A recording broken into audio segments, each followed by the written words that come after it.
Came out the mud, now we map out the star. Hands on the wheel, got my life in the car. Up and down roads, they said ain't for me. Now I run routes like a wide body Jeep. Selling work out the trunk, I was freezing at lights. Eating chips for dinner, counting quarters at night. Now it's bags in the back, got them strapped to the seats. Every mile one prayer, one now police. State line after state line, I was chasing a shot. Every mile marker felt like a ticking clock. Hit a rest stop, shower just to rinse off the pain. Then I double that flip, did it all again. Highway to the million, I'm there for that. Turn that stress into stone, then I built with it. From a stash in the door to a safe in the crib. I was driving for my life, now I'm flying to live. Yeah. Highway to the million. Yo, it's your boy DZ, man. You already know it's not about the setback. It's about the get back. I want to appreciate everyone that's became a member, that subscribed to the channel, and that watches the channel. I appreciate y'all. If you haven't already, hit that notification bell. Hit the notification bell so you can be notified every time we go live. I appreciate all of y'all that be rocking with me, and I hope y'all continue to rock with me. What's poppin', fam? Make sure you smash that like button as soon as you come in the building. You know I appreciate y'all. And we back at it. Y'all know how we do, man. We go hard in the paint consistently. Now, we got Gucci Mane then dropped the diss track. And we already know Gucci made a statement. Gucci made a statement in the situation. And he's a businessman. So, of course, he was going to make a statement. You know, people look at Gucci Mane as the old Gucci. Dude's up millions, man.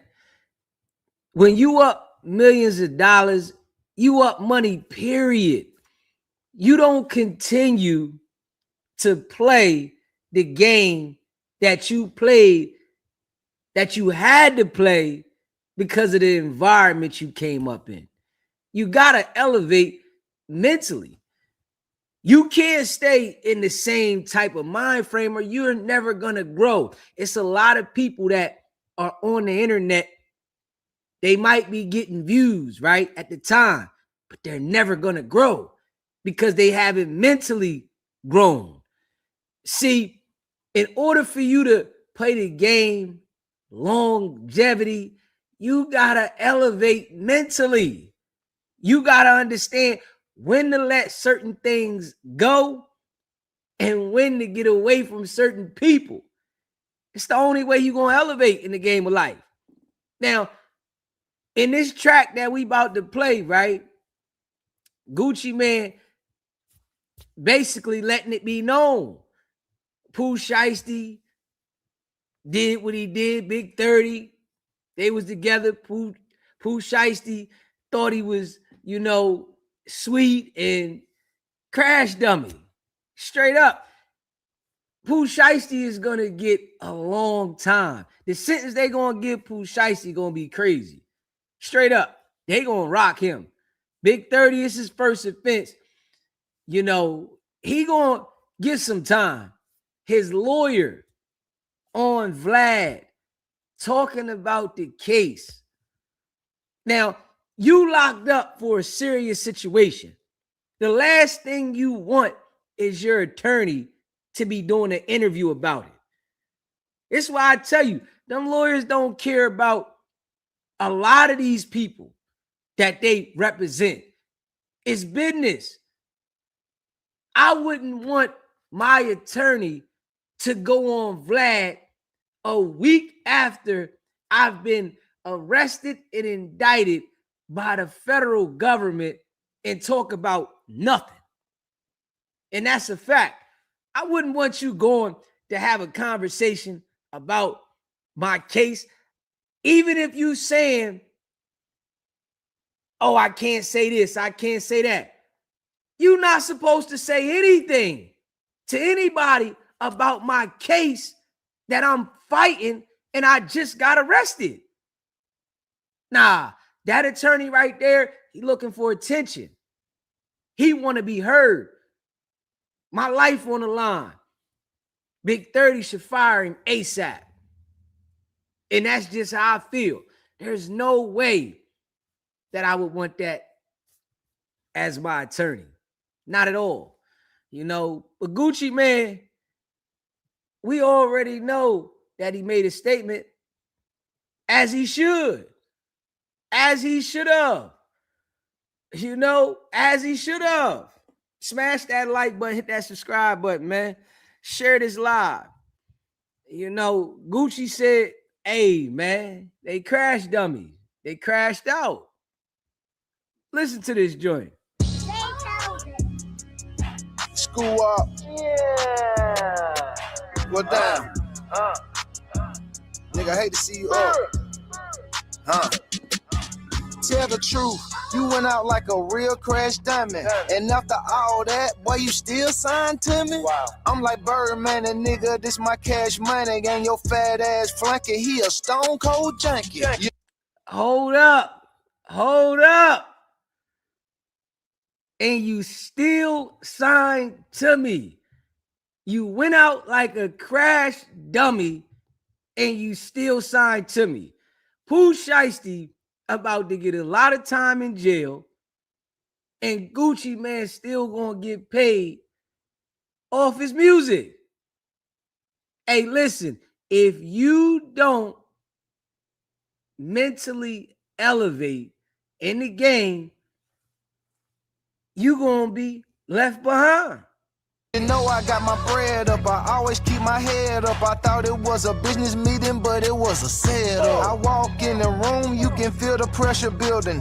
Niggas dap me up the whole time they plotting against me. I don't take it personal, for me it's only business. And I don't wanna conversate if it ain't about no millions. Don't kill you, make you stronger. Don't bite the hand that feeds you. My money keep getting longer, now these haters got amnesia. You know I gotta move tactical, every move magical. And I'm from East Atlanta, but the diamonds come from Africa. They love you when you're broke, but they hate you when you win. And then when you take a loss, that's when the haters get the grin. And it's all on you, can't be wearing no disguises. You play stupid games, then you win stupid prizes. Some people like to take a nigga kindness for weakness. I pulled up on business, but y'all was on some weak shit. The artist and the CEO, I wear a lot of hats. They smile in your face, then they stab you in your back. You learn from your daddy, so I guess that is hereditary. I'm that same nigga that put money on your commissary. A nigga settled to play like Suge Knight did with Drake, but I ain't easy E, nigga, and this ain't back in the day. The 1017, the label, I built this shit from the ground, and I be damned if I let a nigga take my shit down. No. Pressure on my chest, but I still ain't pressed. Pen to the paper, but it's under duress. Wow. Read between the lines, I don't settle for less. Step up to the plate, my nigga, life is a test. Man, they on that broke shit, and I'm a rich ass exec. The head nigga in charge, it's my name on the check. Niggas jealous of me, dawg, remind me of my ex. Another day, another dollar, on to the next. I done been betrayed, now my heart turned cold. I done been betrayed, now my heart turned cold. I done been betrayed, now my heart turned cold. My heart turned cold. My heart turned cold. Hey, listen, right? Gucci has songs that was alright to me, right? But I never looked at Gucci as a Jeezy. The way Jeezy make music and how he go hard on the track, I never looked at Gucci like that. You know, it was a couple songs that I like from Gucci, but Gucci just letting everybody know right here, yeah. Oh yeah, I made a statement and I'm still rich. I don't care what you niggas talking about. See, understanding, right? In life, when you broke, this is what a lot of people fail to realize. When you broke, of course you're going to live by a street code. Well, you supposed to. You broke. Man, ain't nobody with money living by no damn street code in real situations. Man, niggas is going straight fold. And then you got to think about it. This was a business situation. Like, hold up. This is business. I don't care what he say. It's business. Whether you like it or not, you know, whether you like it or not. Let's hear this shit again. School up. Yeah. Well, down. Nigga, I hate to see you up. Tell the truth, you went out like a real crash diamond. And after all that, boy, you still signed to me? Wow. I'm like Birdman, and nigga, this my cash money. And your fat ass flunky, he a stone cold junkie. You know I got my bread up, I always keep my head up. I thought it was a business meeting, but it was a setup. I walk in the room, you can feel the pressure building.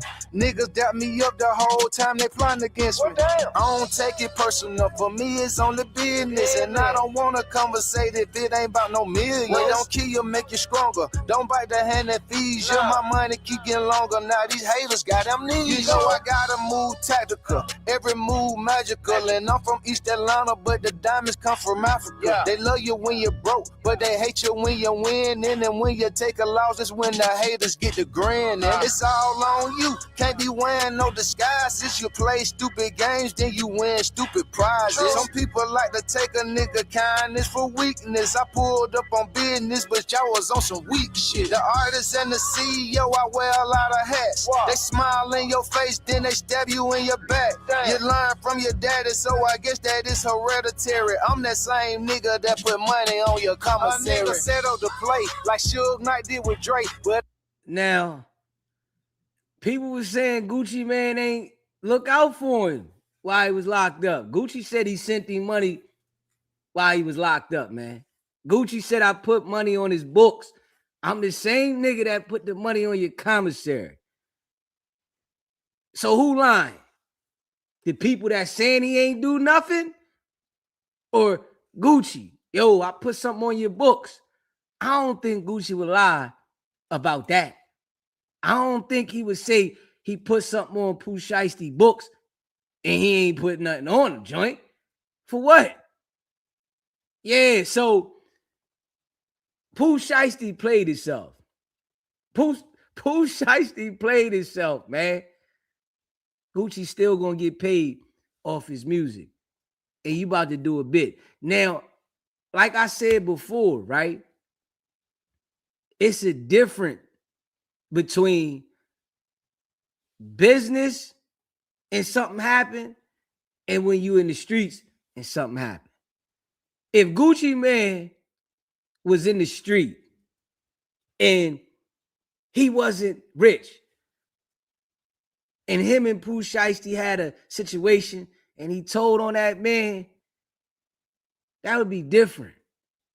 You committing a crime with him, that would be different. Y'all done went out, y'all got a common goal to commit this crime, or y'all at war in the street. That's a difference. If I'm doing legal business, what do you mean? There is no, oh, I'm going to be in the street doing legal business. That shit don't even make no sense. I'm just keeping it a buck. It don't make no sense for nobody to be in a position where they came from the streets to still act like they want to be in the streets and they rich. Any man that does that will never succeed in this life. This is what we got to start saying to the people if we being real. This is what people got to start saying. Hold on, bro. Yeah, you're going to take penitentiary chances while you in the street to get out the street. That's why you taking penitentiary chances. You're not taking penitentiary chances to get out the street to play back in the street. Everybody we've seen do that, they failed. And I'm just saying, me personally, ain't no way that I'm going to come from really in the street playing with them things to change my life to act like I want to be a part of the streets. That's stupid. If we being real. Now, it's a lot of people that do it, but they all fail. Pay attention. All the artists that do it, they fail.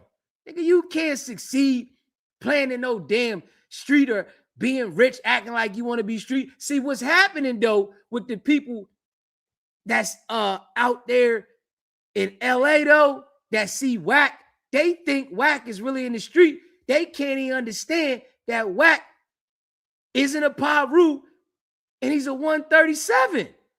They can't even understand this shit. They think Whack is really in the street. And that nigga ain't in no street. That nigga lining niggas up with the authorities, getting indictments. Straight up.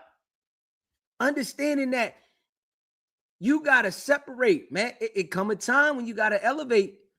You got to elevate, man. If you don't elevate, they going to show you something, you know.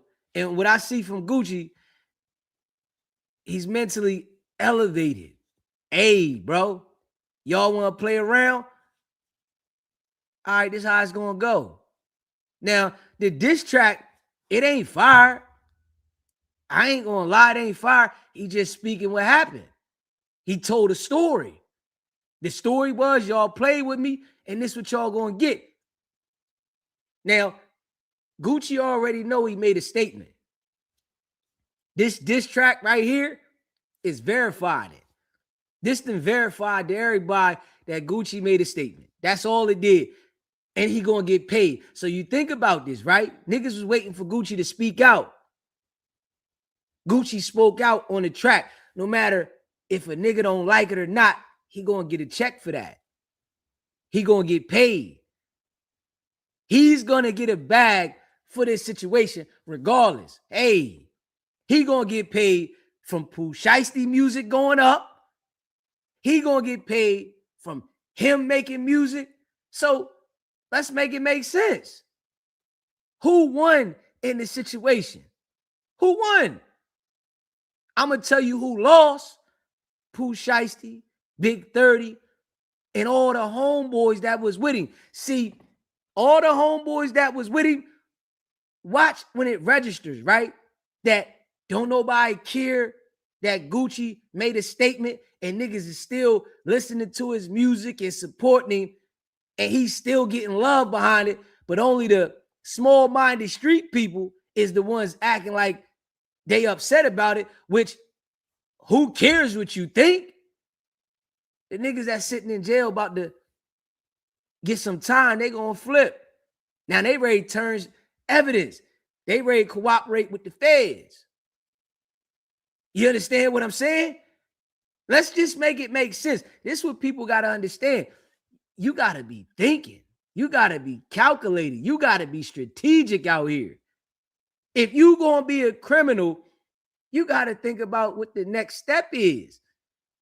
Jokers ain't thinking about the next step. They thinking about right then and there. It done cost all of them because their leader, Pooh Shiesty, that was the leader. Come on, man. You can't follow nobody like Pooh Shiesty. This shit here let everybody know, right? Just because the homie got money doesn't make him smart and doesn't make him a smart leader. Pooh Shiesty was the worst leader in a position to make sure all your homies eat, all your homies grind, all your homies are in position, and you go out there and make a decision for the homies for everybody to fail. And I'm just keeping it a buck. You go out there and make a decision right now for all the homies to fail. All your homies fail because of you. Them niggas broke niggas. They could have just been on the street, been broke, living broke.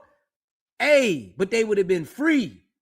Man, they made a decision because of Pooh Shiesty, and it cost them.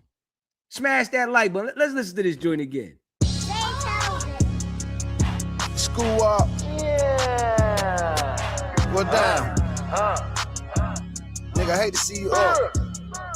Tell the truth, you went out like a real crash diamond. And after all that, boy, you still signed to me? Wow. I'm like Birdman and nigga, this my cash money. And your fat ass flunky, he a stone cold junkie. You know I got my bread up, I always keep my head up. I thought it was a business meeting, but it was a setup. I walk in the room, you can feel the pressure building.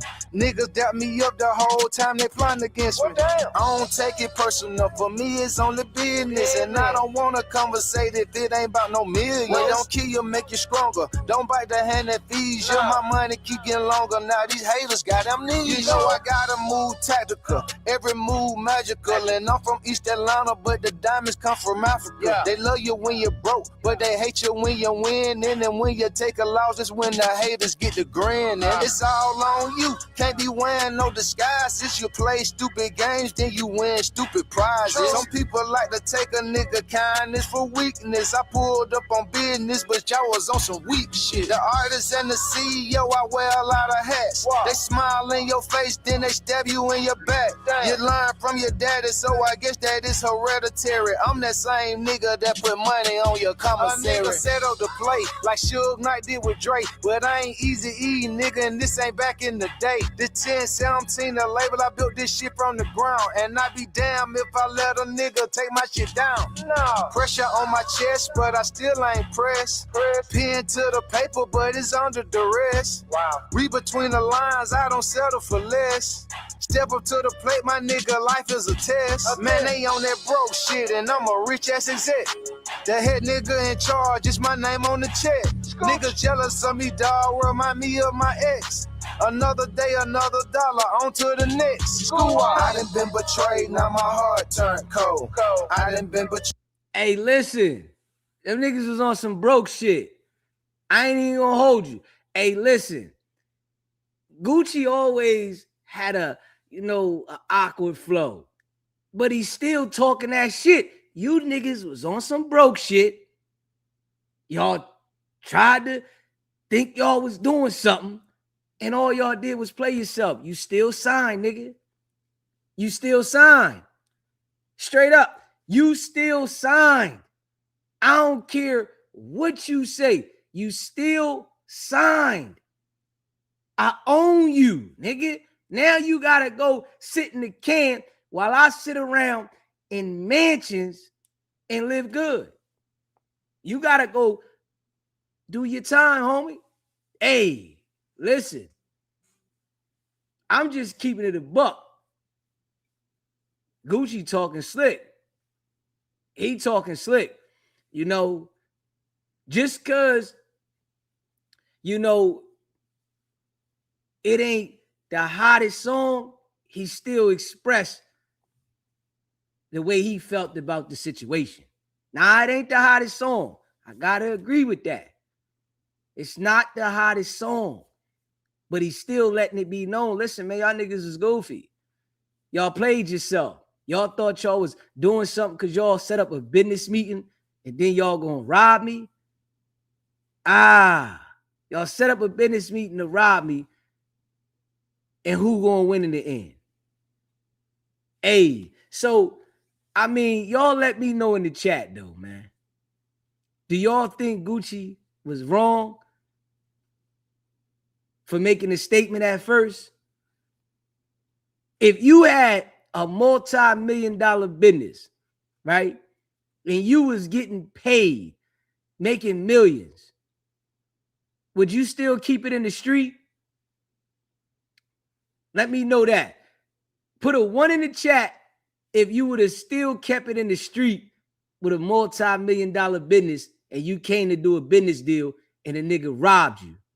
Put a 2 in the chat if you would have treated business like business. Hey, I got to file a report.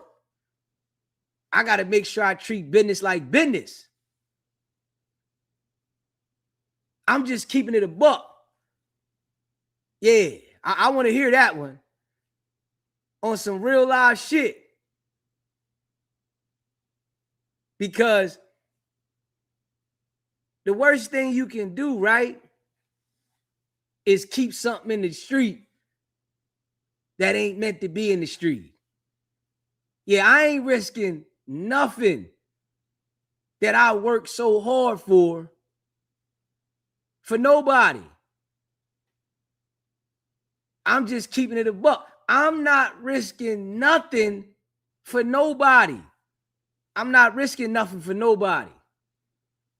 Nah, I ain't, listen, I didn't go through the real fire, right? I didn't go through the real fire. And there's some niggas that been through the real fire that made it in the entertainment game, made it however they made it, right? They go through the real fire to act like, oh, I'm ready to play street on a business level. Miss me with that shit. Any nigga that do that, you goofy. Yeah. Hell no. Nigga, I took all the risks that I'm going to take in my life in the street. I took them. Nigga, I took them. I took all the risks that I'm ever going to take in my life on the street. I'll be damned if I do that being a law-abiding citizen. Oh, hell no. And every nigga that do it, they gonna fail. This just keeping it a buck. Any nigga that got that mind frame, you will fail. You will fail. And I guarantee you that. You might have a run, having some fun, but the mind frame gonna take you out of the game. The mind frame will take you out of the game. I done seen it done over and over again. I done seen it done over and over again. Nigga talking about he gonna ride on something, he gonna slide on something, and you up. Nigga, hold up. Nigga, you up. You in position, what you mean? For what? Man, this nigga, hold up. Now, the case done cost you. You can't get money the same. You got situations that you got to deal with. And if it go too far, might change your whole life. And now you lose everything. I really feel like, right, that black people got to start thinking a lot better in situations, man. Straight up. I really feel that way. I feel like the black community, right,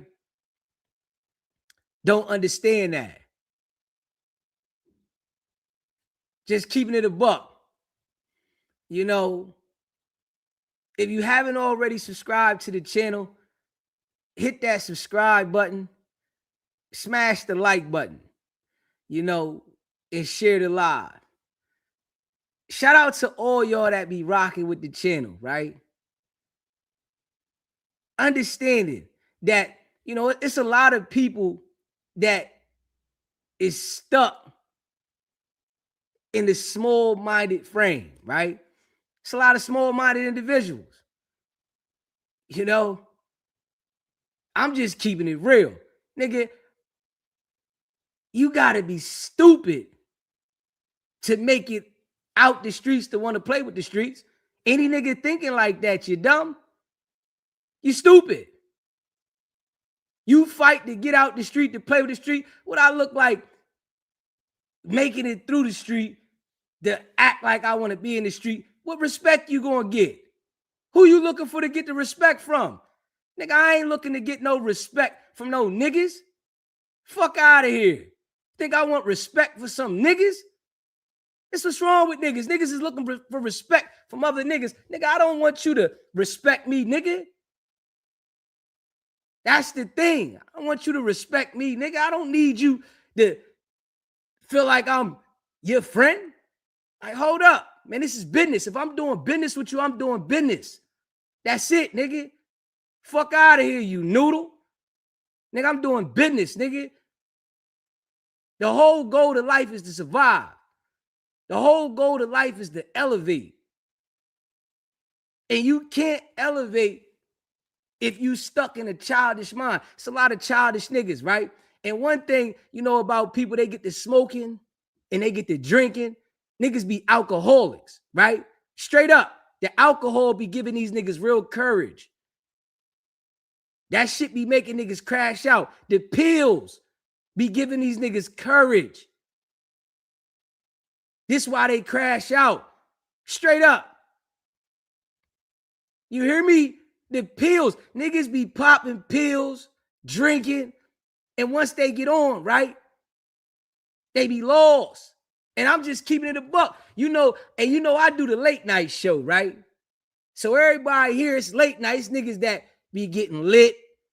They in there swerving, straight swerving, right? And then they just say any damn thing. Just keeping it a buck. Man, if you haven't already smashed that like button, man, hit that like button. Hit that subscribe button, man. I know people don't like the real. Straight up. Niggas don't understand the difference of a rap in business. They don't understand the difference, nigga. Fuck I look like. I don't give a fuck what street you come from, what hood you come from. See, and this is how I know in my life I'm bound to be successful. I'm bound. This is a fact. No cap. Because I always adapt. I know how to turn certain situations off. It's a lot of niggas that just keep going until they crash. That's their style. They crash dummies. They just keep going until they crash. Now they looking around for people to support them because they in a situation, they locked up. Man, don't nobody want to look out for me while I'm locked up. Nigga, you was free. You had position. You ain't understand how to hold your position. You was looking for validation.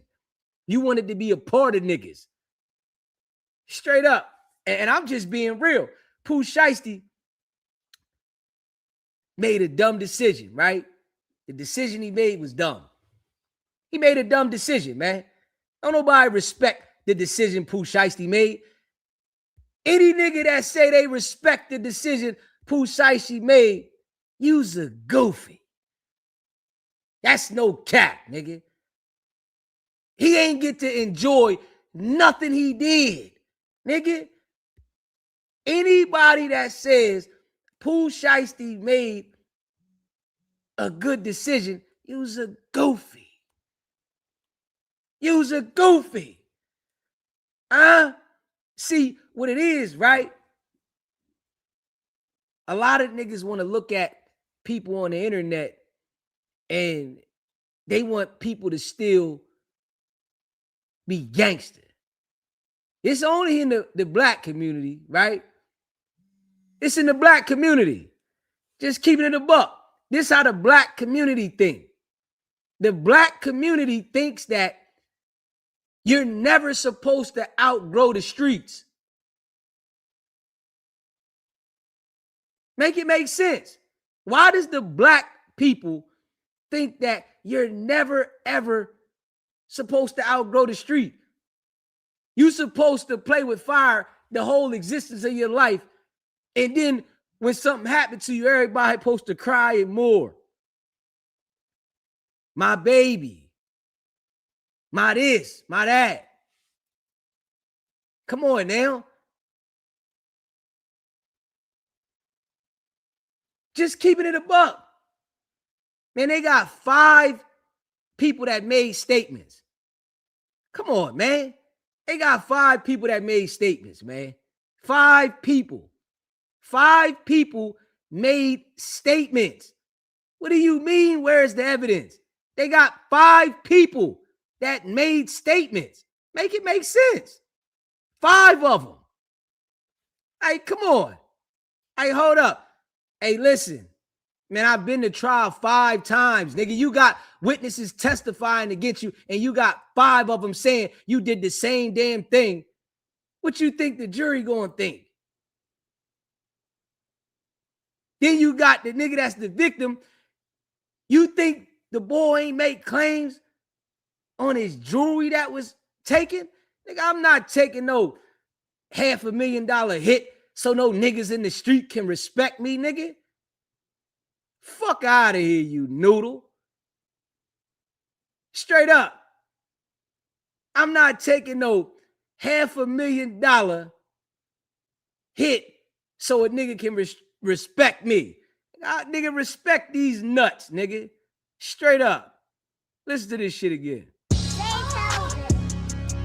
School up. Yeah. Well, down. Nigga, I hate to see you up. tell the truth. You went out like a real crash diamond. And after all that, boy, you still signed to me? Wow. I'm like Birdman and nigga, this my cash money. And your fat ass flunky, he a stone cold junkie. You know I got my bread up, I always keep my head up. I thought it was a business meeting, but it was a setup. I walk in the room, you can feel the pressure building. Niggas dap me up the whole time they plotting against me. I don't take it personal, for me it's only business. And I don't wanna conversate if it ain't about no millions. Don't kill you, make you stronger. Don't bite the hand that feeds you. My money keep getting longer. Now these haters got amnesia. You know I gotta move tactical, every move magical. And I'm from East Atlanta, but the diamonds come from Africa. They love you when you're broke, but they hate you when you win. And then when you take a loss, it's when the haters get the grin. And it's all on you. Can't be wearing no disguises. You play stupid games, then you win stupid prizes. Some people like to take a nigga kindness for weakness. I pulled up on business, but y'all was on some weak shit. The artist and the CEO, I wear a lot of hats. They smile in your face, then they stab you in your back. You learn from your daddy, so I guess that is hereditary. I'm that same nigga that put money on your commissary. A nigga settled to play like Suge Knight did with Drake, but I ain't easy E, nigga, and this ain't back in the day. This 1017, the label, I built this shit from the ground, and I be damn if I let a nigga take my shit down. No. Pressure on my chest, but I still ain't pressed. Pen to the paper, but it's under duress. Wow. Read between the lines, I don't settle for less. Step up to the plate, my nigga, life is a test. Man, they on that broke shit, and I'm a rich ass exec. The head nigga in charge, it's my name on the check. Niggas jealous of me, dawg, remind me of my ex. Another day, another dollar, on to the next. I done been betrayed, now my heart turned cold. I done been betrayed, now my heart turned cold. I done been betrayed, now my heart turned cold. My heart turned cold. My heart turned cold. I done been betrayed, now my heart turned cold. I done been betrayed, now my heart turned cold. Keep that fake love, I don't want it no more. My heart turned cold. My heart turned cold. CEO. 1017 for life. Big. Hey, listen, man. Just keeping it a buck. Gucci made the right decision. Straight up. Hey, I'm just keeping it a buck. Hey, listen. If Gucci would have said, all right, I'm ready to go at these niggas, right? And knock one of the niggas down and get life, right? And get life, niggas would have been laughing at Gucci. Niggas would have been laughing at it. The joke would have been on him. To please some other niggas? Come on, man. Make it make sense, man. To please some other niggas. What? Oh, Gucci still street. Gucci still street. Huh? Man, y'all niggas better grow up, man. Straight up. Niggas better grow up, man. Grow up. Yeah. That's what's going to separate me. Straight up. That's what's going to separate. This is why DZ going to be doing this shit for a long time. Just keeping it a buck. This is why DZ is going to be on the internet for a long time. Nobody is gonna have the ability to trick me from being a law-abiding citizen, nigga. I took those risks. I remember hiding in the bushes. I remember putting in work. I remember this shit. I didn't go through putting in work and doing a whole bunch of shit to play myself. Huh? Nigga, shit. Life gonna get better, you know, and this is what decision making. This is where it counts at. You know, niggas act like Gucci was supposed to do the gangster shit to make everybody else happy. Huh? Man, you think Gucci man care about niggas? Come on, man. Like, Let's make it make sense, man. You think Gucci, man, cares about niggas? For what? Don't care about what niggas talking about. Just keeping it a buck. Appreciate that membership, Wad Funk. Appreciate that. I'm just saying, though. You think that? Huh? Nigga played himself. Niggas getting tricked off the streets. Like, come on, man. But it come from the influence from other black people. Straight up. I'm just being real. A lot of black people is stupid. This is no cap. A lot of black people is straight stupid. Yeah. This facts. You don't make it out of crazy situations in life to play with situations that could put you in a crazy situation. That shit don't even make no sense, man. That shit don't even make sense. What I look like, man. Yeah, from my experiences, this is why I look at shit the way I do. The people that elevate, I'm telling y'all right now, right? You're going to see how the people that's on YouTube that might got attention, if they don't elevate the mental, they're not going to last for a longevity. They might get quick attention where people is paying attention to them, right? Pay attention to the people that been on YouTube for a long time that got platforms. Pay attention to them. They not thinking no gangster shit. Not at all. Pay attention to the people that are in the music industry that are lasting for a long time. They might portray a certain image just to give the people a visual, but for real, they ain't doing nothing. They ain't doing nothing. Because it's the easiest way to get you up out of there. It's the easiest way for you to have an indictment. Nigga, what sense does it make for you to go through the fire to be in a position to get the indictment? Man, that shit don't make no sense. See, I'm just a smart individual. That's it. Ain't nothing slow about me. Nothing. Yeah. And I ain't trying to make the people that's in the street happy. That's what I'm not trying to do. If you feel like, you a gangster and you in the street, I ain't trying to make you happy. Fuck you think? I'm gonna try and make you happy. I'm trying to make you feel like, oh yeah, this nigga gangster. For what? If anybody been paying attention, you understand, right? I'm a smart individual. Very. Very.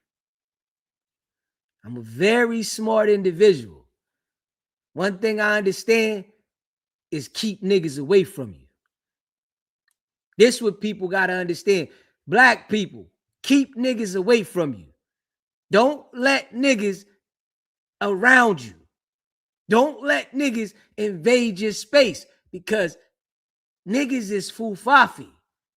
It's what people got to understand. Niggas is fufafi. All they do is try to figure out how to get next to you to snake you. That's it. Nigga, if you got your own life going on, ain't no reason for you to be around me. Gucci Man should have dealt with Pooh Shiesty through email, through distance. Yo, send me the track. I jump on it and I send it back to you. This how Gucci should have dealt with it. Straight up. Send me the track, nigga. I send it back to you. I'll lay something down, I'll send it straight back to you. You hear me? I don't gotta meet you at the studio for what?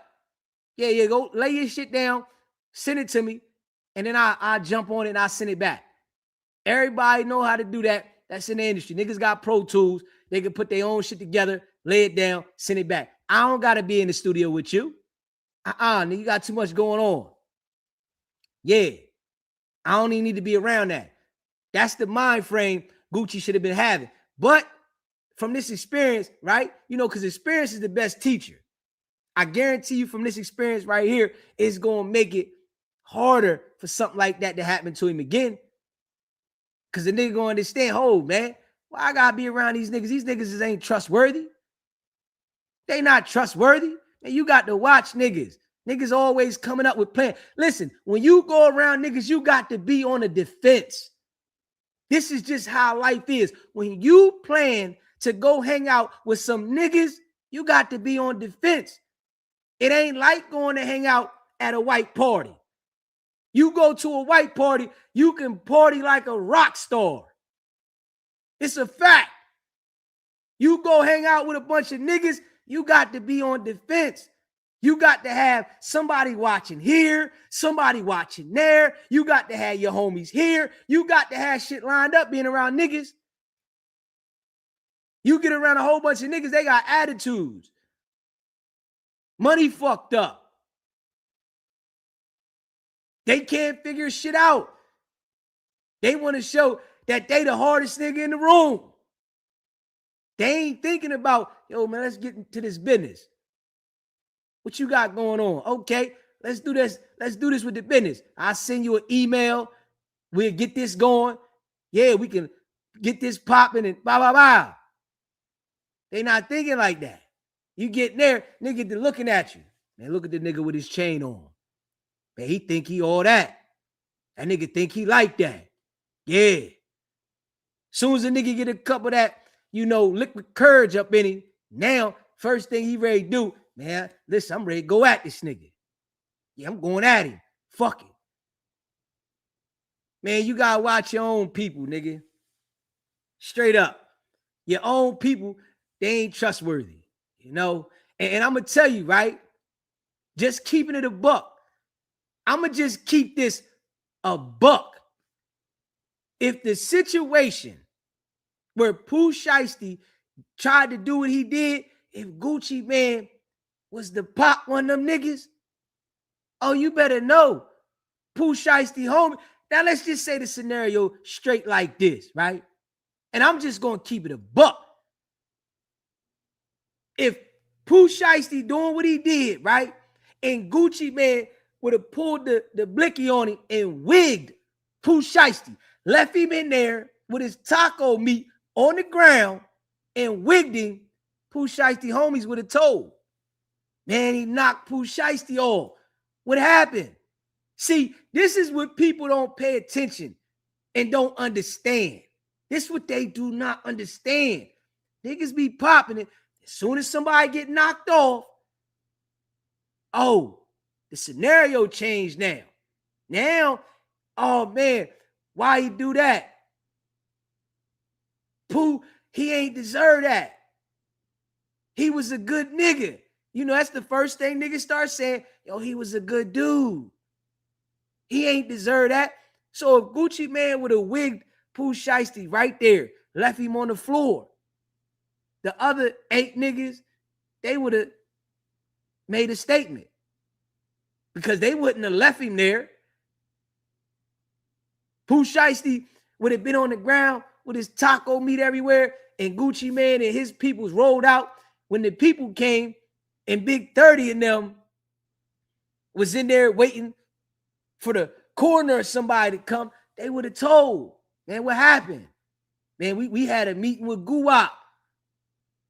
We this, that, and the third. But see, these are things that people don't understand. People always thinking one-sided when it comes to certain things in the street. They always thinking one-sided, man. You know, I'm just keeping it a buck. Nigga. I mean, I know a lot of people want to act like they've been in some real situation. They want to act like they've been to trial. They want to act like it. I know it's a lot of people that want to act like that shit. Yeah. Man, the boy from Memphis told, nigga. The boy from Memphis told, nigga. What are you talking about? The boy from Memphis told. He testified on Govan, man. Stop your shit. The boy testified on Govan. Everybody seen it. What do you mean? Hold up. This what I be talking about, man. Niggas be acting like they ain't see that. Like they ain't see the boy testify on Govan. He was from Memphis, right? Right? The boy was from Memphis, right? Or because he testified, he not from Memphis no more. Like, stop this shit, man. Man, in every city across the world, see, niggas don't be thinking logical. Niggas don't be thinking logical. See, that's what I do. I don't smoke. I don't drink. I don't do none of that shit.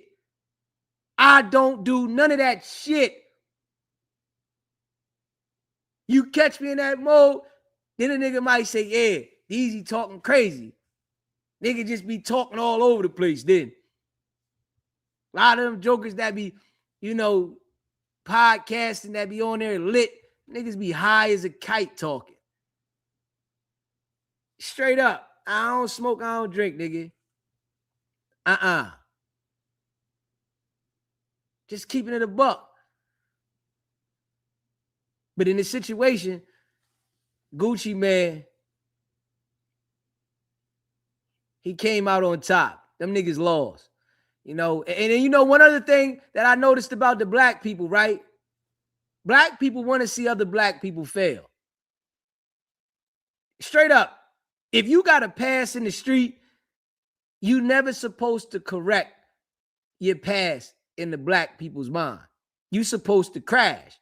You supposed to go all the way till you crash. You never supposed to change nothing. This is why we don't make it. This is why we don't got no position in life. This is why they don't give us shit in no position. The niggas out here begging for shit. This is why the black people do not get no position nowhere. They not giving no black people no damn position nowhere. Because niggas' mind frame is ass backwards. Straight up. Niggas got the brains of a fucking goldfish. I ain't even gonna hold you. Niggas got the brains of a goldfish, man. Hey. Like, hold up. It's a reason why they don't allow the niggas to bring that violence into their communities. It's the reason why. As long as y'all keep that shit in the inner city, y'all cool. Don't bring that shit out here. Keep it in the inner city. They got niggas so proud to say they from cities. Man, I'm from this city. I'm from that city. The whole city is trash. You go inside the city, it's trash. Cribs close as shit. Everybody starving. And a nigga be proud as shit to say they from the city. They proud. Man, I'm from this city. I'm from that city. Nigga be proud. Man, that's where I'm from. How the fuck you so proud to be from the dirtiest area where you from? This the mind frame that they got us programmed in. Nigga be so proud to be from the dirtiest area in the whole state. You tell a nigga about the clean area, man, that's the white neighborhood. Man, that's where the white people at, right? So you rather be from where it's dirty and dusty at than being from the area where it's nice at? But this the mind frame we got. And niggas be really standing on that. You go into the area be straight trash. Trash. And niggas be proud of this shit. Make it make sense, man. It's the mind frame of the black people, man. You know, but it take for other black people to just be real with them and let them know, man, that shit ain't no flex, nigga. The flex is the niggas that got away from the situation. Okay, you was born into a certain circumstance, understandable. But the flex ain't to be stuck in that mind frame in that situation. Hold up. And then be upset at everybody else that made it out the situation. Now you mad at everybody. Man, that nigga think he better than everybody. Man, that nigga think he can do this and he can do that. Because we can't. Nah, the nigga just mind frame change. Your mind's supposed to elevate. You're supposed to elevate in life. You ain't supposed to be stuck in the same damn mind frame. Hold up. You know, it's a lot of jokers that hate on people that made success out of their stories. They want niggas to fail.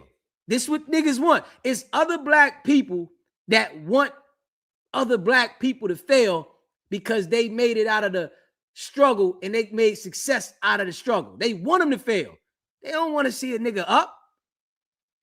They ain't proud for niggas. They got hate in their heart all the time about other niggas that's doing good. They upset. Man, that nigga think he this. I can't wait till he fail. I can't wait till something happen to you. Instead of being proud for that man, elevating and getting his mind up out of the situation that he been in. They don't want to do that shit. If we being real, it's a lot of hate, man. You know, and you can tell any nigga that's saying Gucci should have kept it in the street. You want to see black people fail, nigga. You want to see black people fail. Gucci ain't go there on no beef shit. If it was beef, Gucci would have never signed that nigga. He would have never made sure that nigga life changed where everybody know the nigga. If it was beef. But you got niggas that want beef between the black people so that they can be excited about it. For what? Nigga, that's fufafi. I ain't excited for some niggas that supposedly made it out the street. Nigga, you made it out the street. You supposed to be an example. You supposed to be showing other niggas, listen, yeah, we came from this lifestyle, but this is what we on. I'm telling y'all, my goal is I'm working on something positive, right? As soon as it go through for me, God willing, I'm going to start going to the schools and talking to the young boys and shit. I'm going to start going to the schools, telling the young boys the shit I've been through and how to think right. The ones that be receptive to it, they can be receptive to it. The ones that's not, ain't nothing I can do about that. Fuck do I want to keep leading the young niggas down the fucking wrong path, knowing damn well what I came from.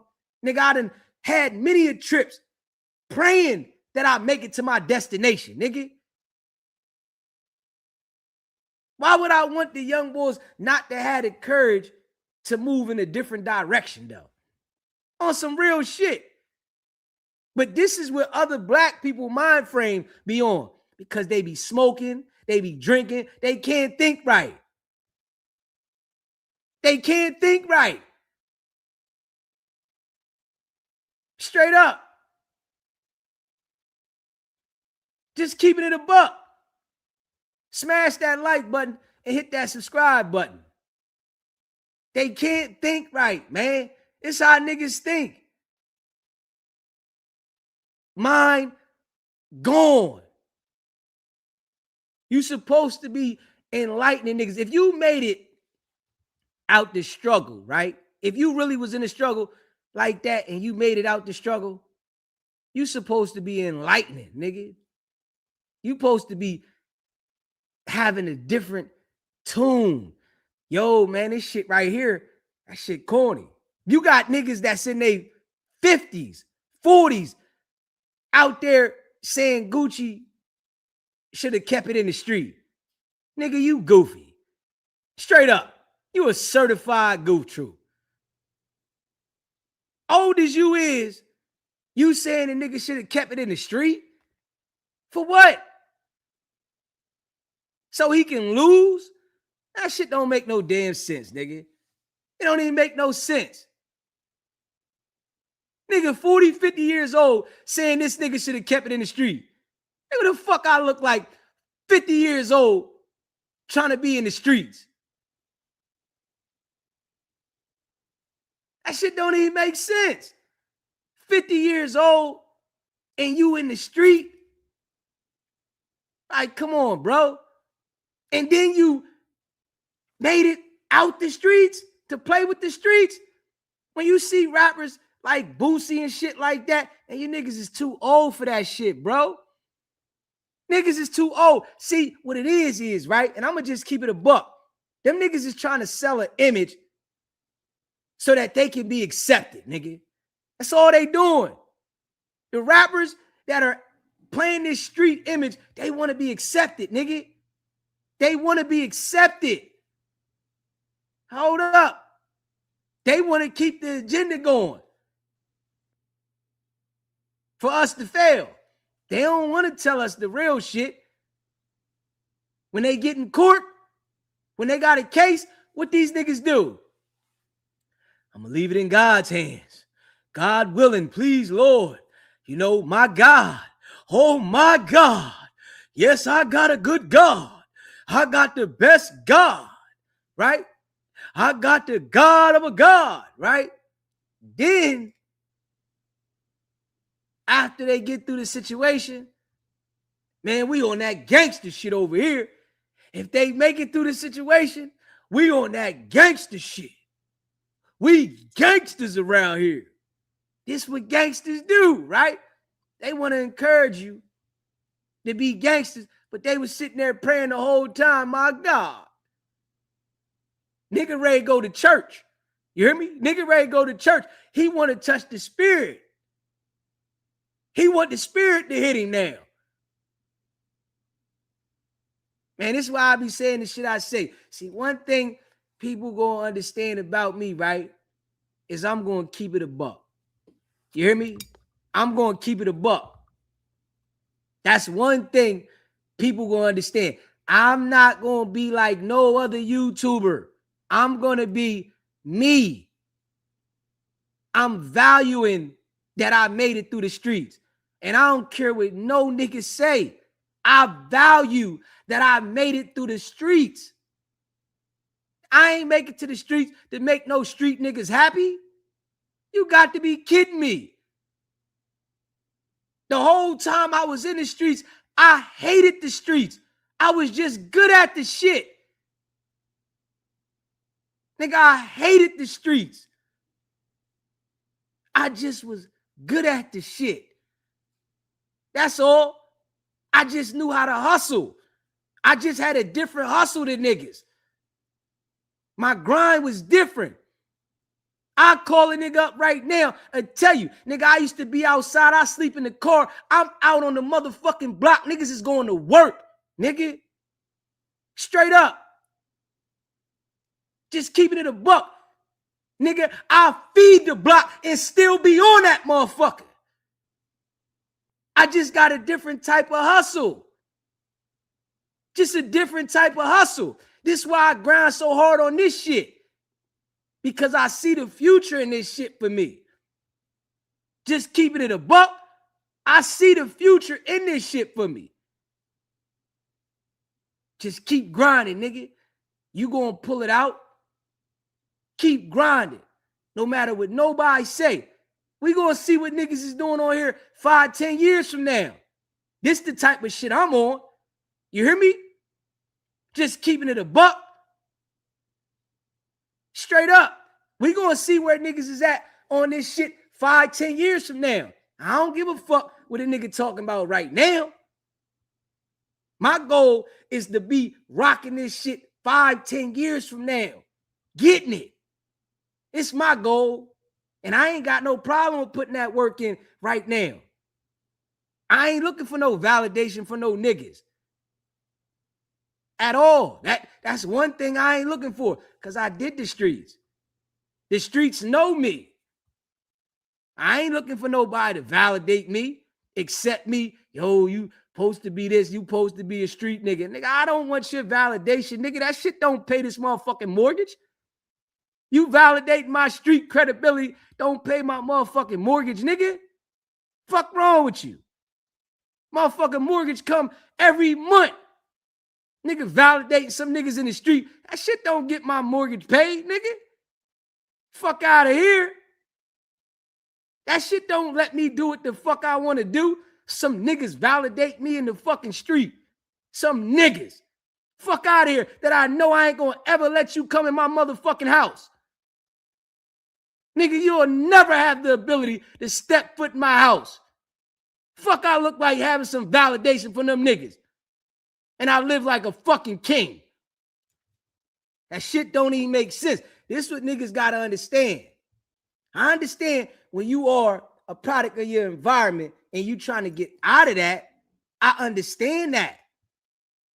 You're going to operate a certain way. You're going to do certain things. But if you make it out of that environment, nigga, you got to elevate mentally, or else you going to fall victim of the environment that you work so hard to get out of. Just keeping it a buck. And I work hard as shit to get out the street. I had to program myself mentally to get out the street. That's a big part of the programming. The mental part. Because niggas can't mentally leave shit alone. This is why the black people so fucked up. Because they can't mentally get out the mind frame of the shit that they stuck into for other niggas to accept them. This was going on with the gangbanging shit. Niggas want to be accepted by a bunch of niggas that don't even care about you. Niggas don't care about you. Niggas ain't coming to visit you. Niggas ain't sending you no money. Niggas ain't writing you. Niggas ain't doing nothing for you. But these the same exact niggas that you want validation from. Nigga, I ain't on that though. And I'm just keeping it a buck. Yeah, I ain't on that. And don't give a fuck. Straight up. You hear me? When I want to pull out, when I want to, I can pull out. I could do what the fuck I want. Me getting validation for some niggas, that shit, And it's hard as fuck to get next to me. Just keeping it a buck. It's hard for a nigga to get next to me. Nigga, I don't embrace niggas like that. When I get around niggas, my antennas go up instantly. I ain't one of them niggas. My antennas go up instantly around some niggas. Straight up. You know? And I'm just keeping it real. So when a nigga talks shit about Gucci, right? If that man would have went out there and did something stupid, niggas would have been talking about him, laughing at him. Just keeping it a buck. They would have been laughing at the nigga. Make it make sense, man. Appreciate you gifting those memberships, Tools Much. Appreciate you. Nigga would have went out there and did something goofy, they'd have been laughing at Guwap. Man, that nigga, he played himself. This is what, and I'm going to tell you, right? This is what happens in jail as well as on the street, right? When you in jail, niggas encourage you to do stupid shit inside the jail, right? And then when they take your ass to the hole, they sit on the pod and talk about you. Yeah, they took that nigga to the hole. Yeah, that nigga was goofy, right? But they'll encourage you to go poke a nigga, go do something stupid, and then sit back and laugh at you. This is what niggas do to you on the street. They encourage you to do the most goofiest shit, and then when you go do it, they laughing at you. Man, that nigga got locked up. They gave that nigga 30. Shit. They gave that nigga life. This is what niggas do to you. This is why I don't rock with niggas. And I say this shit. If you rock with me, I rock with you. But I don't be rocking with niggas. I ain't one of them niggas. Nigga don't talk about your own kind. Man, your own kind, the worst kind to be around. Them niggas will snake you so fast, act like they your friend, try to get next to you, and then you get to see who the fuck they are. Surprise, this is who this nigga really is. Oh, you ain't know, but I'm so smart because I've been through this shit. This is why I don't let nobody get next to me. If y'all see how I deal with the other YouTubers, other people on the internet, man, ain't nobody on this fucking internet when it comes to niggas get next to me like that. And if I do have a conversation with you, I'm gonna feel you out. My antennas is up. I'm alert. It's hard as hell to get next to me. Might have a conversation with me. Might email me. But to be next to me, nigga, that shit's like slim to none. Because my personal space mean a lot to me. Me being around niggas, I know niggas is slimy. This is why Gucci should have handled Pooh Shiesty and them niggas accordingly. Understand it. Once Pooh Shiesty called him and said something about the contract, his antenna should have went up. All right, this nigga might be thinking something crazy. Now I gotta watch this nigga. Once he called him about the contract, all right, damn. I don't care what a nigga say. Oh, you soft for not doing this, and he soft because he ain't, nigga. I ain't coming around you niggas. Fuck I look like. Why risk my one and only life? Then if I was to knock one of you niggas off, now I gotta go sit in the box or fight a case because of you niggas, because I got some niggas wanting to validate that I'm solid for coming around you niggas. Fuck out of here, nigga. That shit don't even make no sense. Looking for some niggas to validate how solid I am. Nigga, I don't give a fuck about you niggas validating me, nigga. That shit don't pay the mortgage, nigga. Niggas validate me. Nigga, I want to live like a king. And I'm just keeping it a buck, nigga. I come from the fucking block, nigga. Right now, how I live, this was my dream as a kid. This is a fact. This was my dream as a kid to live like this. And I ain't where I'm gonna go. This was my dream. When I went to buy this motherfucking house, I came down this motherfucker about 10, 15 times and sat on the steps out front, sat on the steps out back. I know the fucking neighbors was looking at me like, who the fuck is this black guy? I'm just sitting on the steps for hours, looking through the windows. Can't wait to go to fuck the settlement and buy my fucking dream. Niggas don't understand that. A nigga that come from nothing. Straight up. Nigga that ain't had shit. A nigga that had a pack at 13, nigga. This was my dream. Fuck I look like making it to my dream and then trying to elevate my motherfucking dream to play with some niggas in the street so that some niggas can accept me as a street nigga. That shit don't even make sense. So I understand Goo-wop. I understand how the man coming. I don't give a fuck if a nigga don't like the song or not. I just understand the shit. That's all. I understand it, nigga. Elevate. Go forward. Stop looking at, oh, you wanted some niggas to accept you that really don't care about you. If you in that box, you in the ground, niggas will talk about you periodically, but you will be forgotten. Oh, yeah, I forgot he was locked up. Oh, yeah, I forgot he was in the ground. Yeah, I forgot that shit. Fuck I look like, nigga. If I came out this motherfucker about 10, 15 times, I'm sitting on the motherfucking steps, looking around, peeking through the windows. I can't wait to go to settlement, nigga. I can't wait. I was excited, nigga. Motherfucker don't understand that feeling if you ain't never been there. That shit there don't register. Motherfucker be talking. Nigga can say any fucking thing. Yeah, that's one thing I do know about this internet. A nigga say any damn thing. Straight up. Oh, yeah, I've been through this and I got this and I this and I that. Man, it's a different feeling, nigga, when you bring it out the mud. I ain't got no assistance, nigga. That's the thing. That's a different story when you ain't got no assistance. I ain't got nobody to throw a nigga an alley-oop, nigga. Pulling this shit out the mud, dolo. Man, that shit hit different, nigga. Pulling it out the mud. Yeah. So I understand where he coming from, and I ain't got nothing against it.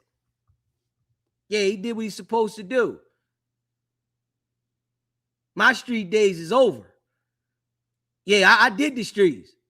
I know what it feel like to be in the streets. But I know what I don't feel like. I know what I'm not going to feel. How to catch a street case and do 20, 30 years from the street and then come home and say, damn, why didn't I leave that shit alone? Why didn't I stop? Why didn't I quit? Nah, I quit, nigga. That's a fact. And I'm happy to say it. I'm excited. You know how exciting that is to say, fuck the streets? You know, you got some of these jokers, right? They be talking about the rappers that might have rapped about the streets, and then you say, oh, why you gonna say fuck the streets? The streets would made you. Nah, the streets ain't make me, nigga. The streets ain't make me. I did what I had to do in the streets to survive. I came a long way from getting away from the streets, but I'll be damned if I want to say I'm still wanting to play with something that I see everybody failing from. All these niggas is failing from the streets. All of them. They all fail from the streets, nigga. Name one nigga that's still playing in the streets that's up, that's making it. Name one. They all gonna check. They all gonna be locked up. Something gonna happen. We all know this. Just being real. Just being real. The man mentally elevated. They don't want a nigga to mentally elevate. They want a nigga to continue to fail. That's the goofiest shit ever, though. I can't even understand that, though. Niggas want niggas to fail. Man, he did this before. He did that before. Niggas want niggas to fail. Huh? I'm sure it's people that want me to fail too. I'm sure it's how the life go. I'm sure it's people I know say, man, this nigga been in position for too damn long. He need to fall, right? I'm sure it's people like that that I know personally that wish something bad happened to me because I've been in position for too damn long. I know. But guess what? I was the chosen one. Straight up. My boy, right? My homie. This nigga here, he was the chosen one. Straight up. We come from the mud, and I just texted nigga earlier. Nigga, We one of the ones that made it out of the fucking streets. Nigga, I know so many niggas that fell victim to the streets. And you know what's crazy though? The niggas that know so many niggas that fell victim to the streets and ignore all the circumstances that those people went through to fail in the street and act like they can still live by these certain codes and make it. That shit is fucking crazy. Makes no sense. For any nigga that say he got a whole bunch of homies that failed in the streets that are either dead or in jail and still has the mind frame like he gonna make it in the streets, you special. Just keeping it a buck. You know, I'm just being real. You know, the people that rock with me, they gonna rock with me because I'm solid. That's why. You're not gonna rock with me if you think I'm a street nigga that still want to be in the street. You're gonna understand my story and what I came from and understand that I've mentally elevated and I ain't on that. Straight up, I'm not on that. Not one bit. First thing, if I get in a situation with a joker, right? And I boom some shit. First thing they gonna say, the nigga DZ SBGB TV was stupid. First thing they gonna say. Come on, man. This is what we gotta start telling the people in our community, though. This is the kind of shit that we gotta spread throughout the community. Tell a nigga straight up, hey, yo, homie, look at this shit.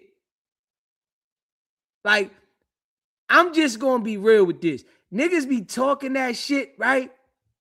But who the fuck wanna sit in jail for life? I'm gonna tell you straight up like this, after a couple months go by of sitting in jail, if you gotta be there, you gotta adapt, right? But a nigga don't wanna be there. Yeah.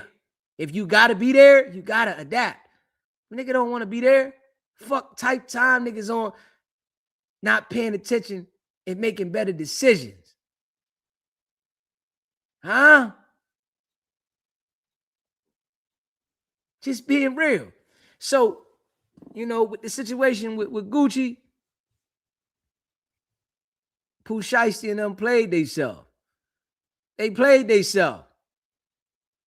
You know, and you got black people, right?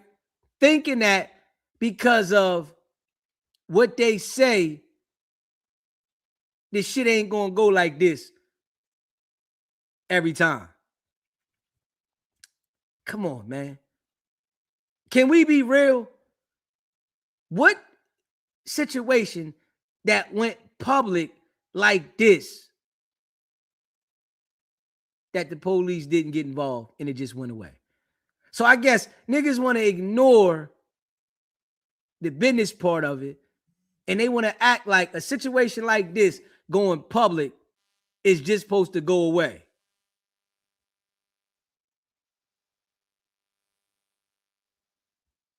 You feel what I'm saying?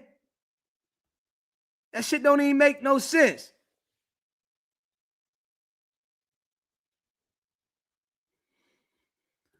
I'm just being real. You know, smash the like button, man, and make sure you subscribe to the channel. Hit that like button, that subscribe button. I'm just keeping it real. That shit don't even make no sense, man. You know, the mind frame of people.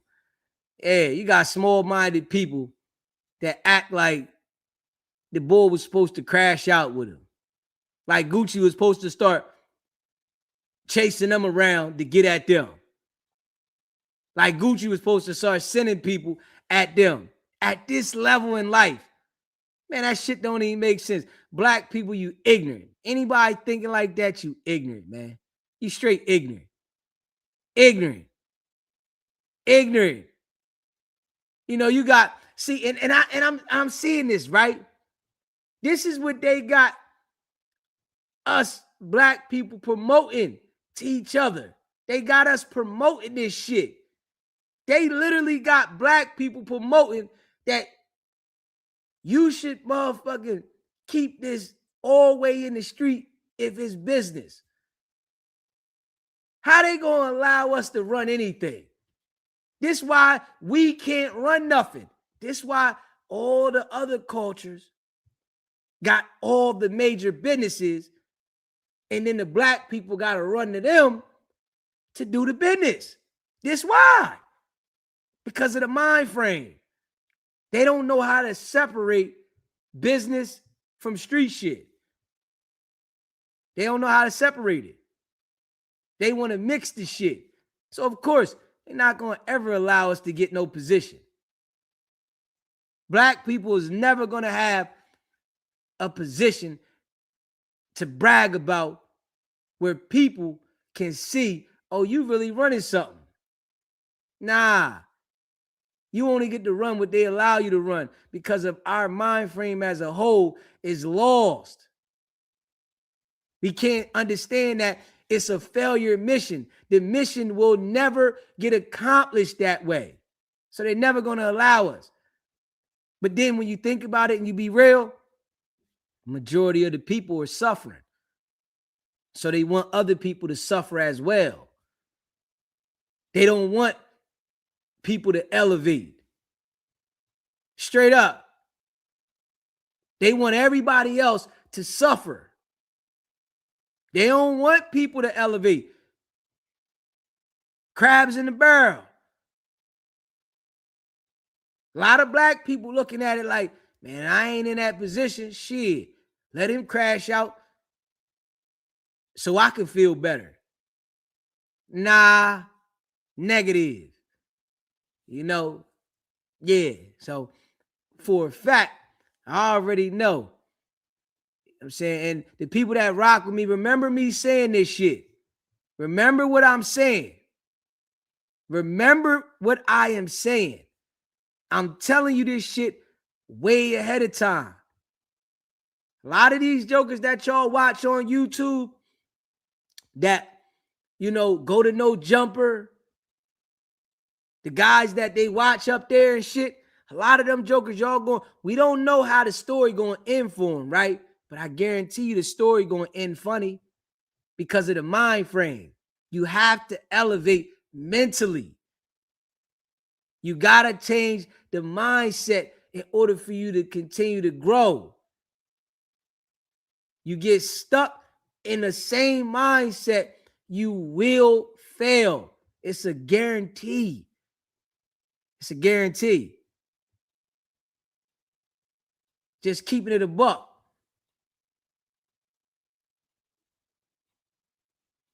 Social media has made it where as though anytime anything happened, we gonna know about it. So if a robbery happened, we will know about the robbery because social media. Everybody that's out there doing goofy shit, they gotta go show social media.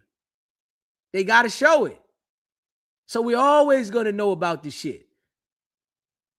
They want validations from the homies. So that shit is always gonna be known. Man, the time has changed. You know, the time has changed. Soon as the shit happened, they talked about the shit. Soon as it happened. Pooh Shiesty act like it didn't happen. Big 30 act like it didn't happen. But we all knew. So, I mean, it is what it is. You know what I mean? It is what it is. I ain't got nothing against this shit. And I'm just keeping it a buck. And I'm keeping it a buck. You try to mix street shit with my business, nigga. You think I'm going to play street game with you to lose my fucking business? What I look like? That don't even make no sense. I don't play street games with you so I can lose the business. So you want to trick me out of position so that I can have some credibility for some niggas I don't even know. Nigga, I don't even know you niggas. Fuck I look like. I don't even personally know you niggas. Why would I go trick myself out of position for some niggas I don't even personally know. Like that shit, this is the mind frame of black people though. I don't even know you niggas personally, and I'm gonna go trick myself out of position for some niggas I don't even fucking know. That shit crazy, man. That shit wild. That shit wild, man. It's how black people think, man. Yeah. Just keeping it a buck. You know, and I think when it comes to certain shit, the mind's so fucked up. You know, the mind fucked up, man. The mind is messed up. It's always going to be like this because it's so much different influence. It's so much different influence, man. It's going to be so many people in the world that never get it because of the influence. You know, this would keep the world turning, though. All the different personalities and shit and everything that's going on, this would keep the world turning. Being honest, it's what side you going to be on. What side you going to find yourself on? That's what it's about. Anybody can do any of the goofy shit that they doing out there. What side you going to be on? Because at the end of the day, it's your life. And I'm just keeping it a buck. Nobody watching me, nobody out in the whole world has to live my life with me. And it's the same for each and every one of y'all. Nobody got to live that life but you. You got to live that life. Ain't nobody else living your life. So the most important person in the world got to be you.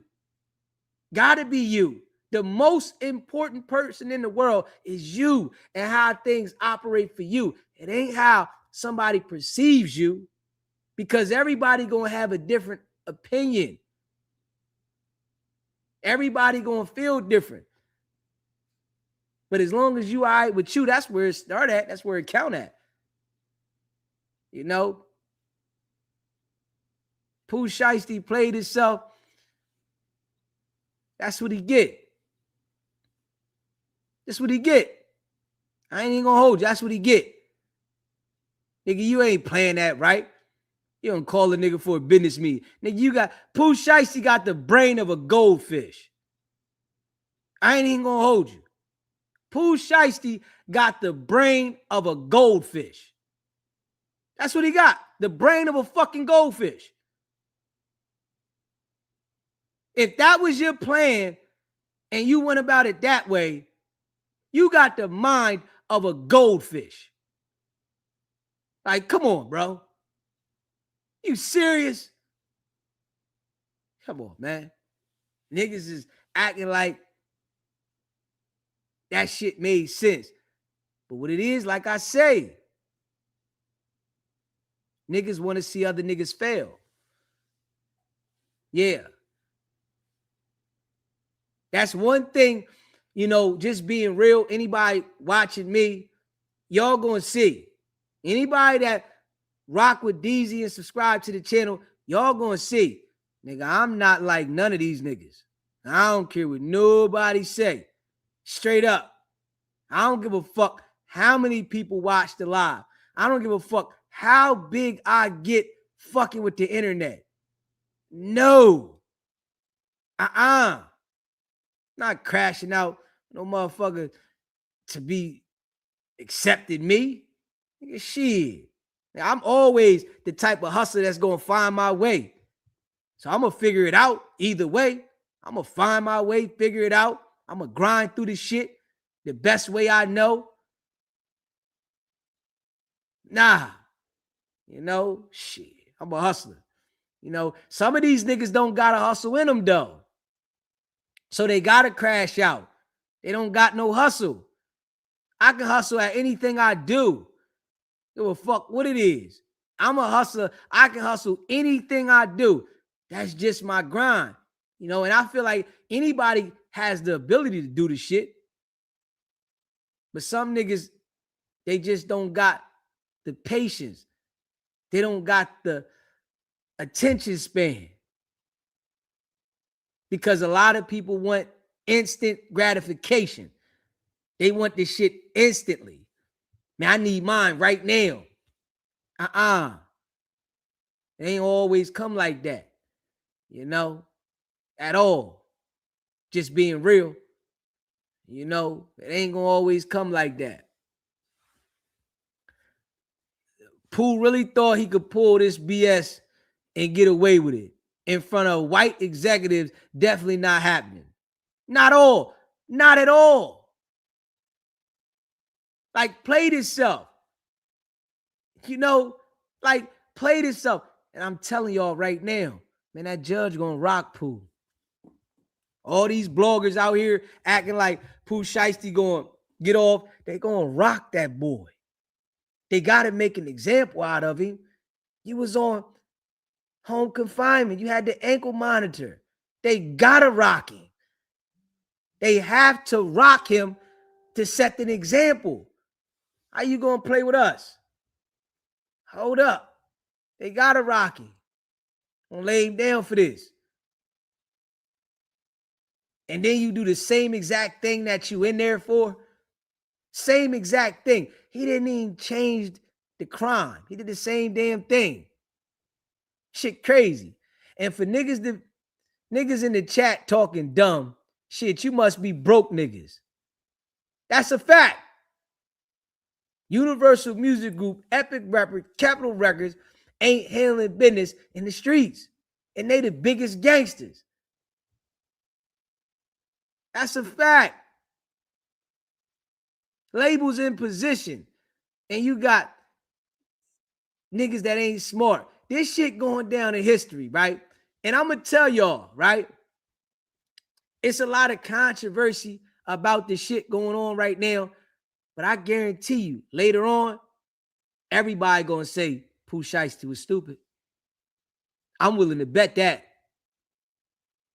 I guarantee you, later on, everybody going to say he was stupid.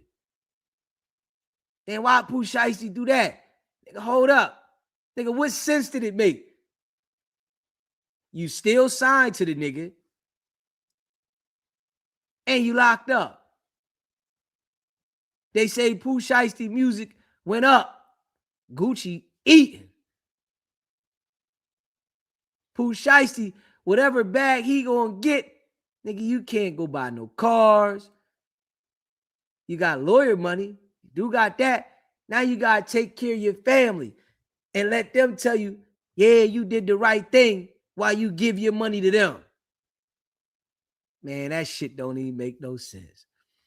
We talking multi-million-dollar record labels, and y'all want Gucci to crash out like 2005. Hell no. Not one bit. You know what it is, though? It's like niggas don't think logical. Straight up. Street-minded niggas that don't think logical, that ain't never gonna get to that level. A lot of niggas be, you know, acting like they smart, but they not smart. They be acting, you know, and I see why Wack is able to manipulate these niggas, you know. Straight up. I was told that Hefe was on No Jumper talking about Gucci should have said it was a play. I said, what? They said the boy said Gucci should have said it was a play. Hold on, I go to do business. And you niggas robbed me for $500,000 in jewelry. And I'm supposed to say it's a play. And I'm going to do business? Nah, hell no. Hell no. So that some niggas can say, yo, that nigga gangster. Man, he gangster. Well, they saying Pooh Shiesty gangster right now, right? Everybody that say Pooh Shiesty gangster, y'all would agree, right? That's what they saying about Pooh, right? Yeah, that nigga gangster. This is what happened with the gangsters, though. The gangsters go to jail or they get knocked off. Nigga, I don't want your motherfucking validation of me being gangster to lose my life or go to jail. Fuck you. I'm just keeping it a buck. I don't want your validation of me being a gangster to go to jail or to lose my life, nigga. What? Nigga, fuck you. Yeah, all right. Yeah, okay. Yeah, say that. Miss me with that shit. Miss me with that shit. Yeah. That shit crazy. That shit crazy, man. Like, can we be real? That shit is crazy. For some niggas that don't even care about you to validate that you gangster. Now I want you to say I'm the gangsterest nigga. Now you sitting in jail. Like, what? That shit don't even make sense. This how we think though, man. And this is why you got to keep niggas away from you. I remember when I was young, right? And I was hanging out with my friends and shit, right? And my mom's husband, right? I'm running around the street and I run into him while I'm moving around and shit. And I'm like, yo, can you give me and my boy a ride? He like, hell no. I ain't giving y'all no ride. Shit, how you get over here? I'm like, man, I walk. And you better walk back. I don't know him. Y'all ain't getting in my car. I don't know what he got on him. And I didn't understand that when I was young like that. I didn't understand, like, man, he acting funny. But as I got older, I understood it. I said, oh, yeah, you don't know what a nigga got. You can't be having niggas around you. Nigga get you in a situation quick. Motherfucker might get stopped and they throw something under the seat. Now you locked up in a situation because you gave somebody a ride that you didn't know. This is what this life consists of. Being alert about everything you're involved with and the individuals you're around. If you're not alert about everything you're involved with and the individuals you're around, you're subjected to put yourself in a situation that might cost you. It's how I go, on some real live shit. You know what I'm saying? The streets don't make men, transformations does. You live and you learn. Straight up.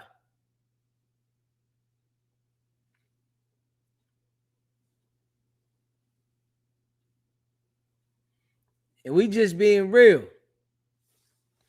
It's wild hearing people say Gucci is snitch. Nobody just gonna let you rob them and stay quiet. Civilians aren't rats. Gucci hasn't been a thug in years. He's been a businessman. They don't understand the transition though. That's the crazy thing. You know what I'm saying? That's the crazy thing. Nigga don't understand the transition. Man, hold up, bro. All right. We got to motherfucking elevate. Like, man, listen. The best thing you can do is change the game. It's the best thing you can do. I understand certain people live in certain circumstances, right? Certain situations. But you are who you surround yourself around. If you got them type of big homies and uncles that's telling you to be a gangster when they know the outcome, they failed you already. They ain't tell you, yo, fall back, man. Chill on that shit. I'm just keeping it a buck. My brother, y'all was on here, the people that rock with me when he called in, right? A couple weeks ago. The nigga called in, spit his rap. But when I talk to him off of here, all I talk about is how you need to get your life right, nigga. That's the kind of shit I'm saying. I know the nigga probably be tired of me saying the shit. It's all I talk about, man. Listen, when you come home, bro, you need to be on point. Don't be trying to hang out with no niggas. Get your CDLs. You need to be thinking positive, and you better stay out the way. Straight up. You getting older. All the people older than you, they gonna die. You better understand. To stay free, you're gonna have responsibilities, and ain't nobody gonna be hearing, oh, I was locked up 10 years. Don't nobody give a fuck about that. That's something personal that you went through. This the kind of shit I be telling him. Man, don't nobody care that you was locked up 10 years. I care about that, bro. That's something you went through. So you gotta get your shit together. Don't be thinking that, oh, everybody supposed to feel sympathy for you because of decisions you made. Correct your shit. You know? Man, I'm always saying, you know, positive shit. I ain't encouraging, you know, niggas on the street to be on no goofy shit. If you in the street, then you in the street. But if you ain't in the street, nigga, don't try to mix this shit. Don't mix it, you know? When I talk about whack act like he in the streets, and I'm telling y'all niggas that he not in the streets. Niggas out there in the streets claiming they streets, but they really not in the streets like that, but then they acting like they in the streets. Niggas talking about they gang banging this, then in the next minute, they talking this. And I'm telling you, a lot of the jokers is foo-fafi, man. A lot of them.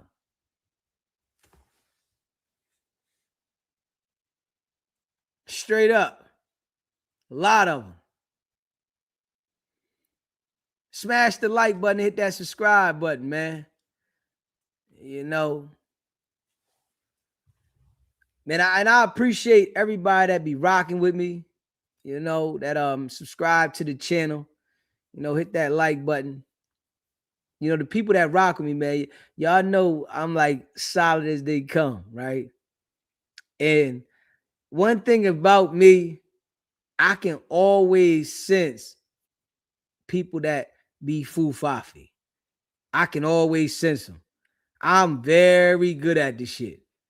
You know what I'm saying? I'm very good at this shit. I can always sense it. You know, I know how to keep my distance. I know how to deal with people accordingly. And I ain't got no problem with disconnecting or not talking to an individual instantly. I'm that type of person. Yeah, I'm really like that type of person. You know how some people, they like to wean their way away. Man, I don't got no problem not talking to you. It don't hurt me not to talk to you. And I'm like that in real life. Yeah, you on some other shit, I ain't got no problem not talking to you. You hear me?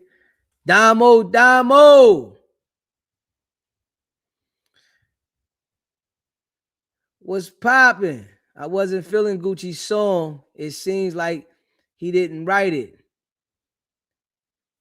Gucci's song, it wasn't the hottest song. I do agree with that. It wasn't all that. I agree. But the message was on there. I can say that. He got a message on there. You know what I mean? He got a message on there. So the message was to the point. Shiesty is a rapper. Money, clout, fame don't make you a boss. Boss is a mentality. I ain't heard none of these brothers rhyme mortgage or tuition. The streets was the stepping stool and the wrong one. Hey, listen. That's facts. They not talking about the mortgage. They not talking about that. None of them. They not talking about building blocks and buying this and that. No, they're not talking about that. They talking about crashing out. A waste of talent. Straight up. Pooh Shiesty was a waste of talent. That's a fact. He was a waste of talent. You know what I'm saying? They don't want to pay the lawyers to read the contracts. Man, this same shit been going on for years. This shit been going on since back 60s, 70s, 80s. These niggas don't want to pay the lawyer to read the contract. They should be reading the contract, sitting down, asking questions. What does this mean? What does that mean? They just want to sign and be on. Man, I got a deal. They rushing.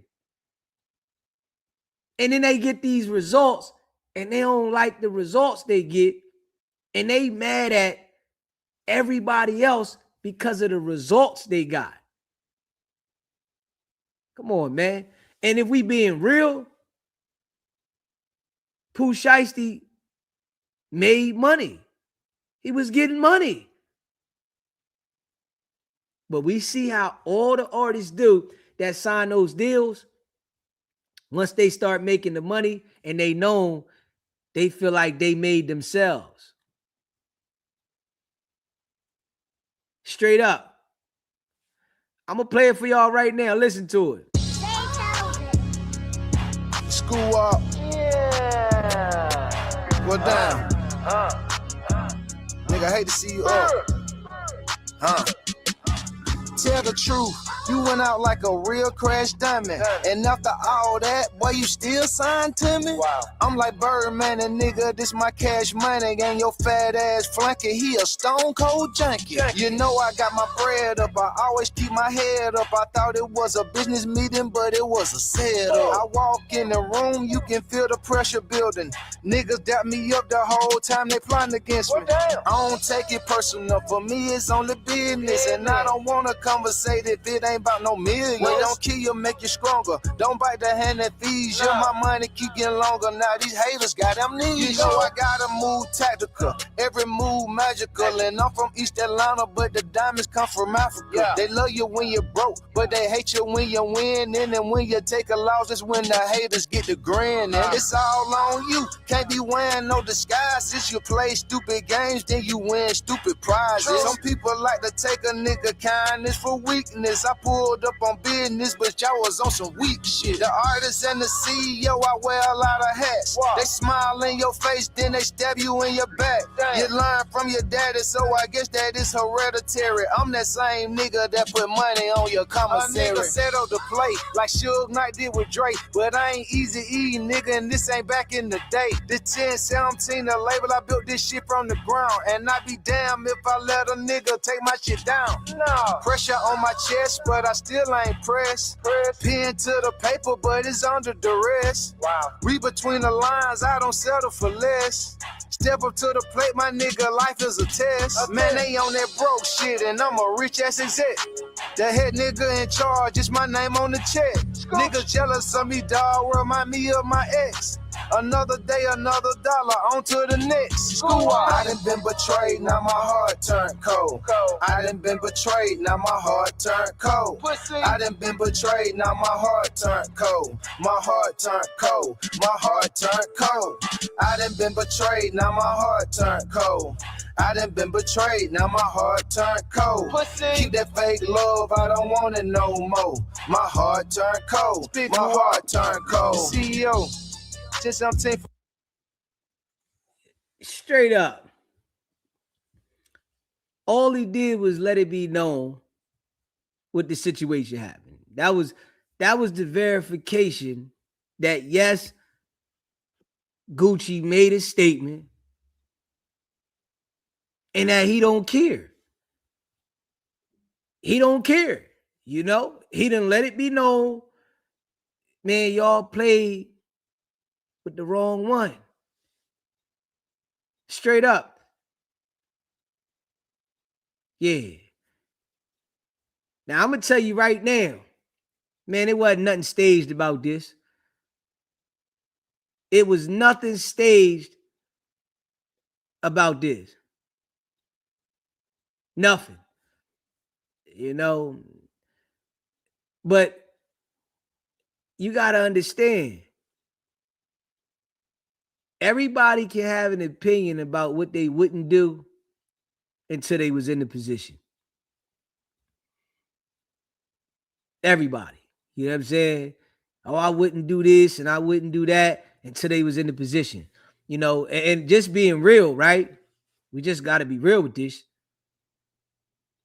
Majority of us in this lifetime will never be a millionaire. So let's just keep that above. Majority of us in the lifetime will never, ever be a millionaire. Will never have $1 million. Will never live in a mansion. Will never ride in Rolls Royces. Will never have what Gucci got. So when a motherfucker say Gucci supposed to crash out, right? That shit don't even make sense. It don't even make sense. There's no way in hell that I'm going to be up millions of dollars and I'm going to play with niggas to lose all my shit? Yeah, okay. That don't even make no sense. That shit don't even add up. It doesn't even make sense. It like makes no sense. And black people that think like that, you gotta be just talking. We know. I know that. Shit don't make no sense. Yeah. Yeah, somebody break into your house, somebody violate you on a level that you wasn't in the streets, and you gonna say, I'm gonna keep it in the streets. So think about this, right? What sense does this make? If somebody break into your crib, right, and you find out who it is, all right, you found out somebody broke in your crib, you run down on this person and knock them off, right? They lock you up. Now you're gonna lose your house. You're gonna lose everything in the house, and you're gonna go to jail and sit in jail, right? How smart was that? There wasn't nothing smart about that. So some niggas can say, yo, you was a real nigga, dog. You in jail. Man, yeah, you was real, homie. And I'm just gonna be real. When you get to jail, a nigga gonna say you stupid. When you get to jail, they gonna say you stupid. Damn, homie, what was you doing? You ran down on a nigga. See, and this is the thing that people don't say to you, right? You got some crash dummies in jail, but then you got some level-headed niggas that's in jail. Like, damn, homie, why you go about that way? Nigga, you rich. Man, you know you was supposed to report that, bro. Yeah, all that street shit. Now you sitting in here and you got life with me. You know you were supposed to report that. And then you know how it go then? Yeah, I know I was supposed to report that. Yeah, I know. Damn. For some niggas that really don't care about you so they can have a conversation, yeah, that nigga snap. That shit don't even make sense. It doesn't add up at all. That shit don't add up, man. Ain't no way in this world that you're supposed to have that mindset. Straight up. Yeah. Hey, listen. Young Thug and his crew, Young Thug was the one with the bag. He was running around, right? Doing goofy shit and up money. Man, I guarantee you when he was in there, he was stressing. Stressing. See, he jumped on the plea at the end because he was scared. But you was a gangster, nigga. You supposed to keep going all the way to trial. Why you going to jump on it now? Right? But then, right, you see when he got into the altercation with Charleston White, oh, he knew a nigga was going to call the police. Nigga, stand down. Man, you got to pay attention, man. A lot of these jokers be lost, man. A lot of them be lost. And it come from the environment, the influence. You know, you got the influence from these other jokers and you got people that don't care about you. Everybody watched the Young Thug trial, right? But I'm just going to keep it a buck. If Young Thug went to jail or got released, everybody that wasn't involved with this shit, they life still go on. He the one that gotta go sit in the box. You know what I'm saying? He the one that gotta sit in there and do the time. He the one that sat in there for the 2 years going to trial for a whole ace stressing. Yeah, he the one. So why would you want to live for everybody else? You know what I'm saying? That shit don't even make no sense. Yeah, why would he want to live for anybody else? Just for real, for real. So, like, I understand how it be, you know, when you elevate. I understand that, man. It come a time in your life that you got to elevate. You know what I'm saying? Yeah. Smash that like button, that subscribe. Let's hear this joint again. For life, Big Gucci.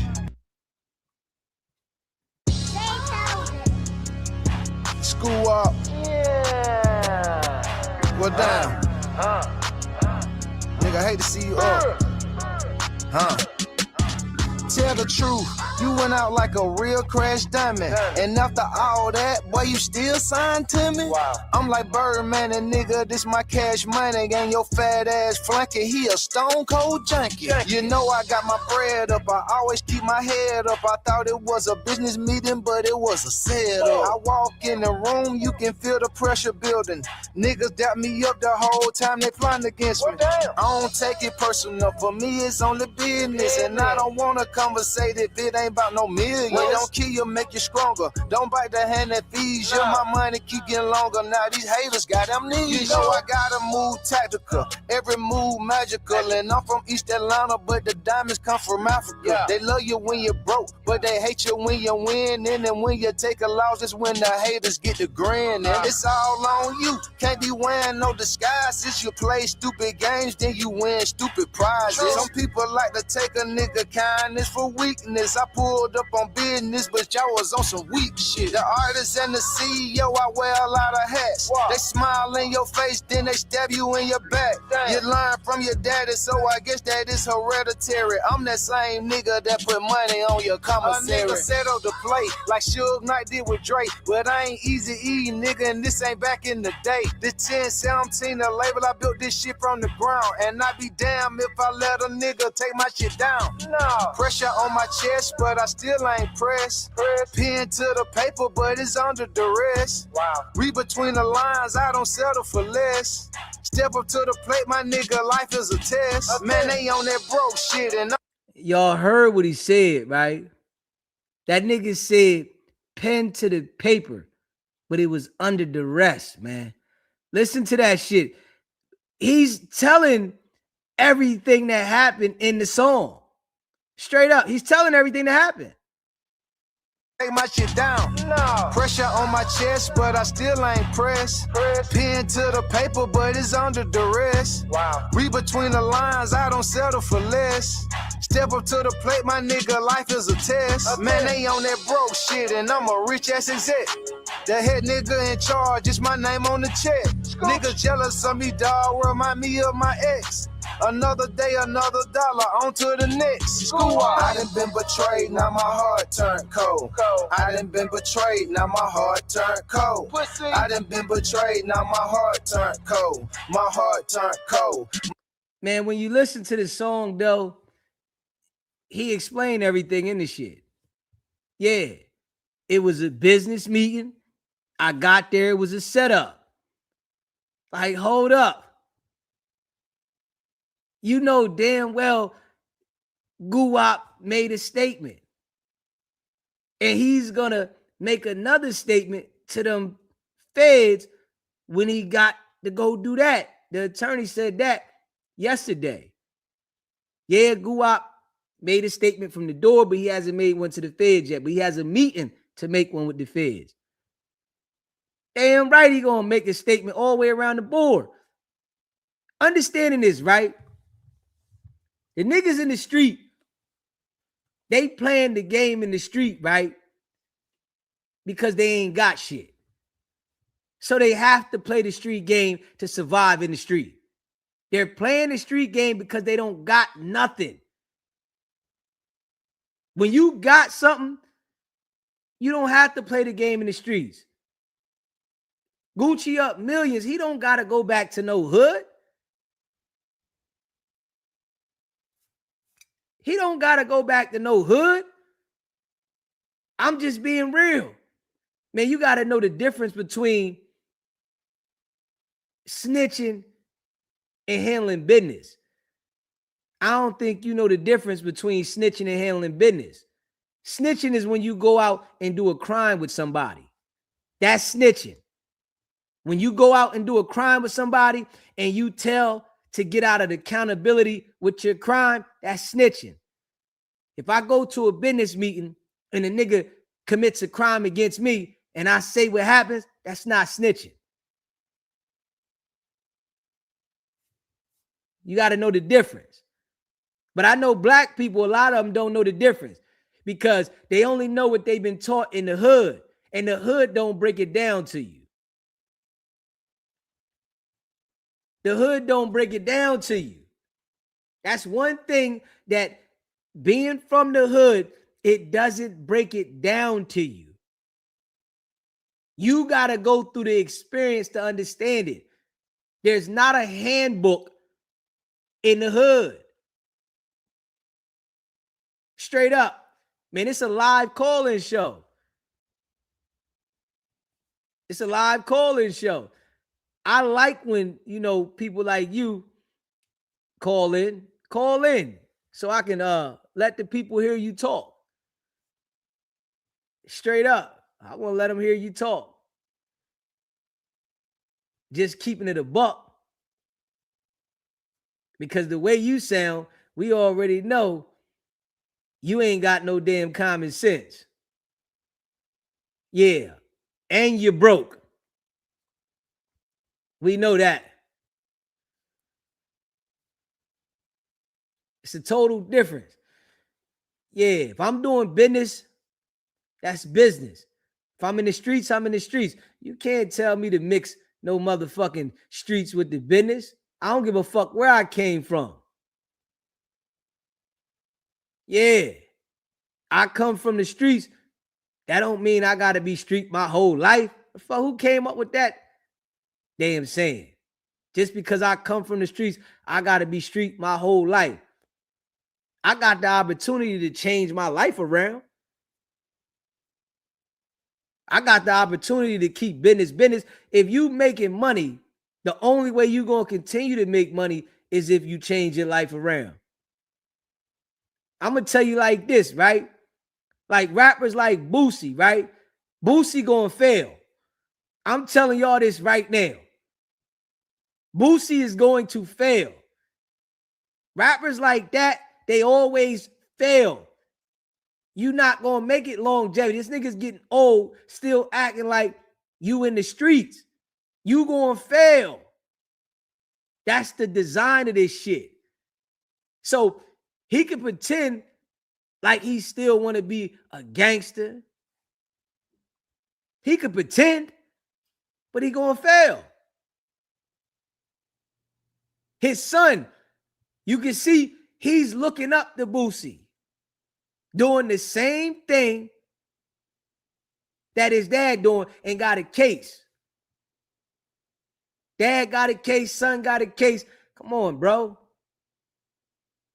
That shit ain't nothing to be proud of. You saying free your motherfucking son. Free him, free him. And all he doing is paying attention to you. Just keeping it a buck. Boosie gonna fail. I'm telling y'all, he gonna fail. Because the mind frame. When you look at these certain people that got the mind frame of a young bull and then they catching the cases, the way they catch the cases, you know they gonna fail. A lot of these jokers, man, they be manipulating the people. they manipulate the people, man. You know, because they want to be accepted. So you want to be accepted so damn bad, you can already see the direction niggas going in. Pooh Shiesty, you know, played itself.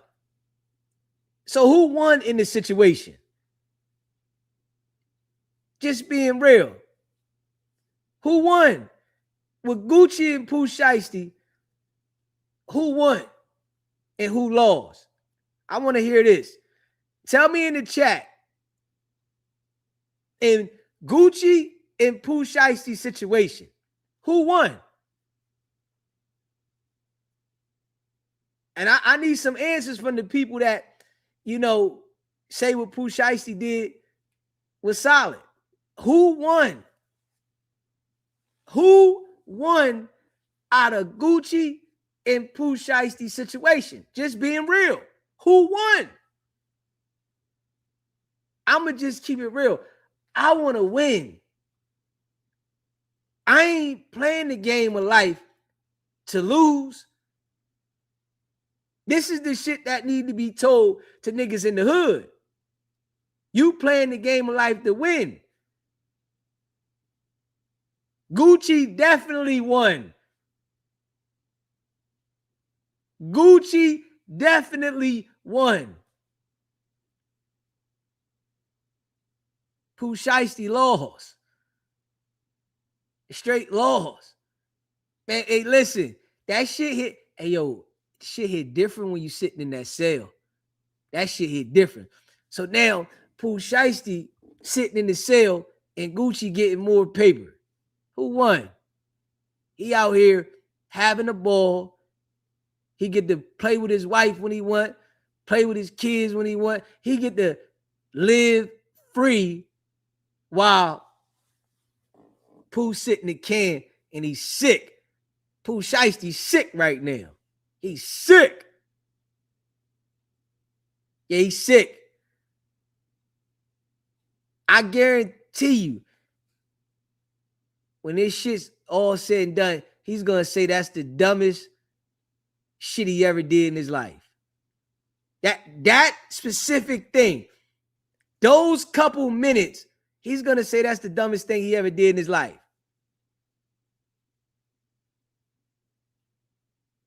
Straight up.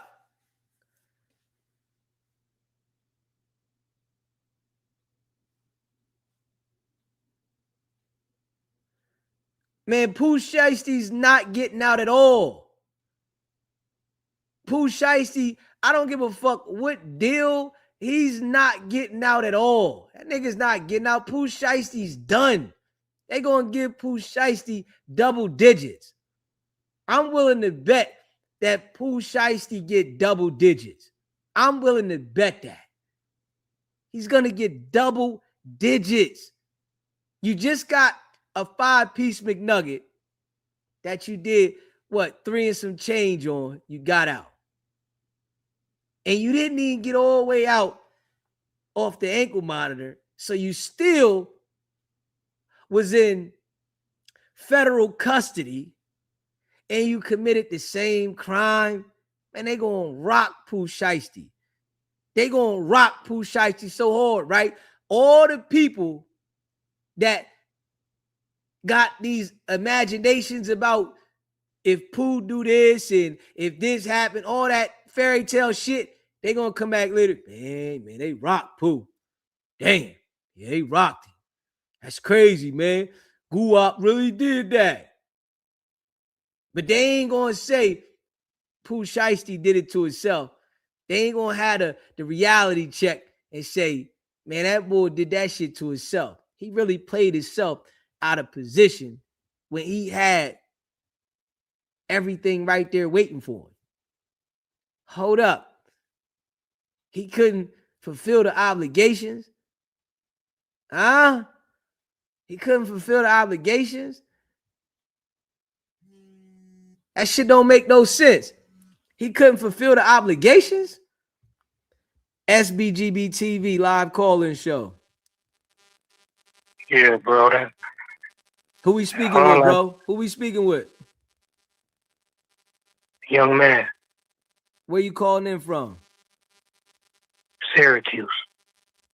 All right, what's going on, brother? That shit all stage, bro. Like, why do y'all believe because the FBI got involved that is real? The FBI the FBI been involved with fake everything. And you know, from back in the past, like all that is all fake, dog. It's all fake, So man. what? It's all So staged. what do you think is They fake about staged it? Bro, they staged it to get more sales on their records. First of all, Pooh Shiesty is not nobody that niggas be in their car riding around bumping. Gucci Man, okay, he was good back in like 2004. He hasn't been doing good. So you said Dude, they doing nobody's all playing this Pooh clout. Shiesty in the car? Man, hell no. Not in New York. Hey, listen, bro. Do you understand that song that Pooh Shiesty put out, the FDO, was #1? Bro. I'm asking you a question. I want you to answer my No. question. Do you understand? You just say yes or no. Do you understand that the song that Pooh Shiesty dropped, the FDO, was #1? No, because I never heard All of right, it. then. So you don't know what the fuck you talking about, bro. You just talking. If you don't understand that song was #1, you don't know what you're talking about. So what? That shit was probably whack, bro. That's my word on everything I love. Don't nobody from where I'm from, New York. Not just you, bro. Don't put New York in this, bro. Because nobody. No, it's you. You can't put New York in this, bro. It's you. I don't know if you live in the basement of your grandma's house. I don't know where you stay at, bro. But it's you. You don't understand what you're talking about. That song was #1, bro. Okay, let me tell you. People listen to Chief Keef and NBA Youngboy more than they listen to that Pooh Shiesty motherfucker. Pooh Shiesty just got out of jail, bro. He just got out of jail, dropped the song, and his song went #1. Man, that nigga whack, bro. That nigga ain't got no flows. I'm gonna tell you right now, it wasn't staged. He ain't got no flows, I don't know bro. if you on something, maybe you had too much to drink tonight, and things like that happen, right? But I don't know if you just might have one of those type of conditions, but bro, you don't know nothing of what you're talking about. You just talking. Bro, I promise you, that shit. Don't promise me. Don't promise me. Pooh Shiesty is whack, bro. I'm telling you. I understand that's your opinion, right? That's your opinion that the man is whack. Listen, nobody knew about him besides what the Pooh Shiesty mask or whatever. That shit is bullshit, bro. So how do you know the Pooh Shiesty mask if don't nobody know about it? That man don't got no flows. He don't got no flows at all. He is not. So maybe you're right. A few people that's garbage had #1 tracks. A few rappers that's not bumping right now had #1 tracks. Just because I've never heard of them, you gonna tell me I'm not Yeah, you from Syracuse. I'm they said Syracuse is 6 hours away from the city. So yeah, Syracuse, you one of those backyard boogie dudes. You don't understand anything about music. You saying Chief Keef. I listen to Young Jeezy. I listen to Young Jeezy. I told you, Chief Keef, NBA Youngboy, still Tupac, still listening to all that. But that nigga Pooh Shiesty is a fucking... Bro, I want to say something, but I ain't even going to say it. But that nigga is not that dude. Not by far. Project Pat get more respect than he do. Bro, the song that he put out went #1. I understand, bro. And you're saying that the situation was staged. A lot of rappers that put out #1. You're saying that this situation was staged, bro. Like the shit that you're saying, bro. I don't know what you on. I don't know if it's some medication you take or something, bro. But that shit don't even make sense, bro. That doesn't even make sense that it was staged, bro. So Troy Ave didn't stage a robbery. Did the feds come in there? Did the feds lock Troy Ave up? Dude, let me tell you something. I asked you a question though. Did the feds lock Troy Ave up? No. Did the state lock Troy Ave up? Brother, the feds been a part of conspiracies since time began. All right, we What the understand all that. what the We're fuck not is you- talking what the about the fuck is you- conspiracies. We're not what are you talking about talking about? the shit that you talking about. We're talking about this situation here. We're talking about this situation. So let me tell you something about Alpo Martinez. Now, he faked his death. Okay, he Man, staged it. Alpo is gone, bro. No, Stop. he's not. Yes, he No, is, man. He's Oh, my gone, God. man. Oh my He's God! gone. So said, you think like I was Tupac's still saying- alive too, right? No, like I was saying, I'm that nigga asking who you, do you think Tupac's still believe in- alive? You believe in white Jesus? Do you that nigga. think Tupac is still You alive? Hell yeah! Oh man, you smoking that shit, bro. I ain't Nah, even gonna hold dude. you, bro. So, yo, You motherfuckers smoking, can bro. make you believe anything. As long as they got fame and fortune, they can make you believe in anything. Man, They can't do. nobody make me believe nothing, boy. You understand that I'm a smart individual? I'm the one that's doing the show. You Bro. listening to me. Do you understand that can't nobody make me believe nothing? Just how you talking, you can't make me believe what you saying. Bro, so you believe in white Jesus too? Hey, I listen, bet bro. you do. I'm I gonna tell bet you you like do. this, bro. I'm I'ma tell you like this, bro. You believe in Santa Claus? You believe in the Easter Bunny too? Bro, you gotta relax, bro. Hey, listen, I'm gonna tell you. I don't know if it's from the line of the DNA that you come from, why you like this, or maybe you might have been smoking that Wakata. No, I've been. Have bro, you I've ever been waking smoked? up to You ever smoked the all these- Wakata? Bro, I've been waking up to all the fake shit that's been going on with Jay-Z and 50 Cent, all that shit. They do all that to make y'all pay attention and to make y'all buy these fucking albums. But you're a dumb motherfucker like you think, oh, nigga, you must have been smoking something and all this book. Nigga, you like Kanye West, motherfucker. Oh man, you got the You mind like of a Kanye goldfish, West. man. You got You the like brain of a Kanye West, goldfish. nigga. You know that, right? I'm You just like being Kanye real, bro. West. I want you to go look at the goldfish, bro, and that's the type of brain you got. Watch how they swim back and forth in the You tank. brainwashed. You brainwashed. Man, you got nigga. the brain the size of a You goldfish, boy. brainwashed. I'm just being You real. brainwashed. Like your mind is so not there. You need some help, bro. I ain't even Yeah, gonna you hold won't- you. Just like you saying, Pooh Stacks, you're going to spend a lot of time in jail. I bet you any kind of money, they going to drop all charges. They already saying the FBI don't even really have evidence against them. So you're believing So- the news now, but then you don't want to believe the other shit. Listen to yourself, boy. No, I'm telling you. But listen to how what they you just think- said to me. How they rocking you to sleep, bro. But I want you to listen to rocking what you you to just sleep. said. You said that They they rocking you said, to sleep. I want you to listen to this, bro. You just said And to I'll- me that you don't Go ahead, go believe ahead. the shit that they say, but then you going to tell me you believe that they said they don't got evidence. Bro, I just also told you the FBI is a part of a lot of conspiracies. Man, you got to pick what side you're going to be on, bro. No, I just told you that. I said they got a lot of conspiracies, the FBI. They playing mind games. And they always playing mind games with niggas like you. They Like, playing mind niggas games like with you. you. That's why you talking the way you talk. Niggas like you go to church, give your money to the pastor, after the pastor then fuck transsexuals and shit. Like you, So that's the type of shit you seen. You seen the your brain, you brainwashed. this bro. is what you seen, you right? just brainwashed. So you go to You church really and you brainwashed. seen this type of activity that makes you look at it like that. Bro, it's evidence. I don't have to see shit. It's evidence. So where you get the evidence It's from? evidence.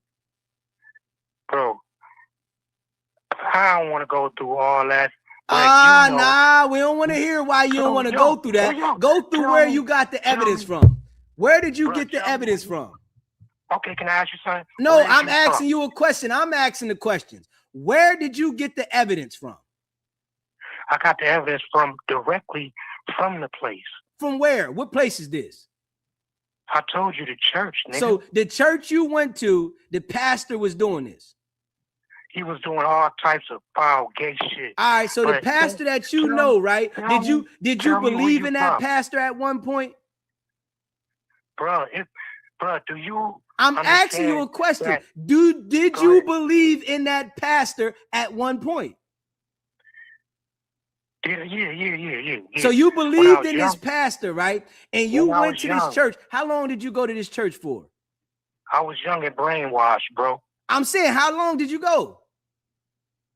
Bro, for a couple of years. So did But you I was go young because your mom and or brainwashed. dad or somebody in your family made you go?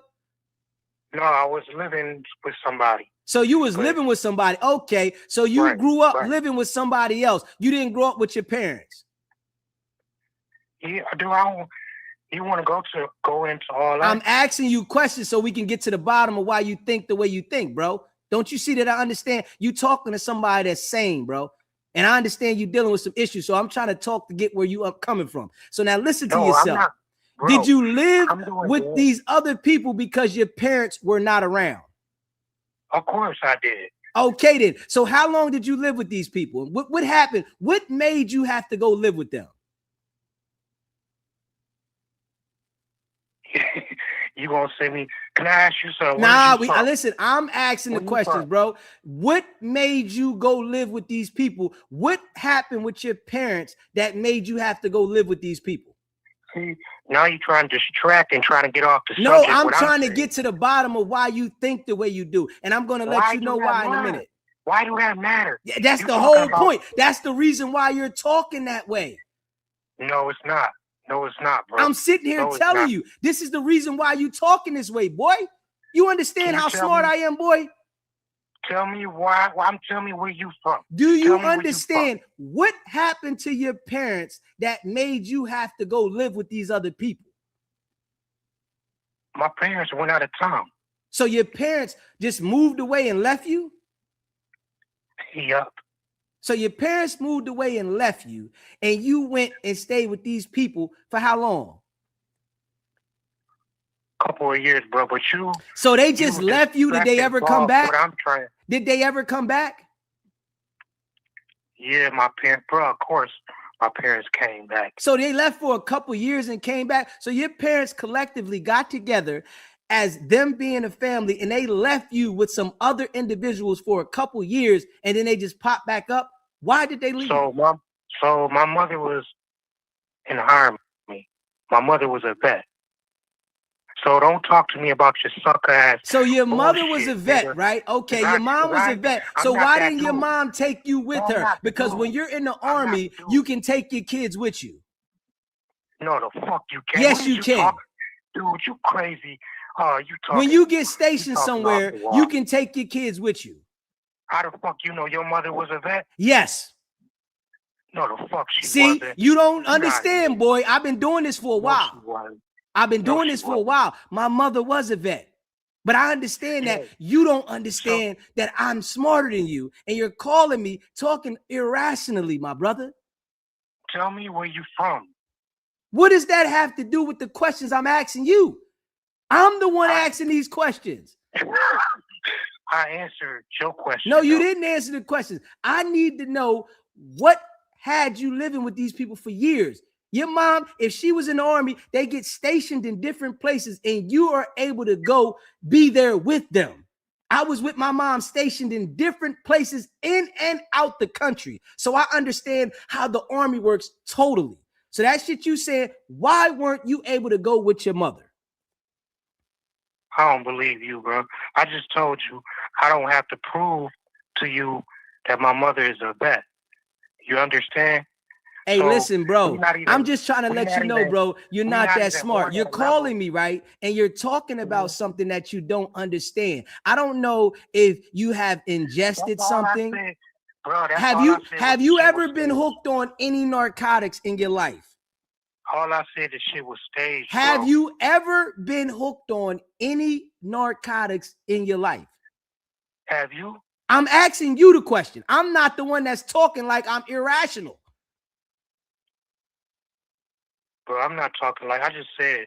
I just called you, bro, on some player shit. Nah, Just you to didn't let you call me know- on no player just shit. to You say- called me on just to some let you know- motherfucking, just you to on let you some know. Where's Waldo weird shit on a whole nother level. That's what you called me. Bro, I just wanted to let you, because you know what? Because it's what you're saying is like some real life sucker shit. No, Like, what you're you saying is you the bringing saying my mother- of somebody you that bringing doesn't my have mother- common sense you and bringing my understanding, mother- bro. You don't have any common sense, bro. You need to go talk to somebody. You need to go seek a counselor, bro. You need to seek a counselor. That shit is stage. I'm telling you, you need to go seek a counselor, bro. You need to talk to somebody that's willing to listen to you, right? And if you want to talk to me offline, you can pay me for the services, right? You can pay me and I'll have the conversations with you to enlighten you to how to understand how to cope with life and what's really going on in life. I'll help you out, my brother, because I understand you going through something, right? And I understand you lost. These type of things happen in life, my brother. But I'm here to give you the understanding that you are lost. Yeah, that's it for the brother. He hung up, man. Smash that like button. Hit that subscribe button. The brother needs some help, man. You hear me? The brother needs some help, man. Like, honestly, you know, I don't understand what happened, but the brother needs some help, man. Straight up. SBGB TV, live call-in show. Make sure you keep it clean, bro. All right, my bad. This rock, bro. You got to understand, right? You got a lot of goo babies, right?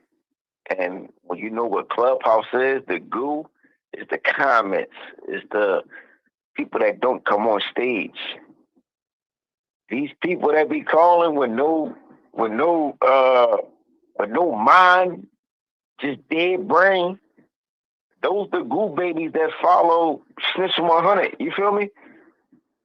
Yeah.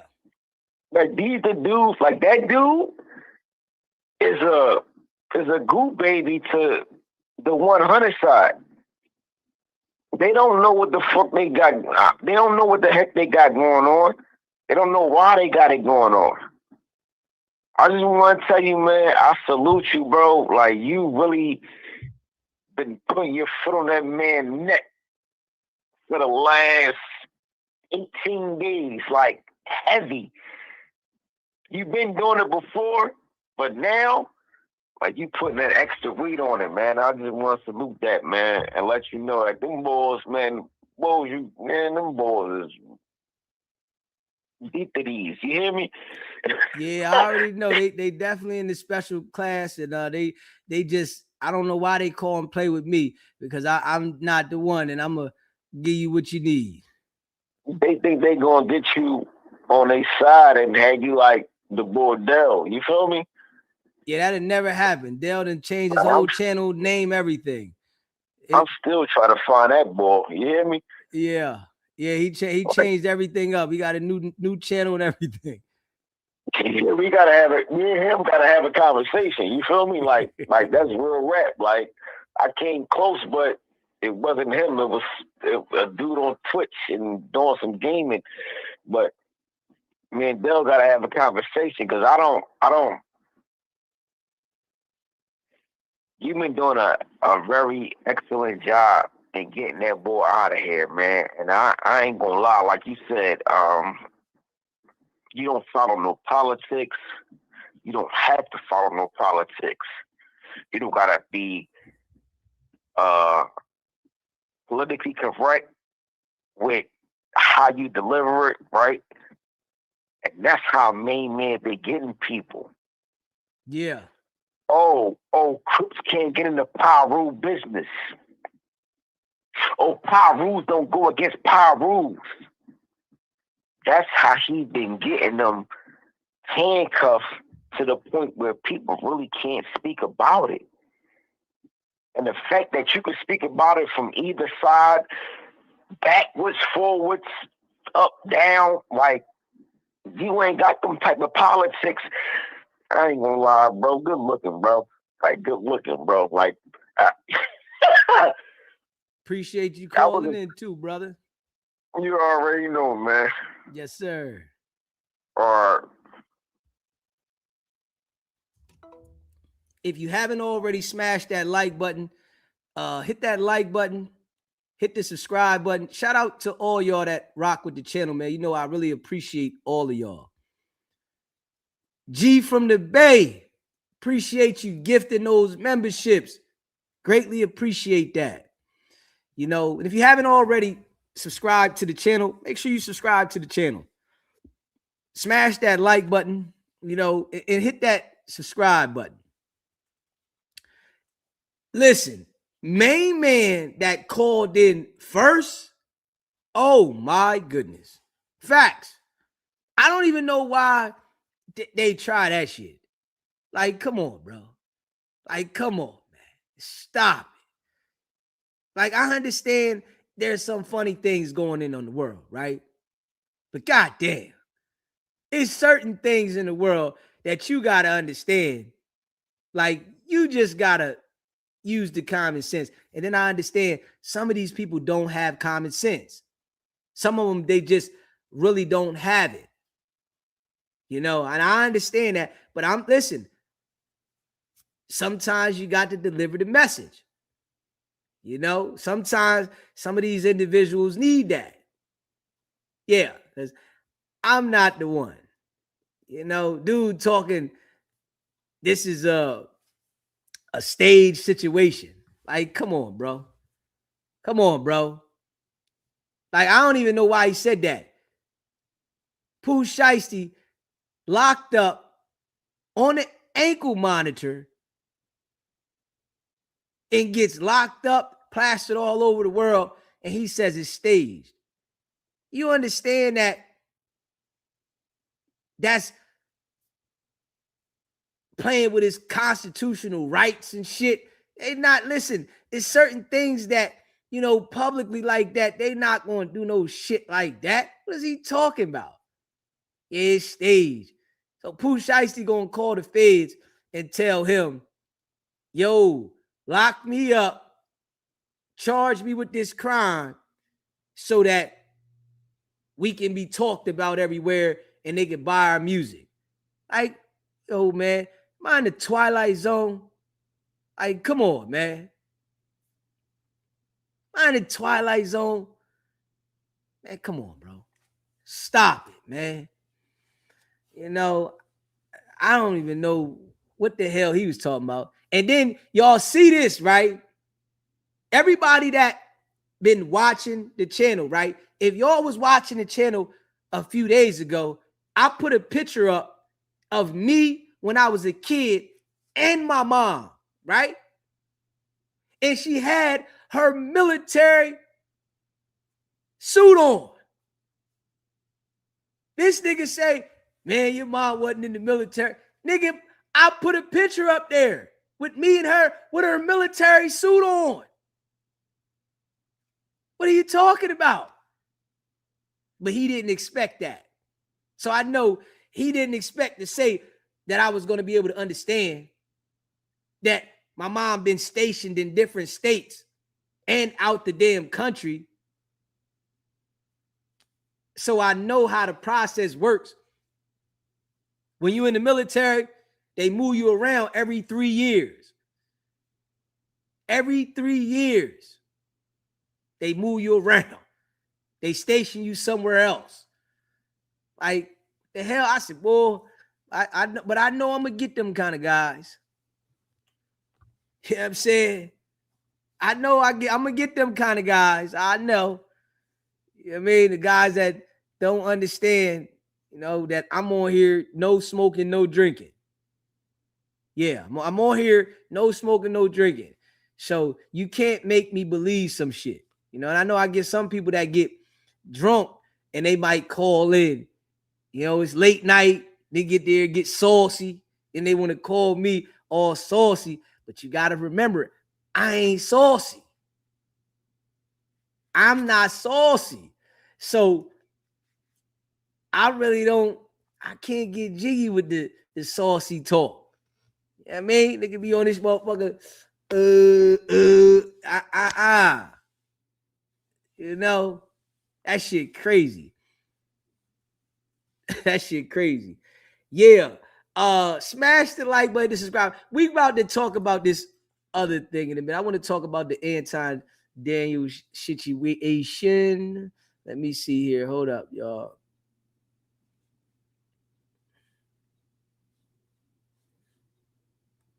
Hold up. Smash that like button, the subscribe button.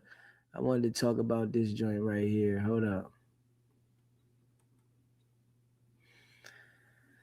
Yeah. That was crazy though. Broke him all the way down. Made him hang up, didn't I? I broke him all the way down. He hung up. I knew it was a root to something. Niggas say he lived with these other people for 2 years. I said, yeah, something going on here. Yeah, hold up. See, and this is why Wack can't run that shit on me. Yeah, you can't run no shit on me. Like, some people, I try to be, let them talk and shit like that. But, like, it's just some shit I can't deal with. Yeah, some shit I just can't deal with. Like, man, what the hell is you talking about, man? Yeah, what are you talking about, man? It's real shit. What are you talking about? You ain't making no damn sense. Yeah. They see Wack can't do. I don't even know why people want to, you know what I'm saying? Nigga, I ain't worried about that shit. Yeah, they see Wack can't do not a damn thing with me. I don't even know why they be trying to play with me. Yeah. I don't know why. Let me see. We about to check this joint out right here, right? I want to check this joint out right here. Hit that like button and hit that subscribe button. Hold on. All right. So let's keep it a buck. Gucci Man was doing business. Let's get that out. Bottom line there. Gucci Man was doing business. So business is business. You know what I mean? You can't mix the streets with the business. People out there got to understand that. If you in the streets, you're in the streets. Do not ever mix the streets with business. You will fail. And that's a fact. You know what I mean? Pick a side. If you want to be in the streets, be in the streets. But pick a side. You know what I'm saying? You got to pick what side you want to be on. But if you think you're going to play the streets and deal with business, you in trouble. Just keeping it a buck. You know what I mean? All right, so with the Corey Holcomb, he's being sued by Anton Daniels' daughter and his wife. They suing Corey Holcomb. And Corey Holcomb brought Anton on the show that day.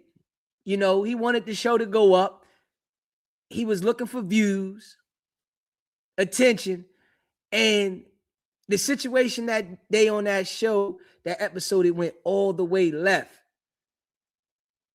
And this is what happens out of it. You know, Corey wanted to go and post his daughter on there, talk about his daughter. Like, Corey's my guy too, man. Like, I watched the 5150 show at times, right? But understanding, you know, you got to be mindful in certain situations. And I think, you know, Corey's not understanding that he's a target, right? So you got the situation where the girl is saying, you put your hands on her, right? And we seen the video.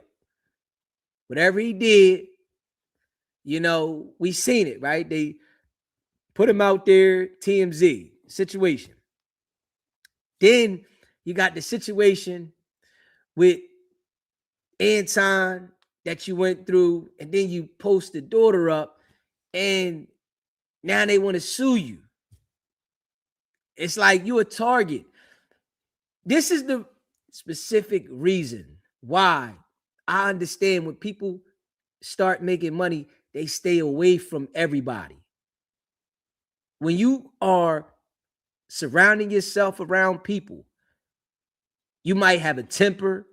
Shit happens. Shit happens, right? And when you start surrounding yourself around people, you start putting yourself into situations. And this is a fact. You start putting yourself into situations. And I think that Corey is not understanding that you need to go back in your bubble. Go back in your bubble, do your show, and lock in and do what you do. But you trying to be around people and you doing too much. And it's like you bringing a lot of extra BS on yourself. For what? You know what I'm saying? And this is how I see it. Corey could have fell back on that shit. All right, I got this situation, that shit. You know, go at Anton. You want to go at Anton? Go at Anton. You brought his daughter into it. You wasn't thinking. You wasn't thinking. See, this is what happens when you're not thinking, when you're trying to do something and you're not calculated with it. You're not thinking about what could come out of it, how it could turn out. In a situation that went left. So his daughter is suing him and the 5150 show for defamation per se, false light, defamation of Leslie Daniels with respect to the t-shirt image, defamation of Sharita Daniels with no respect to the t-shirt image, international infliction of emotion distress suffered by Leslie Daniels, international infliction of emotional stress suffered by Sharita Daniels, violation of California Civil Code section 3341. They going at Corey Holcomb. Yeah, he put himself in this situation. They going at him. Lawsuits filed, and they going at him. So, they going at him and the show. Him and the show. They got the plaintiff here. Anton Daniels' wife, the daughter. And it says it right here. The plaintiff is Sharita Daniels, is the wife of Anton Daniels. Leslie Daniels is the daughter of Anton Daniels. And shit getting crazy. Upon information and belief, defendant Corey Lamont Holcomb, hereinafter, at all times here mentioned, is an individual with a residence of place of business in the county of Los Angeles, California. Upon information and belief, at all times here with Mr. Defendant Corey Holcomb produced and appeared on a weekly podcast known as the Corey Holcomb 5150 Show or the 5150 Show. The show consists of long rambling profanity, laced monologues by Corey Holcomb, interspaced by product commercials and solicitations. Yeah, they on Corey. Upon information and belief, at all times here mentioned, the 5150 Show is a business entity of known from the producers and airs the 5150 Show, and said business entity has principal places of business at the address. Let me see here. Hold up. Let me see here. Hold up. The true names, capacity, whether individual, corporate representative, otherwise. Let me see. Hold on. The plaintiffs are informed to believe they're alleged that each of the defendants named DOE, along with the named defendant, are responsible in some manner for occurrences herein alleged. The plaintiff injuries herein alleged were legally or proximately caused by the defendant. Now, Corey talked about Anton and said some things, you know, put the daughter's picture up there. But I don't know if they're gonna, you know, really make it seem like he damaged them. You know, this is the route that people go in a lot of situations, regardless.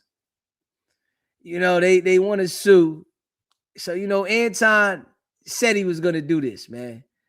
You know, and it's always when you like let people into your space, you let people into your space. He brought Anton up there. They had a beef, and he should have never did that.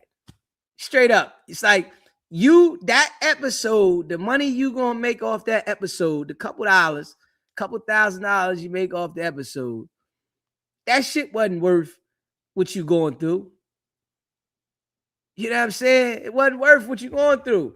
Anton did say some things about Corey as well. So I'm sure that Corey might try to countersue him, but Anton's not suing. It's the wife and the daughter. You know, the wife and the daughter. So, you know, let me see. Let me see here. Hold up. Let me see here. Let me see. Factual backgrounds. Upon information and belief, in January 2026, the Corey Holcomb 5150 show was aired through YouTube and had a wide audience in the United States. The 5150 show was aired on January 13th, 2026. Anton Daniels, the father of plaintiff Leslie Daniels and the husband of plaintiff Sharita Daniels, appeared on that show. After introductory comments were made by defendant Holcomb and the guests, the two individuals became involved in an intense, heated discussion, and provocative remarks were exchanged. The following week, January 20, 2026, defendant Corey Holcomb aired another 5150 show. During the show, the defendant twice aired a photograph of plaintiff Leslie Daniels standing immediately in back of the American flag. They got the time frame. The defendant, Corey Holcomb, clearly identified plaintiff Leslie Daniels as the daughter of Anton Daniels. While the photo was shown, host Corey Holcomb made disparaging and highly offensive statements about the plaintiff and her father. Defendant Holcomb referred to the plaintiff Leslie Daniels on the broadcast as an ugly ASSDYKE. The defendant knew at the time of the statement was made that the plaintiff was a minor. The statement was made intentionally disparage and demean plaintiff. The defendant expected at the time that he would profit monetarily by ridiculing Leslie Daniels and subjecting her to scorn, since his podcast has promotion for products that bring a substantial income. So they saying she was a minor then. I think she was 17 at the time. I think she's, 17 now. I think she's 17 now, or she might have turned 18. But she was 17 at the time. Let me see here. On the next show, January 27th, 2026, defendant Holcomb exhibited for his audience a t-shirt which depicted plaintiff Leslie Daniel as an ape and depicted the plaintiff Sharita Daniel as an ape.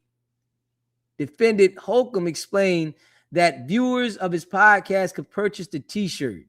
He alleged that all money received from views would be donated to the family of a woman shot in Detroit by ICE agents. To date, no accounting of the funds for the t-shirt have been rendered by defendant Holcomb. Upon information and belief, all proceeds from the t-shirt have remained with defendant. Damn, Corey.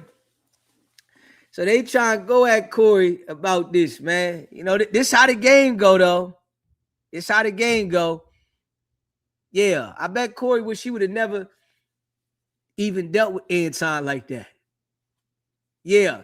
And Anton was offering Corey to have a fight. He told Corey, let's go outside. If Corey would have went outside and fought Anton would have sued him. But this is what happens, though, when you dealing with people. People will provoke you in certain situations. And then when they feel like they didn't win in the situation, they go this way. A lot of these people be popping it, but when the situation doesn't go in their favor, they turn to this kind of shit. You know what I'm saying? And Darlene definitely didn't want no parts. Yeah, Darlene didn't want no parts. That's my girl, Darlene. She be riding with Corey heavy, but she ain't want no parts. Just the same as when he was talking about Flacco. She was trying to correct it. See, I want to say this, right? Us as people, sometimes, we get positioned. And when we get positioned, we start thinking that we untouchable. That certain things ain't going to faze me because you hold a certain position. When I think it should be the other way around. That's when you got to be more cautious. You got to be more cautious when you got positioned, because now you're liable to anything. You got to be cautious of who you surround yourself around. You got to be cautious about the people that you deal with. You got to be cautious about a lot of things because you're subjected as like a target. You could be hanging out with somebody and it be all good 1 minute, and then the next thing you know, because they feel that you hold a certain position, now they try and sue you. They're going against you. And you let this person in your personal space. So Corey got a situation here on his hand. Plaintiff reiterated and realleged each and every allegation set forth in paragraphs 1 through 18. Defendant Corey Holcomb on his podcast January 20, 2026 falsely stated the plaintiff Leslie Daniels was a disparaging, H-phobic, and I don't even want to say this shit. Yeah, I don't even want to say that, but y'all see what it is. Plaintiff Leslie Daniels is a heterosexual and not, the LRGT LMNO stuff. The false statements was made by defendant intentionally to demean plaintiff and subject her to ridicule. Defendant knew the statements was false at the time that was made, or an alternative, the defendant failed to use reasonable care to determine either the truth or the falsity of the statement, yet made them anyway without regards of their truthfulness. Yeah, certain shit like that, man, you gotta be mindful, man. Certain shit you gotta be mindful with that kind of shit. Yeah, and Corey knows this shit though. Man, he know you gotta be mindful, man. Corey be having a show, it be 10,000 people watching this motherfucker. Straight up. You got 10,000 people watching the damn show. Yeah, it's all good that you got the audience, but you're a target for everything. People trying to find any reason, and yes, he's a comedian, but you're still a target. So that boy, he wasn't thinking, man.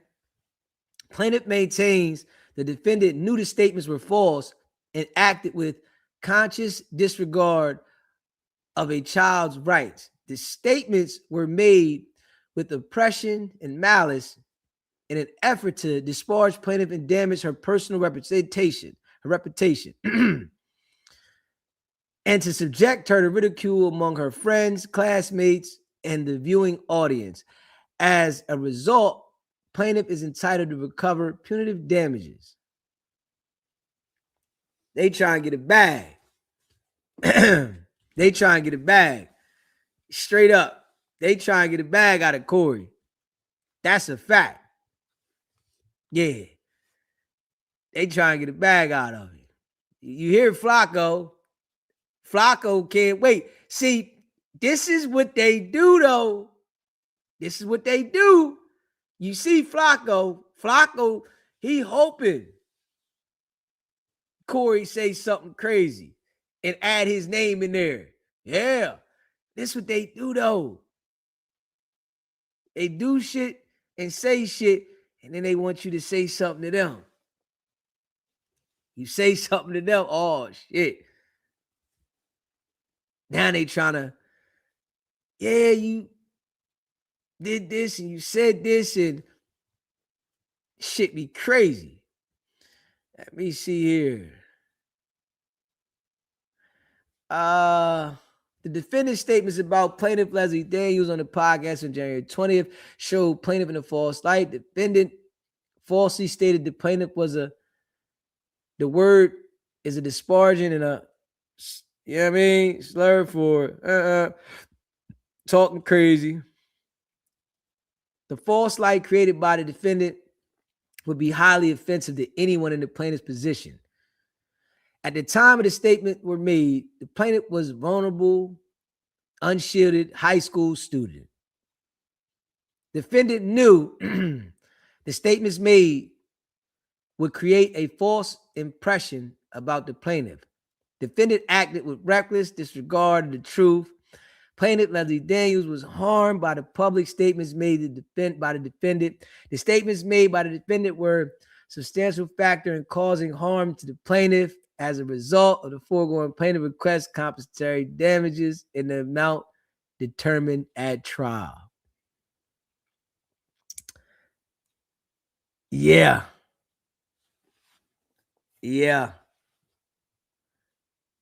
Corey got a situation on his hands.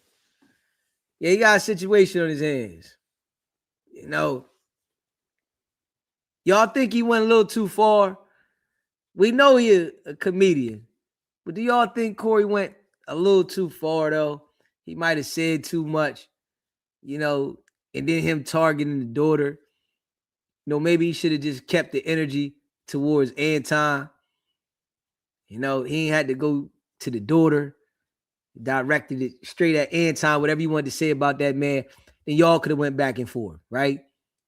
And then it could have been Anton said some things, Corey said some things, so it would have stayed between them. You know what I'm saying? And if they would have been a lawsuit filed, it would have been between them. You know what I mean? It wouldn't have been, you know, bringing the family in there in the situation. You know, because Corey wanted to, you know, he wanted to hit hard. You know, sometimes when it's war, it's war. So you want to hit hard. And Corey know he got a platform that people watch. You know what I'm saying? Every time Corey do that show, he got thousands of people watching at one time. You know what I'm saying? He got thousands of people. Yeah. You know what I mean? So I think, you know, the difference though, you know, with Corey and Charleston White, Corey has a platform. You know, he got a platform on there. And, you know, he promoting the products of the daughter on the product and shit like that. So, you know, Charleston White, you know, he says these certain things, but Charleston White don't got no products for sale. You know, Charleston White don't got a steady platform that he's like promoting shit off the platform doing it. So he goes to other people's shit. You know, this is why, you know, people like him and Wack do that shit. Because them going on other people's platform, you know, they try to not be held accountable for the shit. Performing on other people's platform, doing the shit. You know, when you got a platform, they want to try to hold that platform accountable. You know? Yeah, Corey definitely doesn't realize that the podcasters are petty. He don't realize it. I guess maybe he's being reminded. You know, absolutely. It was a man situation, not a child situation. So yeah, I mean, he could have left the kid out of it. Yeah, he could have left the kid out of it. You know, we saw the same thing with whack testing. Yeah.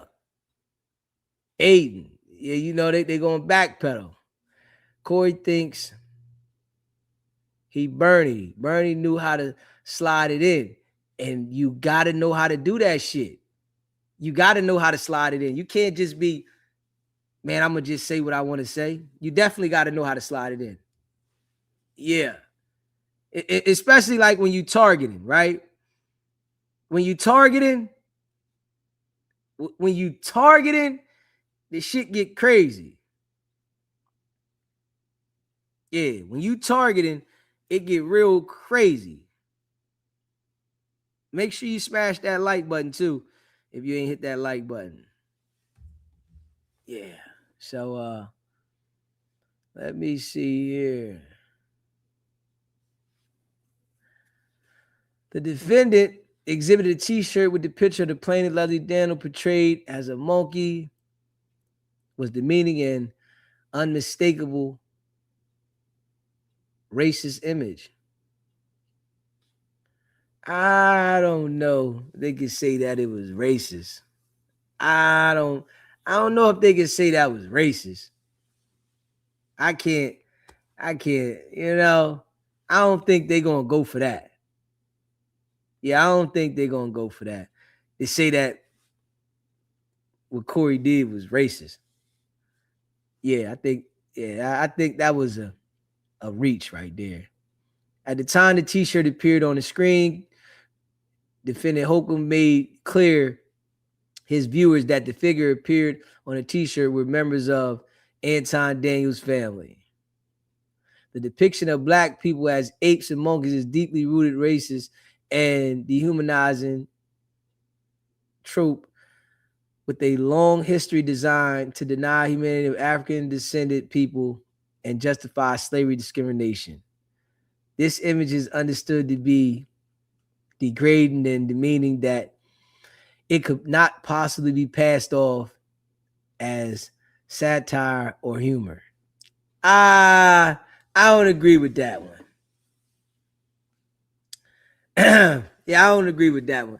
I don't believe that, you know, they can say Corey was being racist because he put a picture of a monkey up there and this is what he referred to her as.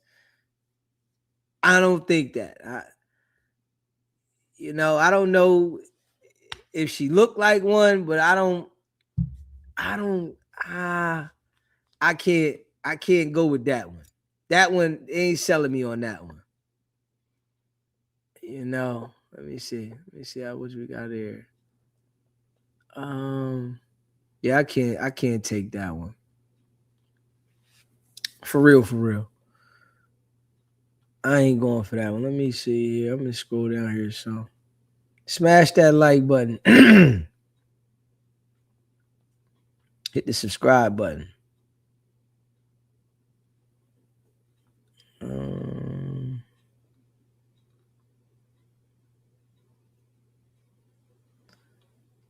Let me see here. I didn't put the daughter up there. I ain't gonna put the daughter up there. I ain't gonna put her up there. Yeah, I ain't gonna put her up there, but yeah, I think he went too far.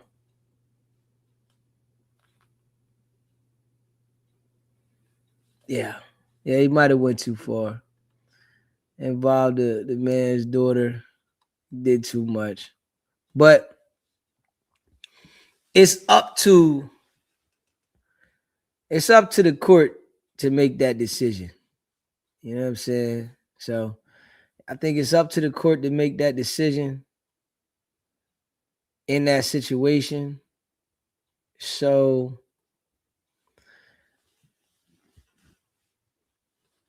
we're going to see how this turns out. And we're going to see how this turns out, man. Facts. They gotta. We can show this though. This the picture that they saying Corey held up there though. This what they saying. You know they got a picture of Darlene, Craig, and Corey holding the picture. Yeah. I mean, they might settle out of court. You know, they might just be trying to make a statement. But Corey gotta relax though, man. I ain't gonna lie. Corey really gotta relax. Yeah, Corey gotta relax, man. He doing too much. Let me see, he doing too much, man. Yeah, he doing too much.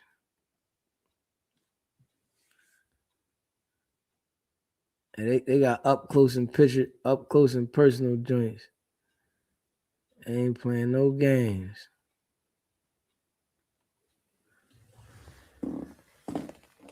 Yeah. What y'all think about that? Tell me what y'all think about that. Do y'all think what do y'all think about that though? Honestly.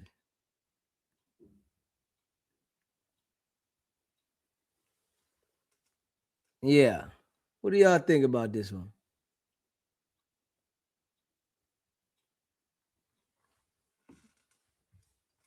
Think it's too much? Yeah. It's Corey. He in a situation. Yeah. Yeah, man. You know you're a target. The bigger you get, you're a target.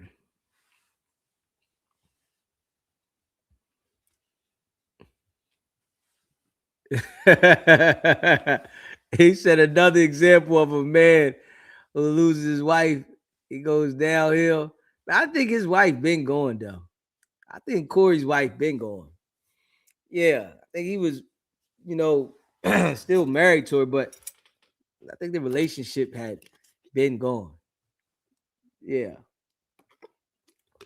You funny. Yeah, you funny with that one. Let me see here.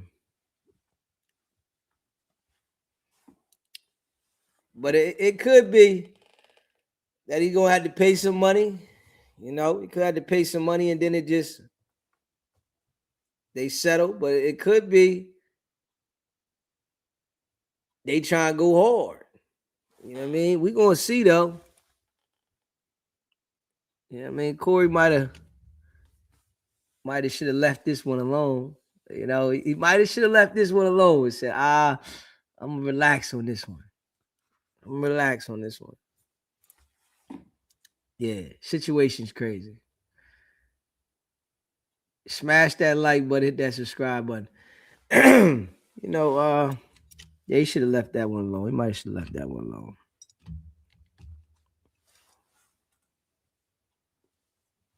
Let me see here. Big 30's attorney.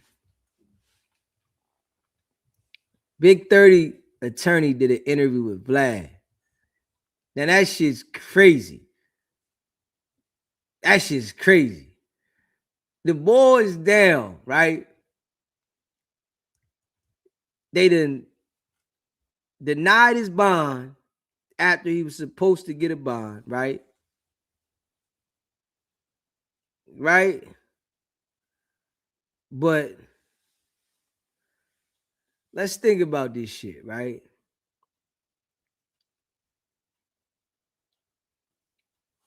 Why would you go on there and talk about anything? Like, you supposed to be worried about fighting the case. That there look like the lawyer is looking for attention. Yeah, the lawyer looking for attention. Like, come on, man. I don't want no attorney that's going want to go talk about my case. We ain't even get to the damn preliminary hearing yet. This nigga talking about the case. He did an interview soon they got locked up. Yeah, I just think that shit is wild. Nigga did an interview before he got locked up. That shit wild. That shit wild. You know what I'm saying? That shit is wild. Oh, some real shit. I wouldn't want dude to be my attorney at all. I ain't even gonna lie. I wouldn't want that nigga to be my attorney. Not one bit. You know, I'm sitting here in a situation. I'm in a sticky situation, fighting for my life, and you want to go talk to Vlad. You want to sit down with Vlad and then say, I can't answer this, answer that. Let me see here. Hit that like button, that subscribe button, man. I would be pissed. I would be pissed. I think they all cooked though. You know what I'm saying? I ain't gonna lie. I think they all cooked. I think they cook. You know, you got some people saying that the shit. Let me see. Hold up.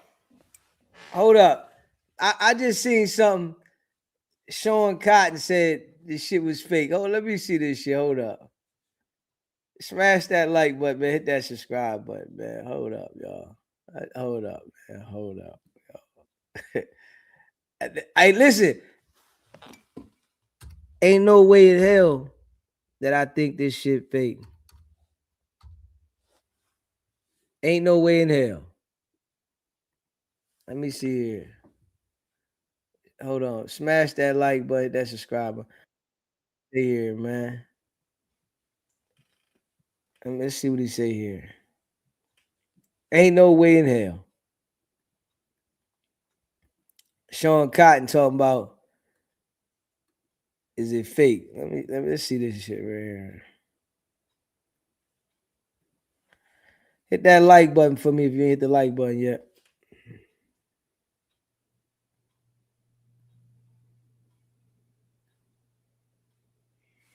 Let's see here. Sean Cotton said the beef is fake. Man, y'all hear the one dude called in talking crazy. See, this is the manipulation they be doing. They want to play with the brain. Man, ain't nothing fake about that shit. It's a million YouTube channels, but you right here with me, man. Hey, Gucci Mane just dropped this diss record towards Pooh Shiesty out of nowhere called Crash Dummies. Now, before the record came out, it was a little bit of audio was leaked on Twitter. And I just thought it was fake because he's saying they tried to set me up. He's coming out talking about it. So he's not running from it. He's not acting like it didn't happen. He called he called Big 30 fat ass. This sound like this was some 07 Gucci shit. Look, I don't think this shit is real. I'm gonna go ahead and keep it a bean ski with y'all. I don't think this Gucci Pooh Shiesty shit is real. I think this some industry shit. I think Gucci and Pooh Shiesty running a play on the world. This shit is a movie. I don't think this shit is. Come on, man. Are you serious, man? Hey, man. Are you serious, man? Like, hold up, man. Sean Cotton, you gotta relax, bro. You can't be serious because this shit is filed in federal court. Like, come on, man. This shit is filed in federal court. They not playing like that. No, hell no, they not playing like that. So I don't believe what he's talking about. Hell no. I do not believe what he's talking about. Just keeping it a buck. You think that them people are going to play at that level? Negative. You know why? Because they get a thrill off of the convictions that they get. Them people are about numbers. They want the numbers. You see what happened with the prosecutor that was on the Diddy case. They fired her. Nah, they trying to make an example. So I don't believe what he talking about. Let's see what he talking about. I don't believe that. Real, bro. I really think they're gonna come out of. I'm just waiting for them to come out of. Just to come out and be like, psych, we got y'all. Ah. Pooh Shiesty's streams are going crazy. Gucci Man streams are going crazy. I reported earlier how all of old Gucci Mane tapes, everybody's going back to listening to old Gucci now. He had like 7 tapes in the Apple Top 200. Everybody's winning. The jails is winning. You know, the same people who own the record labels own the jails. Look, I don't want to get too deep now. I'm not on no conspiracy shit. But this shit just don't seem. This. Stop it, man.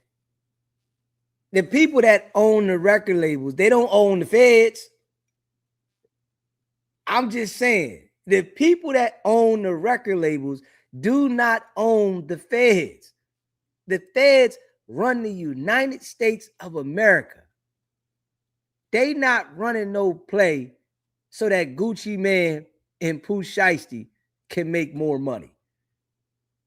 That's a negative. But, you know, this is what a lot of these guys do on the internet, because being honest, man, a lot of people that, you know, pay attention to the internet, they get easily persuaded and manipulated.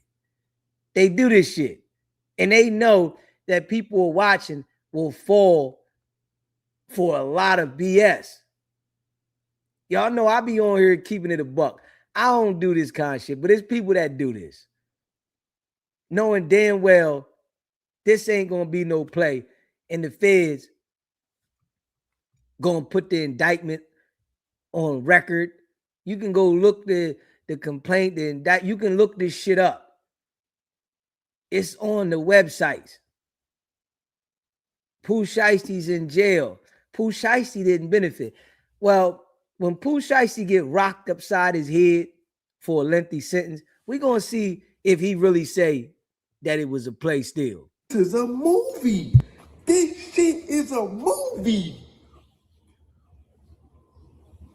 And when Gucci announced that he was dropping tonight, he announced at like 8 o'clock. So when I first seen it, I was like, don't go too hard, because if you go too hard, they're gonna call you a rat. That's what they doing now. Everybody on the internet calling him a rat because he's revealing what happened. He's like, man, I thought we was a meeting, blah, blah, blah, blah, blah. This is a setup. And fat ass, he was coming at Pooh and Big 30. So, but before the record, when he announced the record, I'm like, oh, okay. He gonna say some subliminal shit. He gonna say some subliminal shit to let y'all know he not ratting, but he gonna address a little bit. He gonna come at Pooh a little bit. He ain't been taking his meds, man. Hey, since that shit happened, Keisha was like, man, get off these meds, man. Get off these meds. We need Gucci from 06. Wow. This shit is fake, bro. There's nothing none of y'all could tell me. This shit is all scripted, bro. This is a 50 Cent. Man, he don't believe that. He just doing that for the audience of the internet. I can see how he's saying it. Straight up. I can see exactly how he's saying it. He's doing it for the internet audience because he know people gonna run with this shit. Straight up. Yeah. He don't believe that. Movie right now. This one of them joints. Wow, this nigga Gucci really.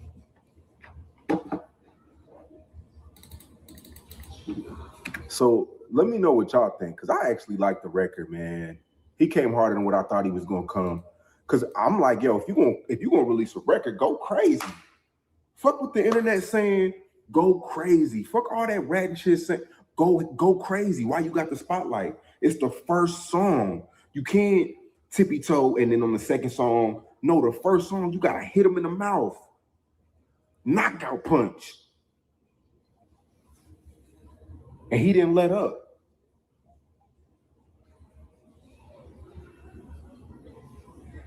But everybody calling him a rat now because he addressed what really happened. He didn't shy away from it. He spoke direct. I mean, wow. Everybody is. I think this shit is fake though. I'm blown away. This shit. Let me know what y'all think, bro. Did Gucci say too much in the record? Was that the Gucci that y'all wanted? Because that's the Gucci that I wanted. I wanted Gucci to come out on some fuck everybody, because that's his legacy. That's his character. That's him. That's what we love about Gucci. When Gucci was going on them rants on Twitter, that's why I fuck Nicki Minaj and coming at everybody and T.I. and coming at Gotti. That's the Gucci we love. I told y'all last week we love a crash out. This the Gucci we love. You can't say, you can't be on both sides of the fence, man. That's the Gucci I like. Ratting or not, nigga, tell it how it is. How you feeling right now, nigga? Hey, yo. Hey, yo. This is the game of the internet. This is the game, though. Like, he's doing this on purpose because it's the game of the internet, man. You know, you're going to have people that listen to this and they going to run around and be like, man, it's fake, because they heard him say this, right? You know, they know he got Say Cheese. He got a big platform, right? So it's going to be people that run around and really repeat this as if this is real, when he's just doing this for entertainment, man. This is crazy. And you can tell by his demeanor, though. When you look at his demeanor, you can tell. Just look at the demeanor, you know, really pay attention to the demeanor of how he's acting.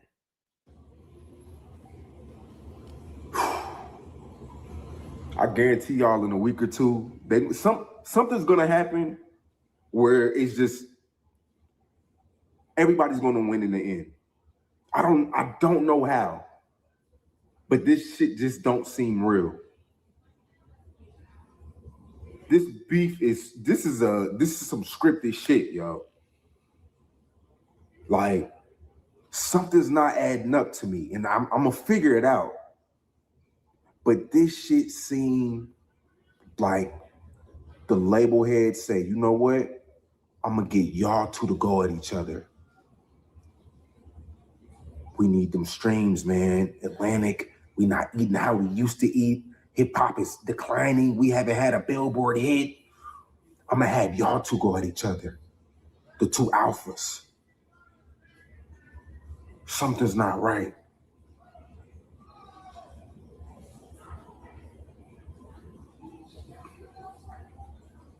And somehow Pooh Shiesty gonna slither out. He not gonna do, but by that time they're gonna make millions and millions of dollars. I'm not a conspiracy theorist, but this shit just don't seem. This shit seem like a movie.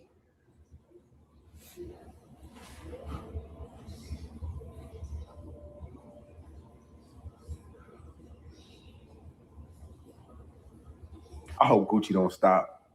I hope Gucci drop 3 more records coming at everybody. Not even just Pooh Shiesty, coming at everybody, the whole industry for saying he a rat. I hope he come at everybody. I got gun for days. I want Gucci coming at everybody. Because rap has been whack, man. That's what we need, man. We need some competitiveness, man. We need that, tired of the get along game, man.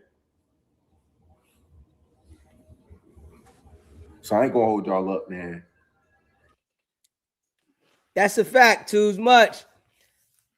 It goes to show that our people love the destruction. You know what I'm saying? Like, word. That shit crazy.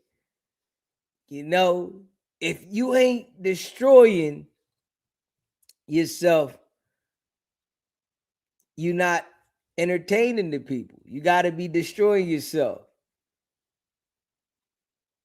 That's what it showed, though. Straight up. You know what I mean? So,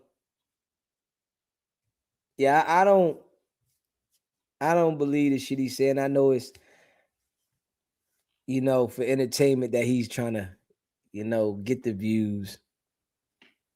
Yeah, he trying to get views, man. Shit crazy.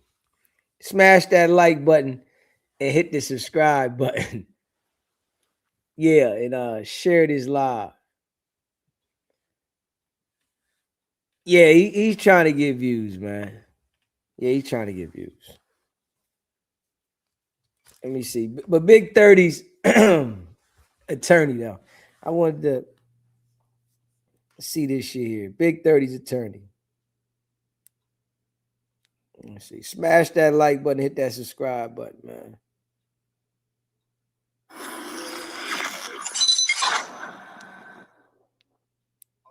Go. Today we have attorney Arthur Horn, who's representing Big 30 in the Pooh Shiesty Gucci Mane armed robbery and kidnapping case, where Big 30 and 8 co-defendants are facing up to life in prison if convicted. Arthur's fresh out of the courtroom where Big 30 had a bond hearing. Arthur, welcome to Vlad TV. Hey, glad to be here, Vlad. You think they would be playing with court dates, having hearings, and this shit was a joke, like it was a play? Ain't nobody going for that shit.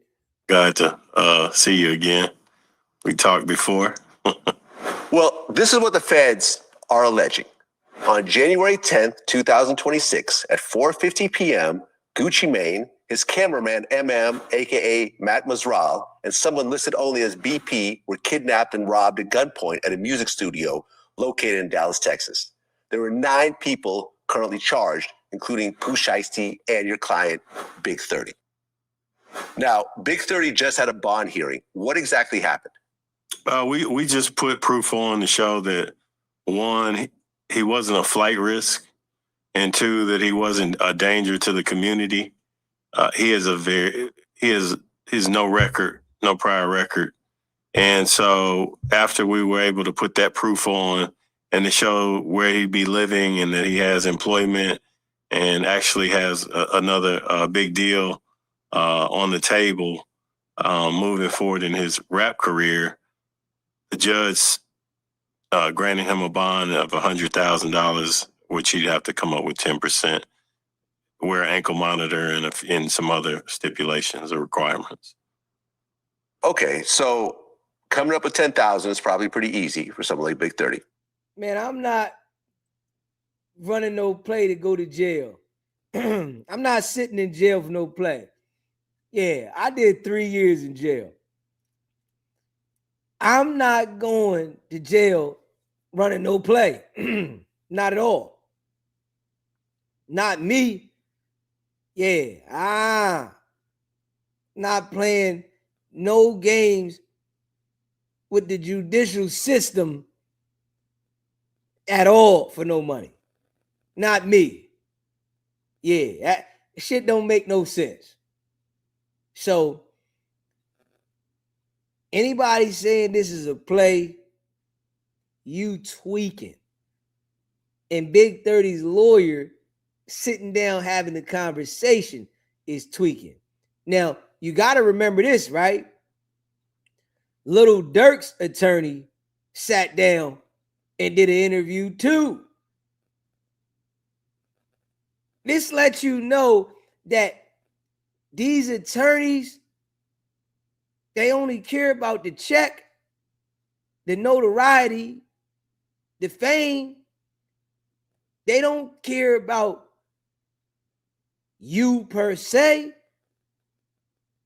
You know, they don't care about you. They gonna sit down and get the money. Think about this. If Big 30 go to jail for some time, the lawyer got the notoriety. That's his lawyer. He can write a book. He can do anything off of being noticed about the situation. Man, they don't care. Oh yeah, we were excited. We're ecstatic.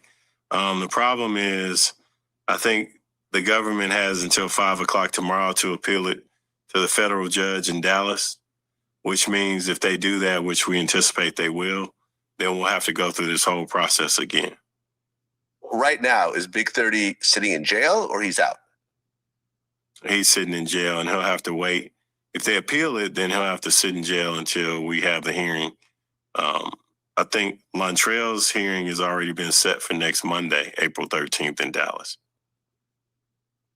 Okay, so if the feds appeal, then you have to wait until next Monday to have another hearing to see if the judge actually accepts the appeal or not? To see if the judge accepts the terms of the bond conditions, or if the judge could overturn it and say, hey, I'm not granting a bond, or he could say, hey, this is too harsh. We'll give him a lighter bond. He could do, various things. He could either one, take the bond away and make him sit in custody until we go to trial. Two, keep the bond conditions and the bond in place. Or three, he could lower the bond and let him out. The feds ain't playing. They not playing. Yeah, the feds ain't playing, man. See, the internet then got a lot of these attorneys comfortable. A lot of them. They real comfortable. They ain't care about people before, but a lot of them then just got comfortable. For sure.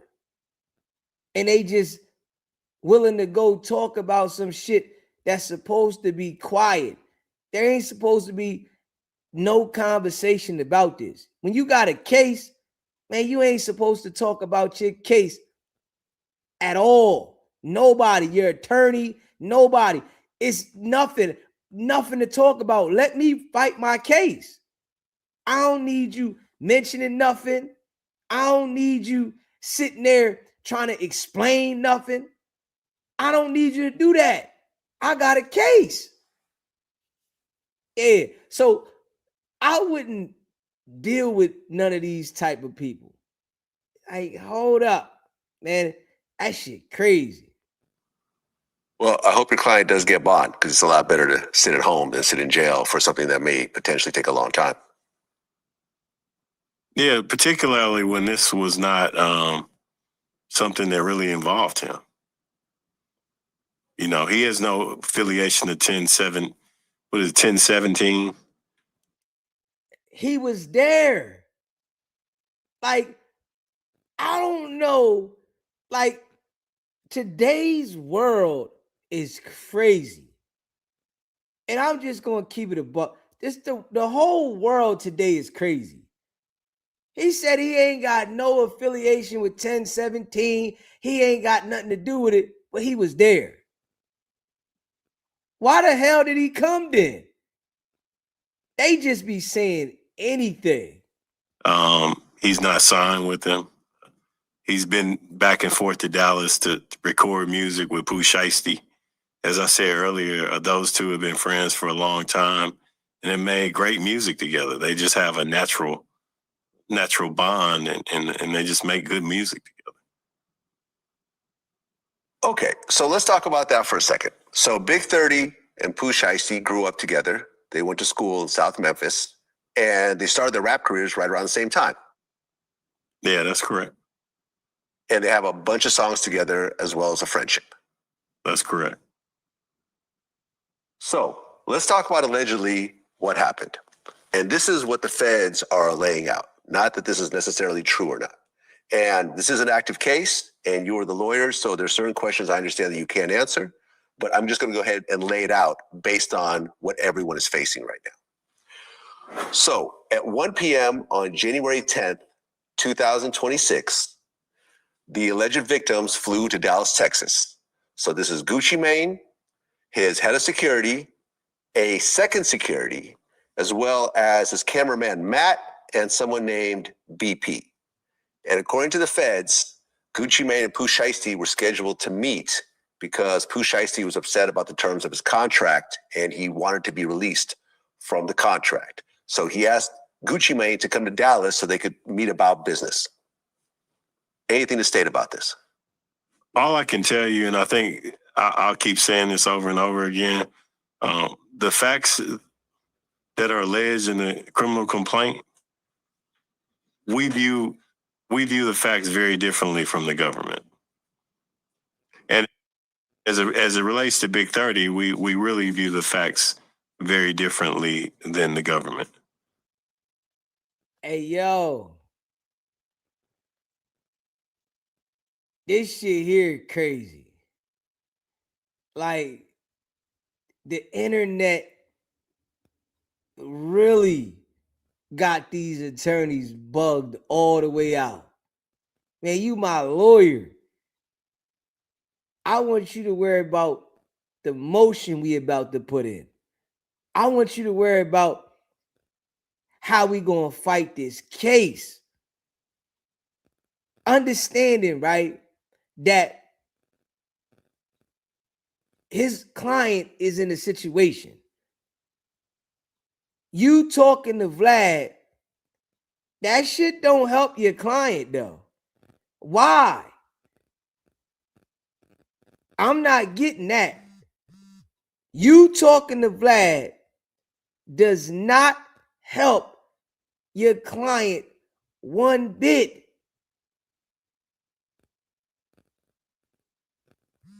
At all. Straight up. Now, let's just be real with this shit, right?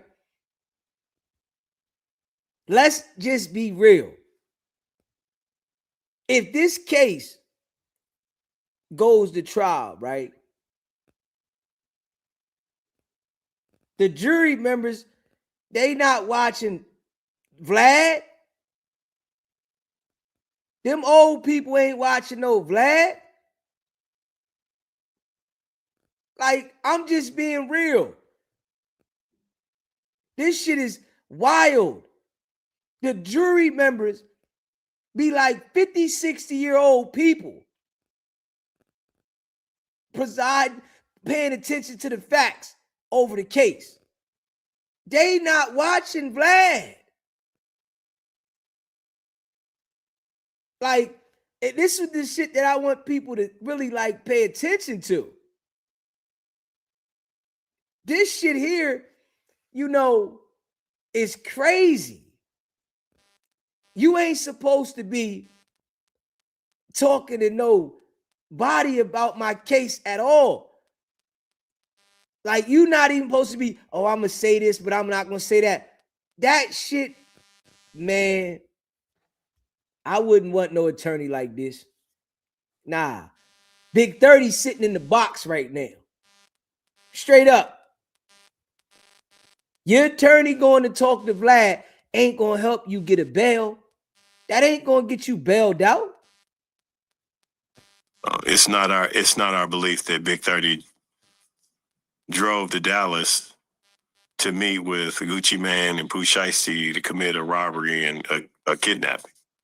He was there to record music. He had recorded music prior to that day. He had recorded music along with other artists. I think it'll come out in that particular studio. And that was a particular studio that Pooh Shiesty was working out of while he was on home confinement in Dallas, Texas. They got 5 witnesses that have made a statement about this situation. 5. 5. And the homies, they probably gonna end up telling.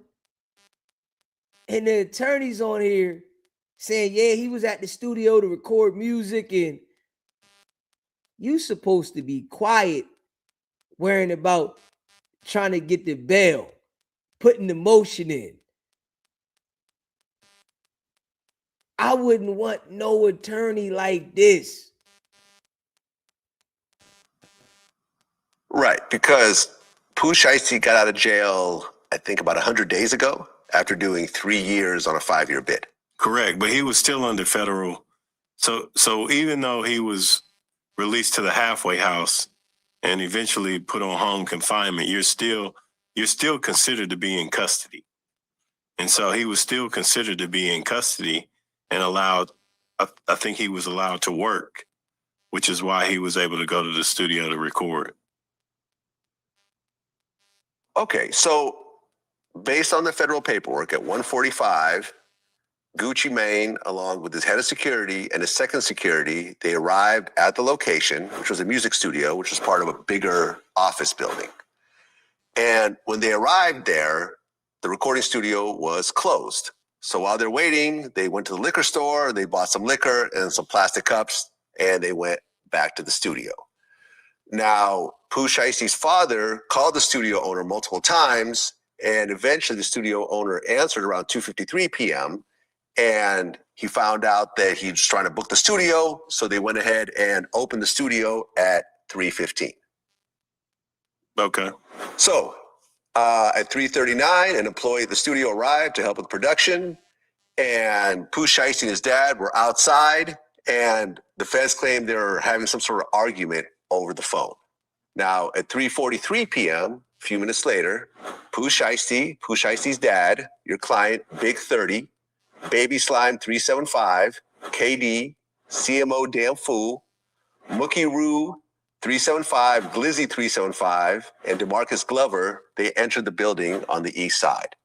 They walked through the lobby, and they were going to the studio, and there's video footage of, photographs and so forth of them actually coming to the studio. So it's established that this group of people did go to the studio at that time. No, I believe that's what the government is alleging, and I don't think I think there are certain facts that we will all agree, about, and I agree that they were there, and I think the government will be able to show that via video camera. They'll be able to show that from the owner of the studio.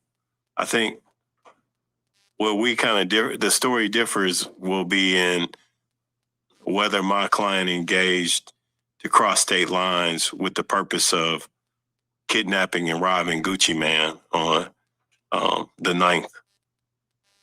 Hey, yo. Yeah, this attorney here, that attorney not that smart to me.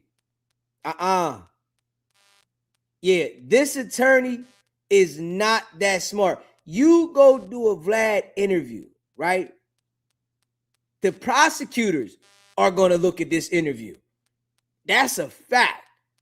They're going to look at this interview.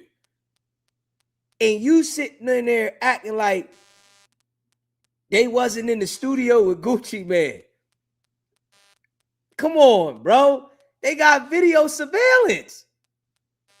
They got surveillance of him at the studio at the time.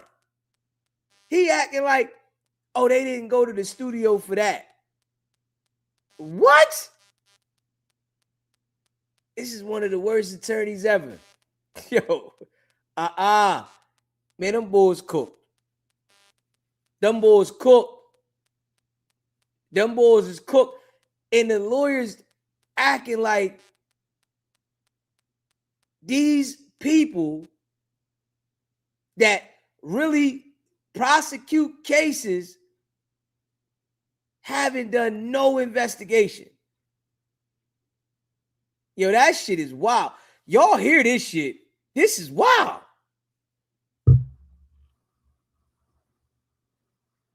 Okay, so as everyone's in the studio, according to the federal paperwork, the victims overheard Pooh Shiesty talking on a cell phone to his probation officer. And he was asking if he can get some rec time to be out. And his PO said, no, you cannot be out. You need to you actually need to return immediately. Whereas Pooh Shiesty agreed. And he was wearing an ankle monitor the whole time because he was still on house arrest. So at that point, according to the paperwork, Gucci Mane told Pooh Shiesty they could reschedule a studio session. So this was more than a meeting. It seemed like they were going to the studio to actually do music. Again, like I told you, my client had been there the day before recording music and had been there multiple times to record music with Pooh Shiesty. And again, there were other artists that had come there to record music with Pooh Shiesty, and that was the studio that he was working out of in Dallas. So that doesn't surprise me that that studio was booked to record music. Well, right, because if it was just a business meeting, it wouldn't be at a studio. They could meet anywhere. That's right. Right. But in this case, they were meeting at a studio. Pooh Shiesty tried to get more time from his PO. His PO said, no, you need to go back home. So basically, the whole studio session in and of itself got canceled at that point. Correct. And I think at some point you saw in the video where everybody left. So Gucci Mane told Pooh Shiesty they could reschedule the studio session. But according to the feds, Pooh Shiesty wanted to speak to Gucci privately in the attached recording room.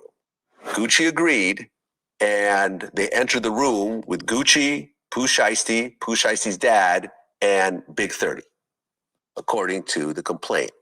And I guess there was a window in the recording room so the people that were still in the lobby could actually see inside, right? That's according to the government. And again, I think this is where our case differs from the defense perspective. I think we have a different view of what happened in that room that day.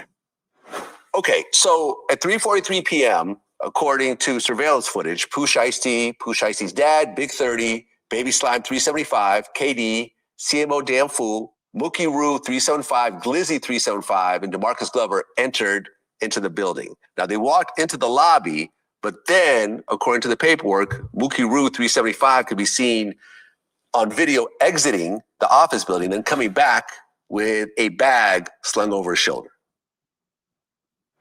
That was according to the testimony from the federal agent from Dallas. Okay, so this is where it gets a little bit hazy.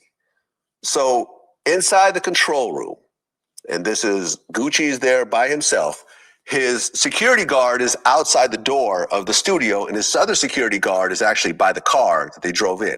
So inside the room, both the rooms in the studio, there's no security, it's just Gucci, his people, and Pooh Shiesty and his people. So this is where it gets a little hazy.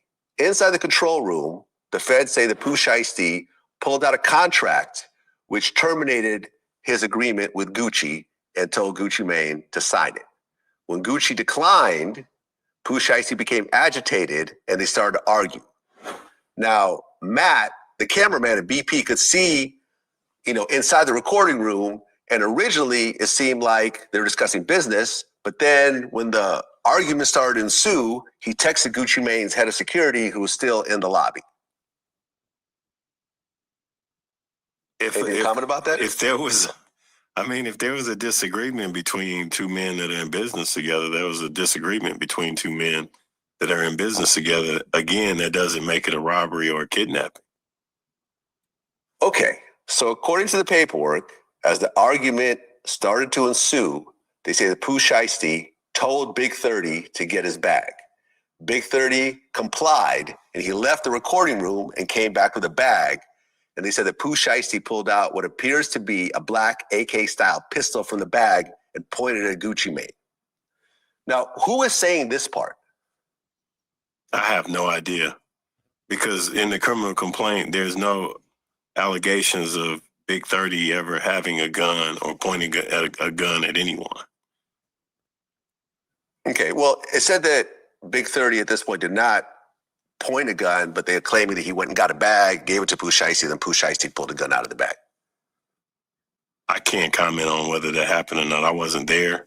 But again, it goes into this narrative that we have a very different view of the facts versus the federal government. Why are you even having this conversation? Like, why?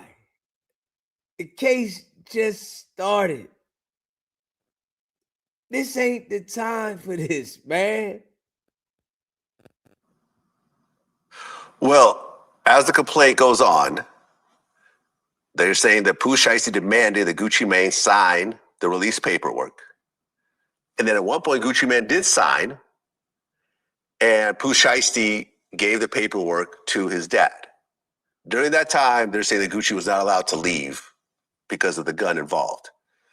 Now, as Gucci is signing the release paperwork, they're saying that Big 30 pulled out a cell phone and started to record Gucci signing over the paperwork. Now, is this recording actually a real thing? We haven't gotten that deep into the case where we've received discovery, but I feel pretty confident that there's not going to be a video of that. Okay. Well, but now I'm going to tell you like this, right? We all know that the feds can go get shit off your phone that you delete. If they did record a video and tried to delete it, oh, the feds gonna get that shit. Straight up. They gonna get it. They gonna get into your phone and they gonna get that shit. So we ain't heard nothing about the discovery yet because it didn't come out yet. And this attorney is talking like, you ain't got the discovery. You don't even know what they got. You only know what they are alleging. And you talking already? And you really talking about the case that your client is involved with and you haven't seen the discovery? Oh, yeah. Yeah, that's out of pocket. That's all way out of pocket. Straight up. even if there was a video of Gucci signing, unless he's saying, I'm being forced to sign this, Gucci could have just agreed to sign. They could have just worked out a deal right then and there. Now, we know Gucci just dropped the diss track and he specifically says that he was forced to sign under distress. When you listen to this right here, you know the lawyer is like bad news, bro. Gucci just dropped the diss track saying that he signed it under distress, man. Hey, listen, them boys is cooked. I'm going to tell you straight up. They got kidnapping, robbery. They got some shit. Oh, yeah. Pooh Shiesty's definitely cooked. He's on probation for the same shit. He ain't got a shot. Yeah, Pooh Shiesty ain't got a shot. That's correct. I mean, but again, like I told you earlier, that has nothing to do with Big 30.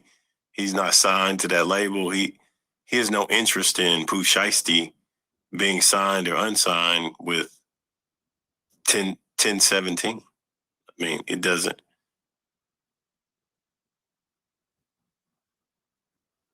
Well, after the release was signed, the feds are saying that Pooh Shiesty took Gucci Mane's wedding ring, watch, earrings, and cash. I can't comment on any of that. I wasn't in the room. I can comment on the fact that I believe that while Pooh Shiesty was locked up, he didn't receive any funds from Gucci Mane, and his music was still making money. And if there was a debt owed to Pooh Shiesty, I mean, I believe there was a debt owed to Pooh Shiesty. I don't represent him. So I don't know. What? Hey, yo, the lawyer need to pack it up, man. I don't know why this lawyer sat down and did this interview. Are you serious? He asked the man about Pooh Shiesty robbing Gucci Mane, and the lawyer said, man, I know he was owed money. He didn't receive any money. How do you know this? How do you know that Pooh Shiesty didn't receive any money while he was locked up? You, Big 30's attorney. How do you know this? Did you check into the financial records to see his bank account and if he got anything? Hey, yo, Vlad, he get these balls in a situation like this every time. Like, this shit is wild. Okay, so after Gucci Mane signed the paperwork, Pooh Shiesty gave the paperwork to his dad, asked him if the paperwork was good. Shiesty's dad said actually needs a date, so they gave it back to Gucci. He put a date next to it, and then that was it for the alleged contract signing. But then this is where things get crazier. So as Gucci Mane, Pooh Shiesty, his dad, and Big 30 exited the recording room, the remaining subjects, KD, CMO Damn Fool, Baby Slime 375, DeMarcus Glover, Glizzy 375, and Mookie Roo 375 pulled out AK style and AR style guns and started to rob BP and Gucci's cameraman Matt. BP was pushed to the couch. CMO Damn Fool searched his pockets and stole his wallet. BP's chain necklace, which had a 1017 on it, was stolen. And during the robbery, Glizzy 375 allegedly threatened to shoot BP for moving, but Pooh Shiesty told him not to do it. Now, this part of the situation, and the victims, BP and Matt, actually testified to this whole thing, and Matt had scratches and bruises on him and so forth. What's your comment on this? Again, we have a very different perspective of what happened. And again, Big 30 is not alleged to have done anything when that occurred. And I think if you look at the video when he's coming there and leaving, you're not going to see him with a weapon.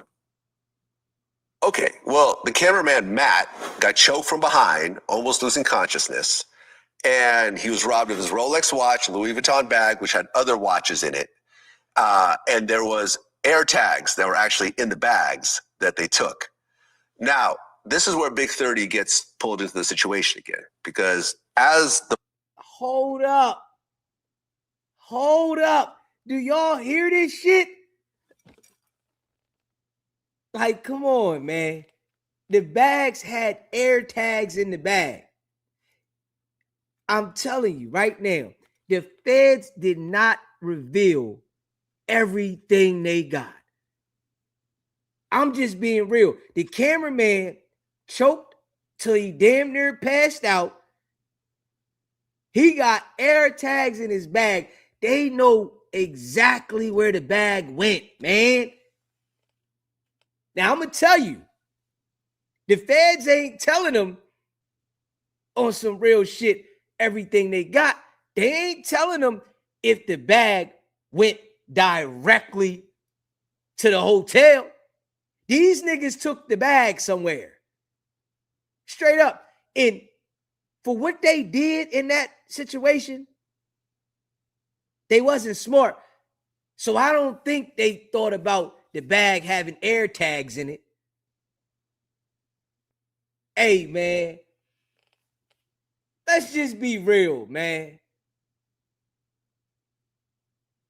The situation, it don't look good for him. The lawyer saying, ain't nobody say what Big 30 did. They said Big 30 held the door. He stood by the door. Man, ain't nobody getting out of here. Nigga, you accomplice everything that happened in there. You did it. when you stand by the door and block the door from nobody going out of here, you liable for everything that happened in there. It ain't no, oh, I didn't do this, and unless you cooperate.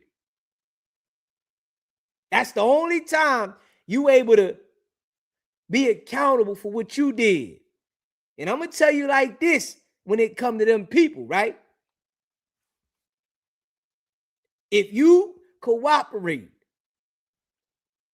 they'll let you cooperate, yeah, but they want to know what you did first.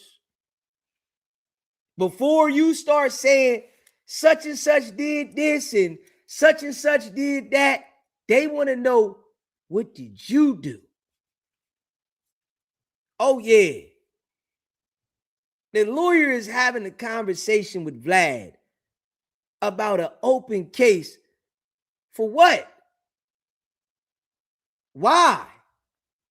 Why is he having a conversation about an open case with Vlad? And Vlad knows all the details that the government said. He got everything right there. All his notes is right there.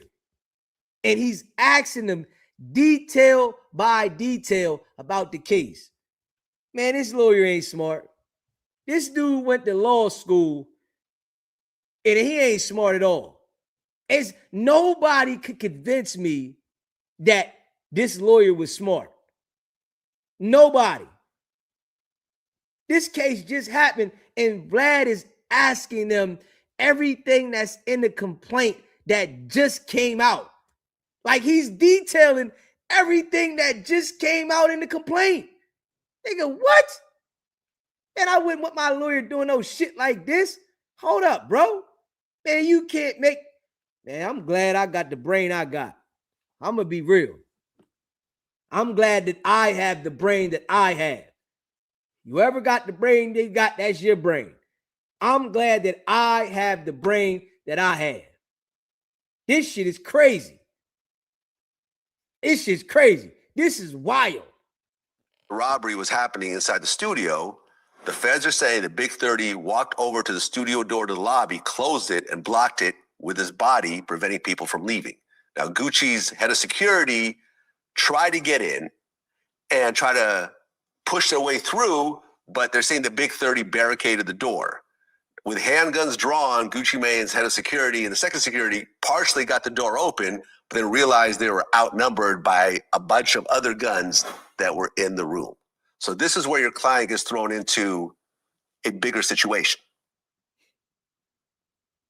Again, the way the federal laws work, I mean, okay, this is a federal case because they're saying that he crossed state lines coming from Memphis, Tennessee, or coming from Tennessee, entered into the state of Texas to commit a robbery and to commit kidnapping.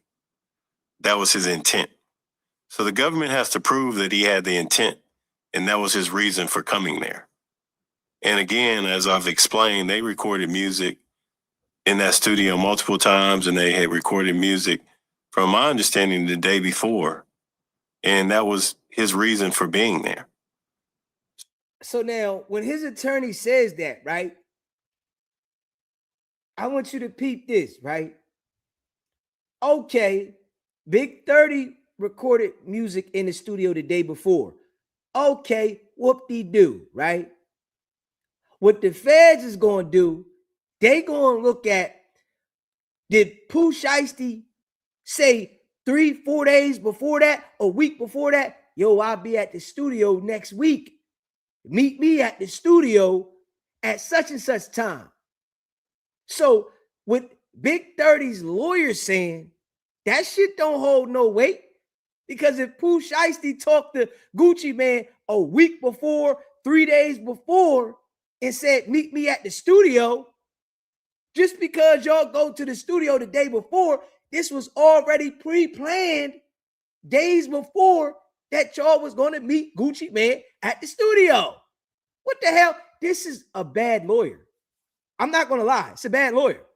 It's a bad lawyer. Why are you even having this conversation, my guy?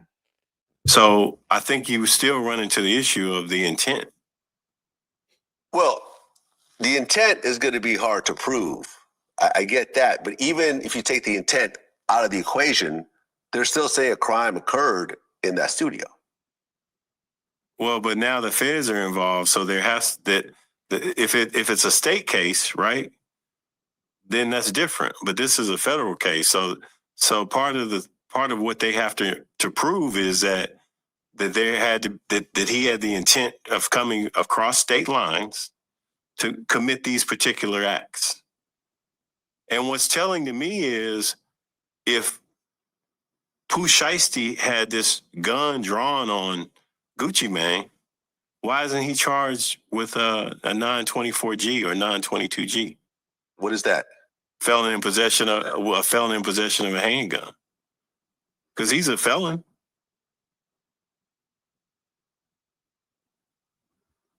Okay, so you hear the feds taking on state cases sometimes. See, and what I'm gonna say to that, right? The homies that's locked up as well, they might be waiting for one of them to verify what happened. They might need one of them that was there, it's 9 of them now, to verify what happened, and then they come with a superseding indictment. Oh, you better know them people, they playing this game now. In the last situation Pooh Shiesty was in, they got him.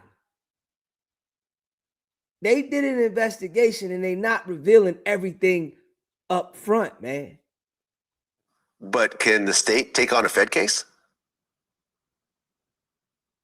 The feds can opt out of taking this case and hand it over to the DA in Dallas, and they can decide whether they want to indict it or not. Absolutely. Are you worried about that? I think we're confident knowing the facts are very different than what are the facts that are in the criminal complaint and the facts that we know about in this case. We're very confident that we see this very differently. And can we be real though, on some like real shit though? Can we really like be real, right? The cameraman was a white guy. The cameraman was a white guy, man. He said these things happened in the studio and they got physical evidence that they documented. We're like on some real shit though, man. On some real shit though, man. Why did he even do this interview? They got physical evidence, pictures, and the cameraman makes this statement of the whole situation. You think that cameraman was all right with being robbed of his Rolex and the watches he had in the bag? He just gonna say, I'm gonna let this shit go. He just gonna say, I ain't worried about nothing. Y'all robbed it. It's a white guy now. Then you got the off-duty police officer that was there. I'm just being real. All right. Hit that like button, hit that subscribe button. Okay. And by the way, so is the case combined with all 9 co-defendants, or are they going to have separate trials? Well, if they're going under the guise that this is a conspiracy, then they would try them all together. I'm going to tell you, though, one thing with me, right? I don't trust attorneys. I'm just going to keep it a buck. You know, I do not trust attorneys. Straight up. I'm not one of them guys. You know, some people, they put all the trust in the attorney. You know, when an attorney says something, they put the trust in them. I don't trust them. That's just me from my experiences. You know, I just don't trust them. Okay, got it. Well, the Fed paperwork goes on. They're saying that Gucci Mane was pushed onto the couch, the control room, causing the victims to believe they're going to be executed. Pooh Shiesty placed the barrel of a gun to the back of BP's head and ordered him and Gucci Mane to leave the control room and the studio through the west entrance of the office building. So then Gucci told his head of security and his second security to escort them to the vehicle. As the victims were leaving, Gucci's cameraman, Matt, turned to Pooh Shiesty to ask them if they're really taking his watches, which ultimately I guess they did. And after this all happened, they actually got surveillance footage where the target suspects left the studio and the office building around 4:48 p.m. There was AirTag locations where the bag was and so forth. And then exterior surveillance videos showed that a white Buick Enclave, a black Hellcat, and a black Dodge Ram were leaving the location. And the Hearst confirmed that the Buick was actually rented by Pooh Shiesty's dad, and that Big 30's father owned the Hellcat and it had Tennessee license plates on. I mean, we don't deny that he was there. Listen to the details, though. Can we be real, though? Listen to the details, man. Listen to these details. Can we be real, man? They got details, man. This is detailed, man. This shit is too detailed. It's too detailed, man. I'm just being real. It's too detailed. From in the studio, what was said, what exit they went out of, the camera catch here. It's too detailed, man. It's too detailed. Hey, listen. Man, that shit too detailed, man. It's too detailed. I ain't even gonna lie. That shit, it's too detailed. I think what we deny is that he was there with the intent to commit a robbery and a kidnapping. Well, so say they deny, right, that they was there to commit a robbery and a kidnapping, right? And then Gucci Mane say, I got robbed and I was forced to sign the contract and they blocked the door. And Matt say this. And the other guy say this. And the other guy say this. And the other guy say it. Who you think the jury gonna believe? On some real shit, though. Who you think they gonna... It's too much technology to be committing crimes. It's too much. It's too much technology to be committing crimes. They got the air tags in the bag. Then you got the witnesses. They got the tags of the cars. And come on now. Now I'm going to tell you, right? This is something that you got to think about, right? They got 9 people indicted on the case, right? 9 people. Majority of the guys there ain't got no paper. The guys that just came to be with the crew and Pooh Shiesty, right? Now, when I think about this, right? Just keeping it real. When the feds produced the discovery and then the attorneys show the clients this, right? The discovery and what's all being said. And the clients that really didn't do nothing, that they was just there, and they start seeing that these details match up what really happened, right? Say if this is it, right? If the details align with what happened, you think that the niggas there, I'm trying to tell you, you can't get a whole bunch of black people together and it be a crime. And then niggas start telling the details about the crime. And then the niggas that didn't do nothing, they be like, man, shit, I'm going to trial. And the attorney starts saying, well, you know, being as though that you was there, and even though you didn't do anything, you still guilty as everybody else. You know what I'm saying? So I don't know. It's up to you if you want to take a deal or if you want to fight. You know, we got a chance of fighting, but you went there and this is what they saying, right? You think that niggas that didn't do nothing, they gonna hold up?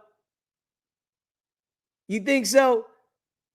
In my eyes, for me seeing this shit done over and over, because dudes don't be going to trial, man. A lot of people are scared of that. A lot of people is scared of that. You know, I'm just saying. Pooh Shiesty and his dad went back to an apartment because I guess Pooh Shiesty was living in Dallas at the time. Yeah, he stays there while he's on home confinement. Right. So him and his dad go back. Oh, I gotta say this. You said if anybody get bail in this case, the case is not strong. I'm gonna tell you why I disagree with that. Because Future's brother got a bail, and they caught him with the bricks, red-handed. They caught the brother red-handed with the bricks. Red-handed now. Hand in the cookie jar. So a nigga can get a bail if they gonna cooperate. So I don't agree with that one. We just seen Future brother get caught with bricks, money and work, and they gave him a bail. Niggas at work and they give you a bail too now. Back to their apartment. Big 30 and all the other guys go to a hotel at the Comfort Inn where they stayed overnight. But I guess the Hellcat was stolen the next morning. Yeah, yeah. That's crazy. That is crazy. That's wild. Right. So then the next day, DeMarcus Glover, CMO Dan Fool, Mookie Root 375, and Glizzy 375. They jumped on a Greyhound and they went back to Memphis, Tennessee. Big 30, Baby Slime 375, and KD. They jumped in the Dodge Ram and they went back to Memphis, Tennessee also. Now, after the fact, Dallas Police Department found fingerprints from a couple of the members from Pooh's entourage on the cups in the room, which kind of basically helps establish that they were all in the room hanging out together. Not that anything happened, but their fingerprints were on the cups they were drinking. Now, Gucci Mane and his cameraman Matt described Pooh Shiesty as wearing a black Nike brand Shiesty mask, a black hooded shirt, and black pants during the offense. So does this imply that Gucci Mane actually is cooperating with the feds? It sounds like it from your dissertation, but also, I mean, this weekend we saw a video where he came out and said that he wasn't cooperating with the police. That's not what he does. And I'm paraphrasing, but basically, or essentially, he's not cooperating in this investigation, which I find somewhat odd based on some of the facts that are in the criminal complaint, basically saying that they got the information from Gucci Mane. Just like I said, the feds haven't gave them a discovery yet. This attorney is talking and don't even know the facts from the discovery. He's just talking. And this interview dropped before Gucci Mane put out his song. Before Gucci Mane put out the song. Now the song came out. Everybody hear the song. Gucci's explaining the crime in the damn song. He's explaining the crime in the song. Well, right, because according to the complaint, Gucci Mane, Matt, and BP identified Big 30 actually being present during the incident. So once again, it seemed like Gucci was cooperating with the feds by pointing the finger at your client. It would sound that way. So I'm not sure whether to believe what he said over the weekend or what's in this criminal complaint. And that's sort of leaves me scratching my head as. Man, that video that came out from Gucci, man, I think that was an old video. I think that was some old shit that was circulating around. I don't think that was some new shit. The attorney just talking. To this whole case. Because it sounds like it may have emanated from some type of state complaint that was eventually taken over by the feds. But we're not deep enough into the case to know how it came about. So why are you even talking? Why are you even having a conversation about anything? If you know y'all don't have all the facts, why are you even talking? Well, this is where it gets crazier. So on the surveillance footage after the alleged robbery, CMO Damn Fool was seen exiting the building carrying a Louis Vuitton bag, which the cameraman Matt had reported stolen. And then on January 15th, CMO Damn Fool, a very fitting name, by the way, started posting videos of him wearing a Rolex GMT Master 2, which appears to be the same watch that Matt had actually declared was stolen. Then there was another person who was there who, I believe it was DeMarcus, who he said had choked and scratched him. They found his Instagram page, and he had videos of wearing a 1017 necklace and also showing off a bunch of cash and a Rolex similar to one of the ones stolen by Matt. So basically, what the feds are saying is that Pooh Shiesty crew started self-snitching. They started posting up stolen items from this alleged robbery.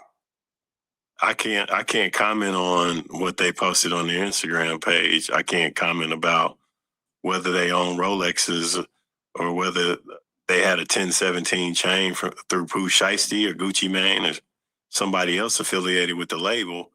And again, it still goes back to how do we corroborate the facts that are in that complaint? You corroborate those facts, but with evidence. And from what has been testified to at this point, there's been no physical evidence that corroborates the things that you're saying happened and occurred on that day. This how all the attorneys do. And when they get the discovery, it be something else. And when they get the discovery, everything gonna sound different when they get the discovery. Everything. The attorney gonna have the opposite to say about everything. Well, when it comes to your client, this is the feds' overall accusations. That it was a conspiracy, correct? Right. Well, according to the feds, when it comes to Big 30, they said that eyewitness accounts state that Big 30 went to the recording studio during Pooh Shiesty's conversation with Gucci Mane and returned with a bag containing firearms. Eyewitnesses' accounts state that Big 30 filmed the release of the contract. Surveillance footage and eyewitness accounts placed Big 30 at the location, and following the offense, he was wearing similar clothing to what suspects in the kidnapping and robbery appeared to be wearing. And then cell phone records indicate that Big 30 traveled to Dallas, Texas in a vehicle registered to his father prior to the offense, and that places him in the area of the offense during the actual situation. And cell phone records indicate that Big 30 traveled back to Memphis, Tennessee with other target suspects on January 13th, 2026. So some of these are indisputable. And that's what I said to you earlier. I mean, some of the facts in the case, we're not going to disagree about. But I think the meat of what happened is sort of where we have a disagreement with the government.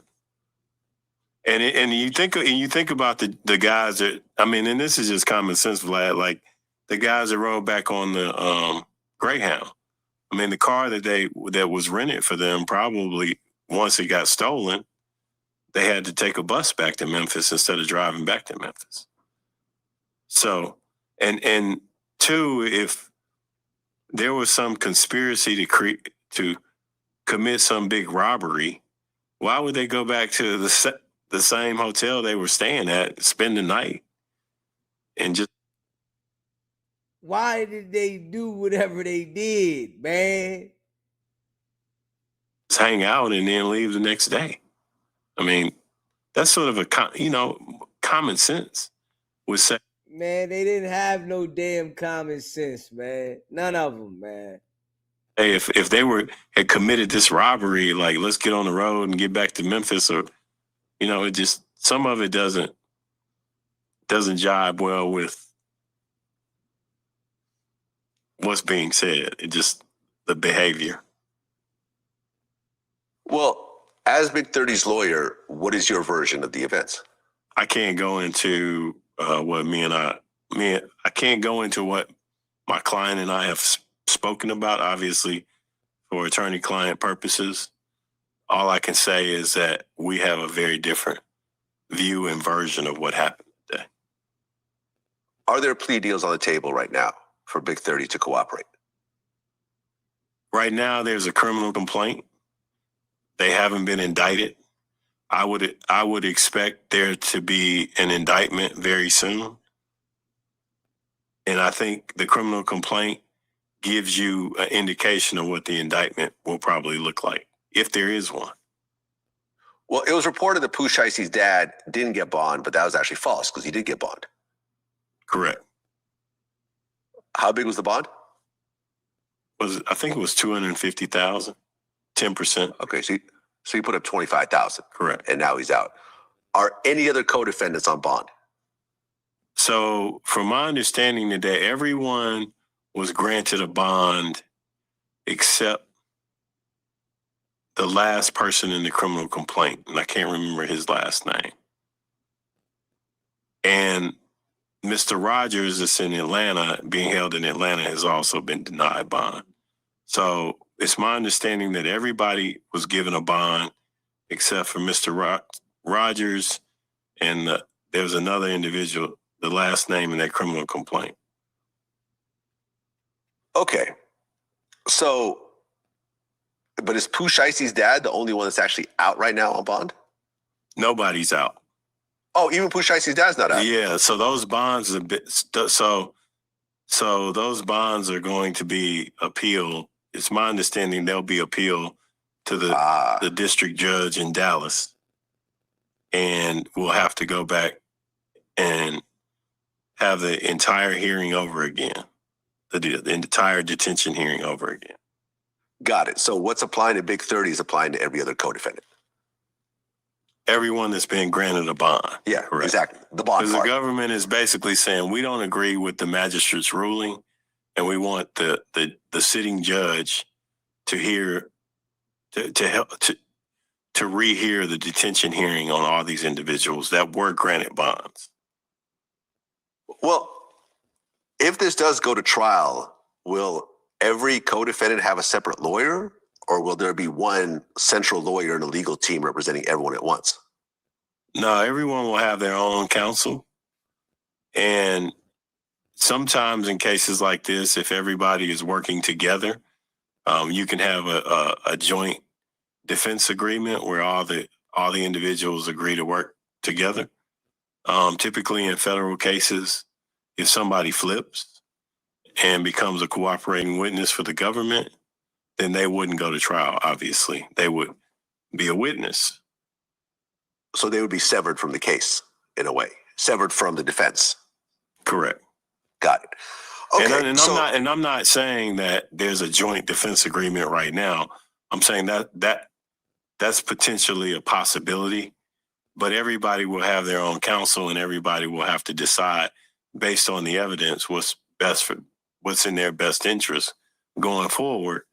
The interesting part from our perspective will be if you have cooperating victims.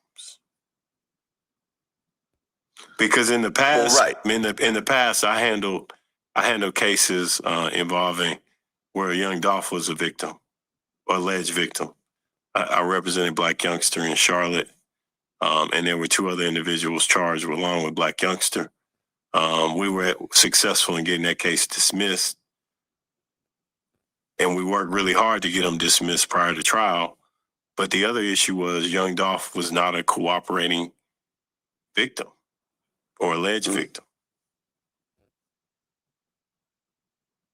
Right, because from what I understand, this whole case will probably hinge on Gucci Mane not just cooperating, but actually taking the stand. That's correct. Right, because if Gucci says, no comment, I'm not going to show up, could he be forced to actually show up in Memphis? Because he lives in Georgia. The alleged right? incident happened in Dallas. My so bad. he would Texas, have to show up right. in Dallas if he's subpoenaed, but he could plead the fifth, because if the story that he initially told, if he did tell the story, is not true, then he would have, filed a false complaint. But again, looking at what he said this weekend, unless he's just putting that out there for the public so that people don't think that he's a cooperating witness with the government, he has nothing to do with this case. I mean, look, I have a interview from, I think, about 20 years ago with Gucci Mane, where he said on camera that he would rather die than snitch. I never snitch on a nigga. Where we from, we won't do that. For real. This East Atlanta Zone said, niggas I fuck with my crew, we won't do that. We won't snitch on niggas. We stand down for ourselves. Like, if I gotta go, I'm gonna go. I done went before. I don't want to snitch on a nigga to save nobody's life, not even my own. I die. He says that on camera. He says he would never snitch, not even against his own enemies. He'd rather die than snitch. So now, when this paperwork has gotten released, and there seems to be some indications of Gucci Mane cooperating, like there's videos of people in prison throwing out their Gucci Mane book, because now they consider him a snitch and everything else like that. And I mean, if you think about it, like Gucci is one of the main anti-snitch type rappers ever. Well, and this is nothing to do with the case per se, but just one of the things that I thought about before coming over here today to sit down with you was, why would you want to put your best artist that's made you millions of dollars back in federal custody for a decade or more? Right? Like, it doesn't make sense. Because he drops FDO. It's the #1 song in the world, right? And he's signed to your label. So why would you want to put him back into custody when potentially Pooh Shiesty could make you millions and millions of dollars more? Well, but there is a theory about this, right? This how you know that shit really happened. This is how you know it really happened. The lawyer is saying, like, why would you want to put your moneymaker in jail? It's letting you know this shit really happened. Yeah, they really robbed them people. It was multiple people that got robbed. And I tweeted about this and posted on Instagram, and it went viral like a lot of my stuff does. And here's a possible dilemma. I'm not saying this is the truth, but here's a possible dilemma. From the outside looking in, it appears that Gucci signed this release under duress. Now, if it's proven that it was signed under duress, then the contract gets thrown out and Pooh Shiesty is still signed to Gucci for however many albums. But if Gucci says nothing happened, I'm not going to say that it was signed under duress, then the release is valid. And Pooh Shiesty is no longer signed to a Gucci Mane. So there's that angle to look at. I don't know how serious it is. Me personally, if I was Gucci, I would just let it go. At the end of the day, he's already made money off Pooh Shiesty. And if the alternative is sending Pooh Shiesty to prison, I would just say, I'm not going to cooperate. But then again, people get greedy and sometimes they're just going after every dollar. So I don't know what's going to happen, but this is a theory in this case. Well, I think even from a legal perspective, nobody has produced this document. Like, because that would be some corroborating evidence. Right. So let's say the feds say, all right, we don't feel like we have enough to go forward. And then a few years later, they produce this document. Now you've corroborated the criminal complaint. That's a corroborating, that's a piece of evidence. Well, yeah, I mean, until the document is produced, Pooh Shiesty is still signed to Gucci Mane right now, as we speak, until it's officially produced and Atlantic Records gets notified or whatever. He probably still signed to him based on this theory that it was signed under duress. Well, Pooh Shiesty has two lawyers, from what I understand. Attorney Bradford Cohen and Gary Helms. Are you familiar with these two? I've heard of Gary Helms. I've never worked with them. Well, Bradford Cohen said that there is a significant gap between the allegations made by the government and the actual evidence. And Gary Helms said the defense will present a version of events that is significantly different from the federal indictment. And the defense team has denounced the claims of the feds, and they're focusing on reviewing the evidence in anticipation of the bond hearings. So have you talked to Pooh Shiesty's lawyers, and are you guys working together in any capacity? Because at the end of the day, Big 30 is not the target of the feds. It's really Pooh Shiesty. Yeah, I mean, at some point, I would anticipate I would speak to them. And again, I think what they're saying is the same thing that I'm saying, right? That there's the government's version, and then there's our version. And our version is that my client didn't commit any didn't commit any crimes, didn't break any laws, and then traveled to Dallas, Texas, across state lines from Tennessee with the intent to commit a robbery and a kidnapping. Well, Arthur Horn, I appreciate you coming in and talking about the case. It's still very much an open case. Your client is still sitting in jail along with 8 other co-defendants. It really is a tragedy, man, on a lot of different levels because, like you had said earlier, Pooh Shiesty, he got out, I think it was like 112 days ago, dropped first day out. It became a huge song. Everybody was back on the Pooh Shiesty wave. And, I hope that what really happened isn't the truth because at the end of the day, I feel like Pooh Shiesty had a very long career ahead of him. And yeah, a lot of people sign bad deals. That's just how it works, especially as new artists. But eventually the deal ends and they go on to have even bigger deals because then there's a bidding war over your next deal.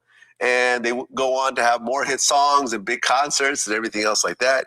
So at the end of the day, I hope this is all disproven and he can go back to having his career as well as your client having a career as well and so forth. But this is really a very crazy situation. Yeah, I mean, it's really unfortunate that it has come to this. I mean, you saw with Meg Thee Stallion. I mean, she was able to, for years she was disgruntled with her label and they were able to, her and I think Carl were able to work something out.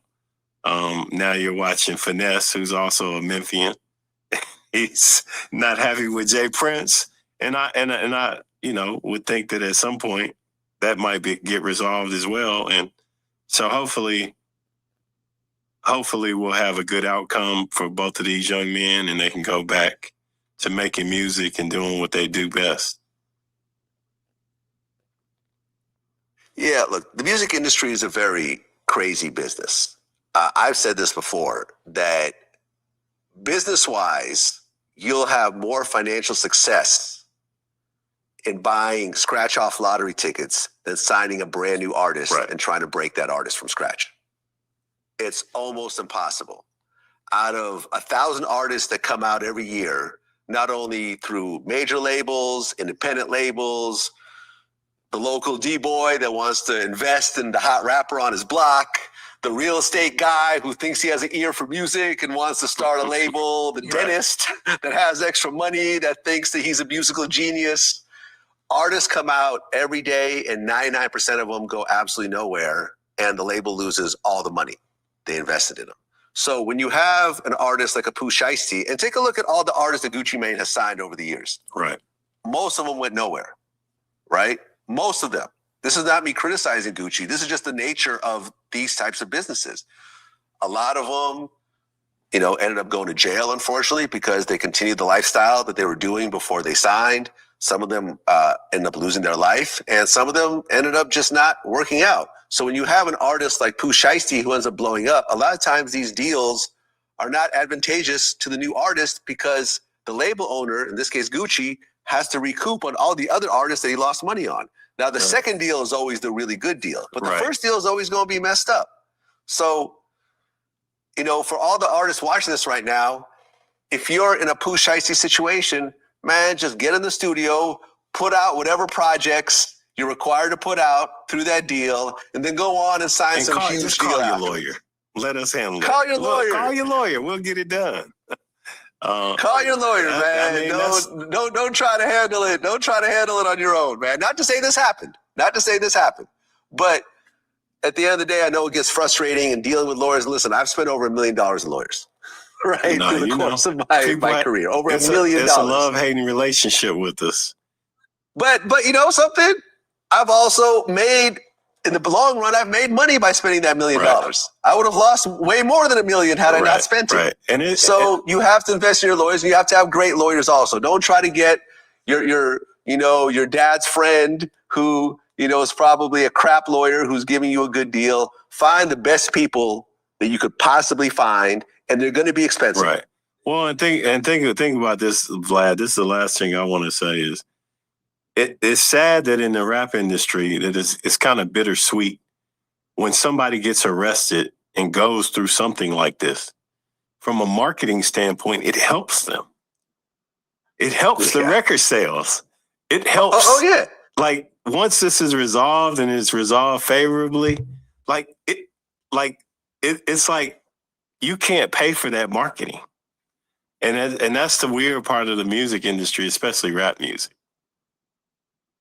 Oh, yeah. Pooh Shiesty streams are going through the roof. I'm sure Big 30 streams are going through the roof. And actually, what's ironic is that Gucci Mane streams are going through the roof right now as well. Right. The alleged victim, his streams are going through the roof.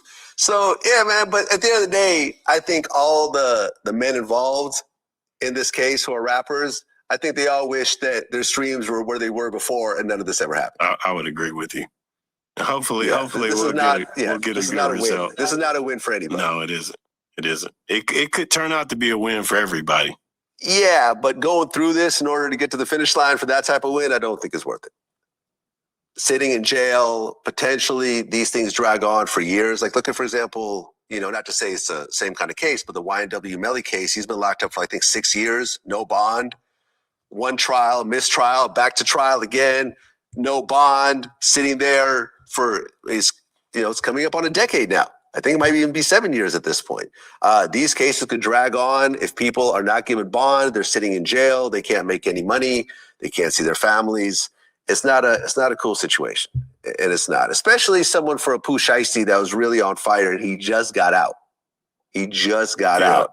And for somebody like 30 that does do good things in the community, he goes back and gives back to the schools and the kids, and they love him. And I mean, he's had 5 or 6 platinum and gold songs, and those two, when they get together, they just, I mean, it's just, they make good music, and I think everybody's salivating, waiting for it because they know it's coming, and so that's unfortunate. Listen, in a perfect world, Gucci Mane is going to get on the stand and say, none of this ever happened. It was just a conversation. We were playing around. We were joking. And yeah, I let him out of the contract. I made a bunch of money with him. I love him as an artist. And there you go. And if I'm perjuring myself, then I'll do my little 30 days in jail and go back to being the OG that I was before. That's what I hope. You sound like you have a crystal ball, Vlad. So maybe you do. That's what it is. Arthur Horn, man. I appreciate you coming in, and I hope the best happens with your client, Big 30. I do too. We're going to work hard, and I'm going to take care of my guy. Oh, man. I don't know, man. D Twins, appreciate you gifting that membership. Mike, he said, Deezy, gotta pay attention. Why does he keep saying didn't travel there with intent to rob? Never heard it said like that. Who cares about the intent if it happened? You know, I think he's saying that to try to like disassociate Big 30 with Pooh Shiesty, you know, and whatever he might have talked to Gucci Man days before, letting him know that he was gonna meet him there. You know. But yeah, I do hear what you're saying. He's saying that he didn't come with the intent to rob. So they trying to establish that. But we're gonna see when the discovery come out. Yeah, we're gonna see when the discovery come out. You gotta go to war. They gotta go to war, you know. But I just think, you know, when you got a whole bunch of people on the case, they're not gonna go to war. That's why you gotta move by yourself. You know what I mean? You gotta move by yourself, man. You gotta move by yourself. There's too many people on the case. I can't see all of the people holding up. You know, I just can't see it. I don't see it. I mean, it can happen, but I just don't see it. It's too many people. You would have been, Pooh Shiesty would have went up there by himself and something would have happened, then, you know, it'd been different. But it's too many people in that damn case. Too many. 9 jokers. Come on, man. 9 jokers. Somebody gonna tell. Yeah, smash that like button and hit that subscribe button. Shout out to all y'all that rock with the channel, man. I appreciate y'all. You know, hey man, one thing about DZ, I'm just gonna keep it real. You know, it's a lot of YouTubers that be, you know, they be selling the content with some foo-fafi shit. I ain't there. I'm not there. That ain't how I do it. You know what I'm saying? And I just keep it a buck.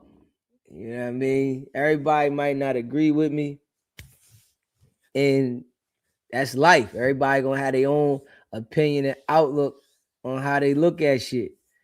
But I'm saying shit from me being in the street, experience. I've been to trial 5 times. I picked 5 juries. 5. Yeah. 5 times. So I just know that, you know, shit be crazy. And I know these niggas ain't going to trial. Now, if I felt like, you know, these niggas was going to go to trial, then, you know, I would look at it a little different. You know what I mean? But I don't think these niggas going to go to trial. I don't be seeing, everybody ain't built for trial. Niggas be out here doing goofy shit, committing crimes and shit like that. And then when it come to the trial, you think about it, they got witnesses.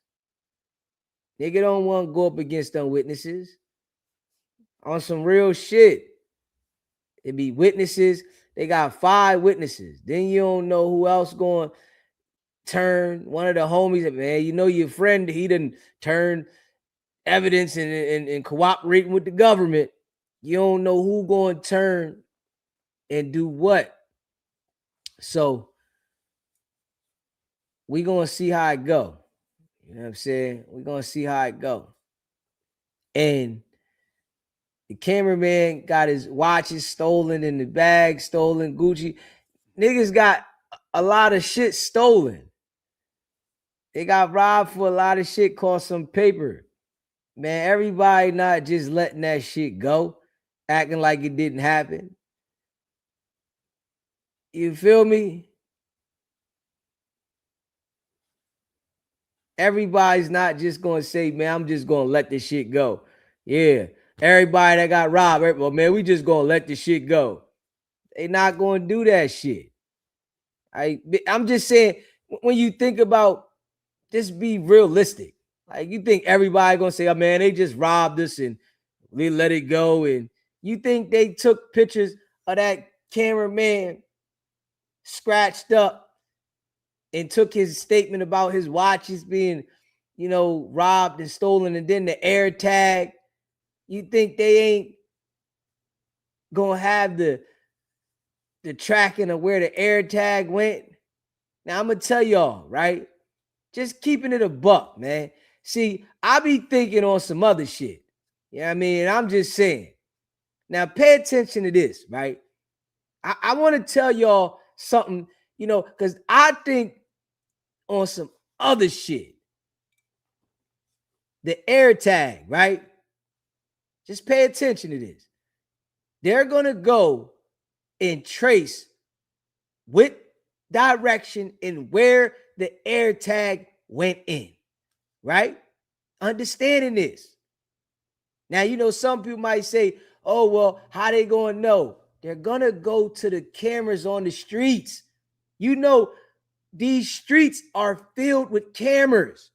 So when they go to the air tag and see which direction, where the air tag went in, they're gonna go to the surveillance out there on the streets. All right. When they go back to the surveillance, then they're going to see, all right, this car went here at this time. They got tag readers. They got all this shit. It's too much technology to commit crimes like back in the day. It's too much. But niggas is not thinking about that. They playing a different game. And for them to let you know it was an air tag, they let everybody know it was an air tag. Come on, man. They gonna go straight and see, all right, the bag went this way, this car. They go look at their car. Your car went this way, the same exact time as the air tag.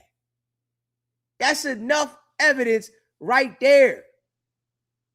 This man's air tag that's making this statement about what happened to him, saying he been robbed for his watches, his bag, and now they go say, all right, let's go look at his air tag and where it went. They look and see where the air tag went, and your car is leaving the studio at the same damn time, and your cell phone is pinging at the same damn time. Come on, man. Man, it's your boy DZ, man. And I'm thinking real shit. I think real shit. I'm not in no fantasy world. A lot of niggas on the internet, they in fantasy worlds and shit. And people like just be lying and manipulating for the content and all that crazy, weird ass shit. I ain't with that shit. I'm not with that shit, man. Yeah, I'm building this shit. You feel what I'm saying? Oh, for me just being solid. Yeah. Anybody can come on the internet and get to just lying and making up shit and playing, fucking games with the people and shit. People can do that shit. I'm just not with that shit. I'm on here. When I be saying shit, I'm saying realistic shit. Yeah. I ain't on that type time. I'm saying realistic shit. And you better understand them people is doing homework, man. This is what they do. They do investigations. They doing homework. Yeah. They doing homework, and trust and believe they not revealing all the shit, man. Yeah. So now when you think about that, they didn't let them know the air tag. They didn't let the attorneys know. So it ain't like they surprising the attorney. We let you know it was an air tag in the bag. All right. They ain't got to reveal up front that they got the air tag, the car, and the cell phone records going in the same place at the same time. They ain't got to reveal that. We got the air tag. Yeah, we got this. Them saying that shit, see, that should be like something that people should have thought about, but everybody ain't thinking like Deezy. You know what I'm saying? They, oh man, they gonna beat it and they gonna it. No. That air tag is gonna seal some shit. So now this is what I'm gonna tell you, right? Let's just keep this a buck. Let's, god damn, boy, I'm just a bad motherfucker. Let's keep it a buck, right? So the air tag that they get, right? And they line the air tag up. Now, I want you to understand this shit that I'm saying. I want you to understand this shit. They line the air tag up with the individual that left with the bag, with his car, his cell phone, and then they are able to pinpoint that individual, right? So now, when the feds contact that individual's lawyer and says to him, man, listen, we got the evidence of him taking the bag, his cell phone pinged off of this, his car was caught on camera at this time. Everything is traveling in the same direction. We got the car traveling. We got the car on camera at the same time as the air tag. When they present that shit to the lawyer and give him that, what you think the lawyer gonna say? He gonna go back to the client. Hey, man, god damn, man. You didn't know that bag had a fucking air tag, did you, dude? God damn. Fuck. You're fucking air tagging this motherfucker. Yeah. Man, damn, man. God damn. Then they got your car on the fucking street camera. It's like everything is, god damn, man. God damn, y'all wasn't thinking this one over too much, man. Yeah. Man, I'm gonna tell you, man, the government, they want you to cooperate, man. You know, I mean, you can go to trial, but they got evidence that's putting you, and it's all pointing with you with that bag. So now, and listen to this, right? Listen to this. So now, right? This one nigga thinking about, damn, I'm the only one they got the evidence on. All I did was take the bag. I'm the only one that got the, they ain't got nobody else with the solid evidence but this one nigga. You think that one nigga want to take the fall when they point all the evidence at him? Man, you better wake up. You better wake up, man. Yeah. You better wake up. Yeah, you better wake up, man. Yeah, I'm going to tell y'all right now. See, I just got the experience, man. That's all. I just got the experience. Yeah.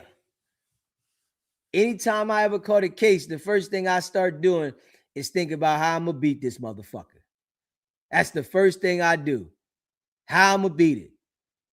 You know, it ain't the first thing I ain't to go get an attorney. I ain't even going to lie. That ain't my first thing. You know, some niggas, that's their first thing. It's not my first thing to get an attorney. My first thing is, what do I feel they did wrong that'll get me a technicality? That's just me. That's where my mind goes. I'm like, man, where is the technicality in this case? You feel me? So, to be honest, you know, I know Pooh Shiesty and his homeboys don't think like that. I'm sure they're not, but that's what they should be thinking about. You know what I'm saying? If they know that they did this shit, right? They need to be thinking about the technicality that they can get the case beat. How can I beat this shit on a technicality? Where did they go wrong so that I can beat this shit? Now you got a shot. This is where your mind got to go. But the way that they lawyers is thinking, you know, the way they talking, that ain't where the motherfucking mind. They just saying, man, oh, did he go to the studio for this? Well, maybe that might be the technicality he's trying to come up with. But you better be thinking of a technicality. Where can you get this case spanked at? And then when you find the loophole, the technicality, you got to press that. You know what I'm saying? You got to press that. You know, but it is a tricky, sticky situation, right? When you got victims. That's the difference, right? When you got victims. When you got victims, you got somebody saying you did something to them. That made things different as well. You know?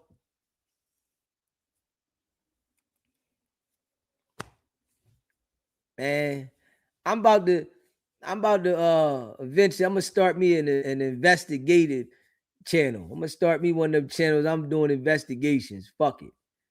You know what I'm saying? Cause I'm telling you, my brain just be somewhere else with this shit. Yeah, my brain be somewhere else with this shit. Cause I'm thinking for real. I ain't thinking for fake. And that's a fact. You know what I'm saying? Keep it at a buck.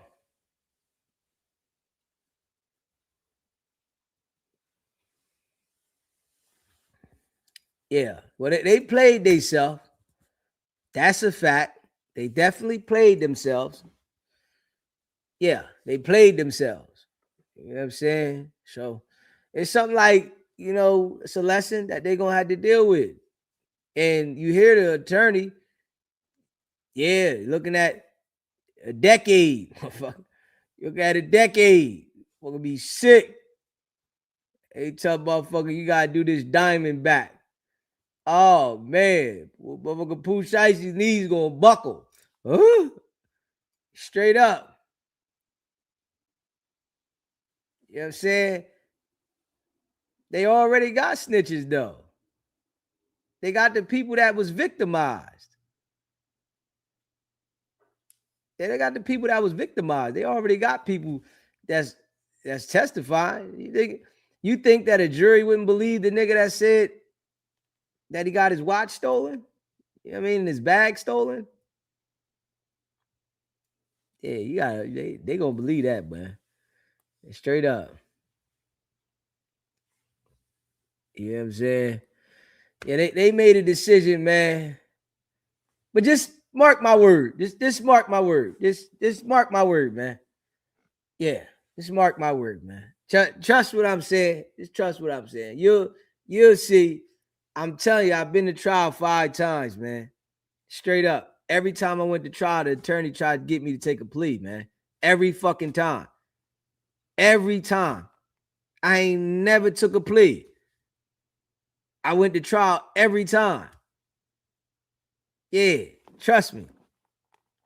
You know, and I went to trial one time. I had 2 people testifying against me. 2 people. Straight up. Yeah.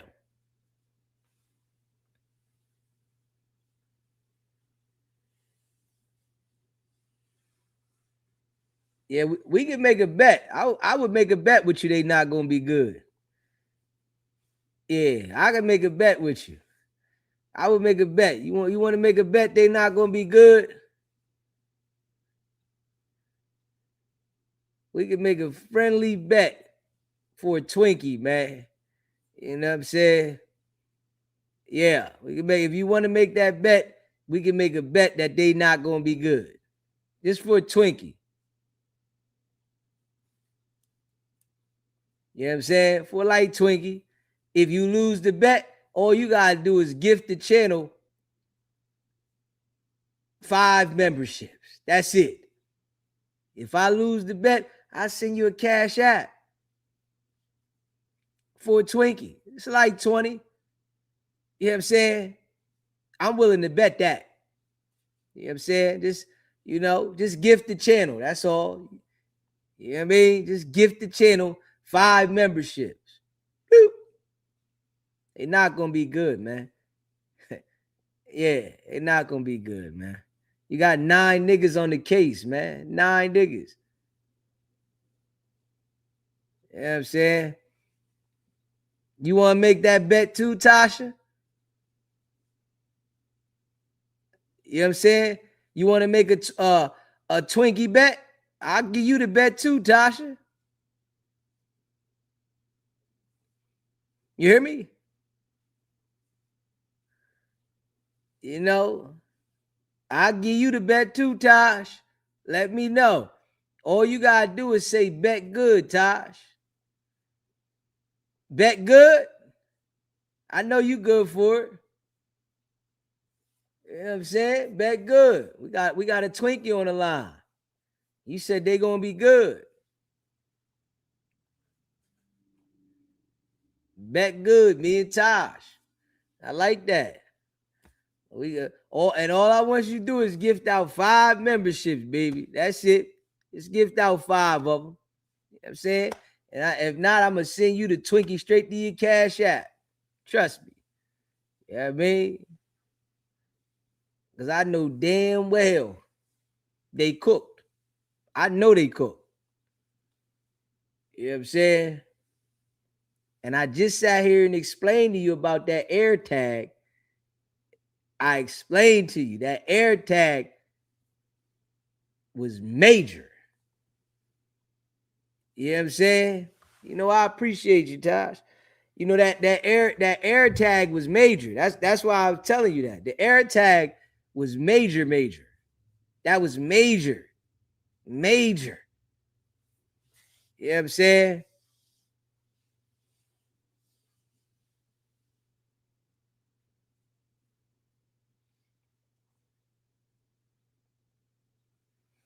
Oh, of course they gonna snitch. Okay, now you sound a little different.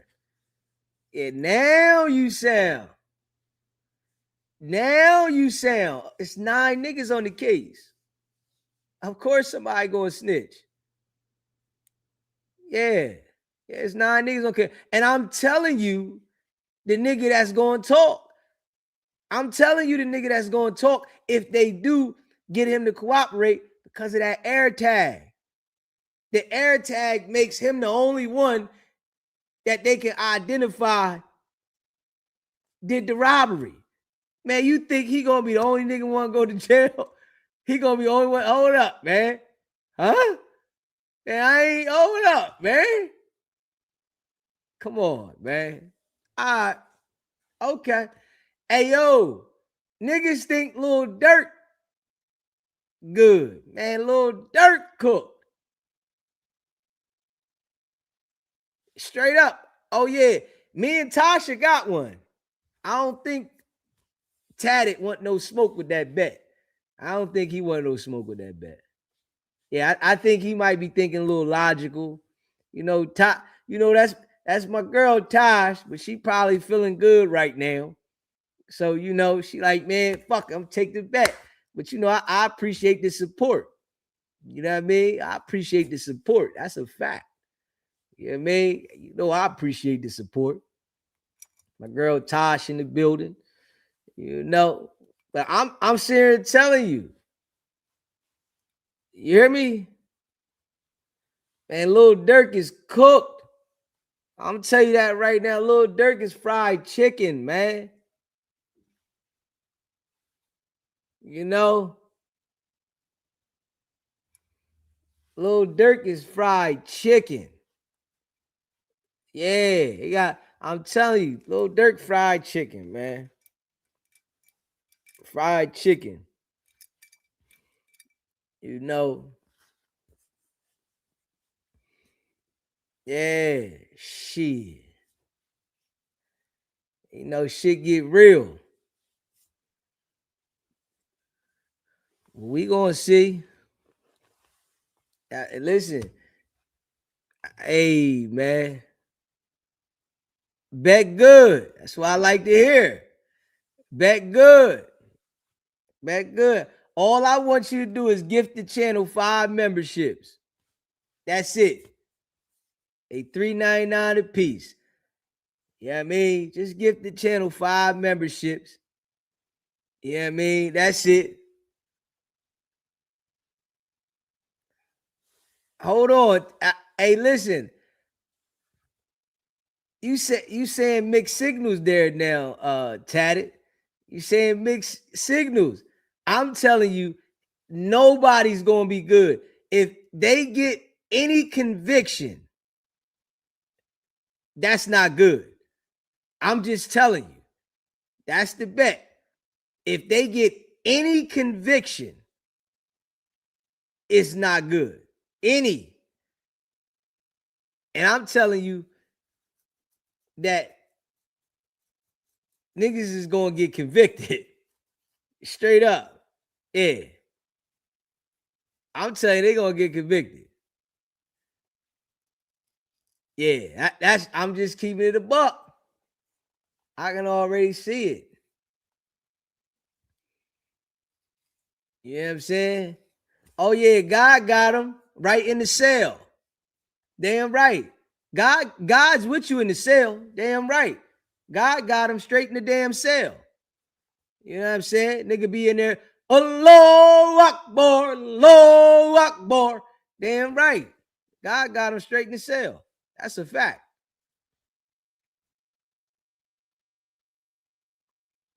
DZ, if they don't got a record, I know they.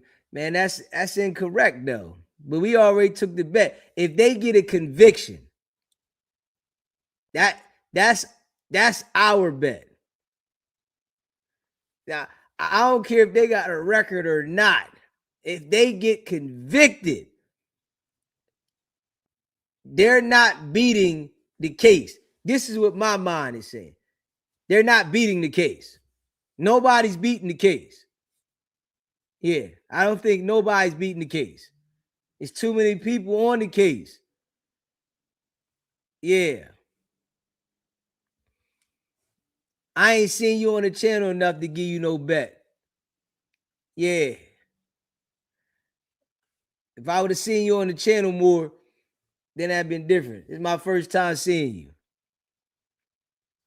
Yeah. Yeah, I don't see you on enough.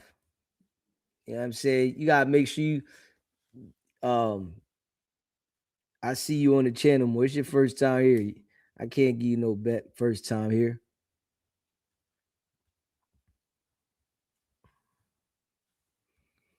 Yeah. I can't give you no bet. It's your first time here.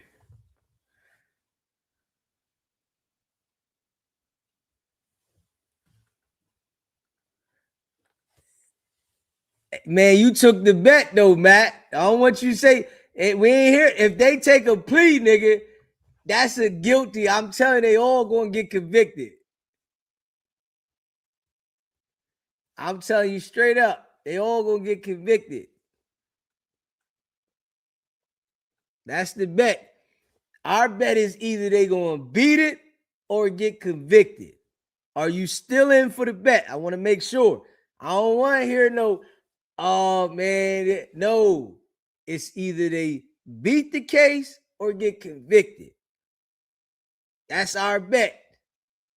You know what I'm saying? So make sure you tell me now. I don't want you to change up later. This is our bet. Damn right Dirk finished. Damn right he finished. Dirk is canned, man. Dirk ain't got a shot, man. I'm trying. Homies turned on him. Yeah. Homies turned on Dirk. And you know they get to dragging that shit out purposely. You know, niggas want to go home. Yeah. Man, it's too many jokers on the case. You want, what bet you want? What's the other bet? You want Dirk too? You want Dirk for the Twinkie too? Hold up. If you want Dirk, I'm telling you, the bet is guilty or not guilty. All right. And listen, you got Dirk too for the Twinkie. I'm trying to tell you. And them boys cook. I don't want to hear, oh, he got convicted of this. No, it's guilty or not guilty. I'm sitting here telling you, it's guilty. Oh, he took a plea, he got 20, or he took a plea and got 10. Is guilty or not guilty? That's all I'm just saying. Listen, yeah. I'm just keeping it a buck. I'm telling y'all right now, Dirk is cooked. You hear me? And these jokers on the Pooh Shiesty case is cooked. Them niggas is cooked.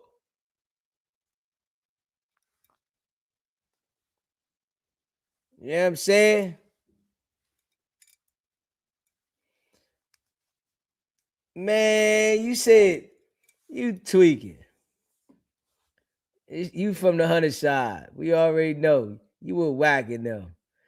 You know what I'm saying? You with the 100 side, but you like to watch us. You know what I'm saying? You with the 100 side, but you love to watch SBGB TV. Straight up. Yeah. Whack is the Elroys and you with whack all day. What are you talking about? Yeah.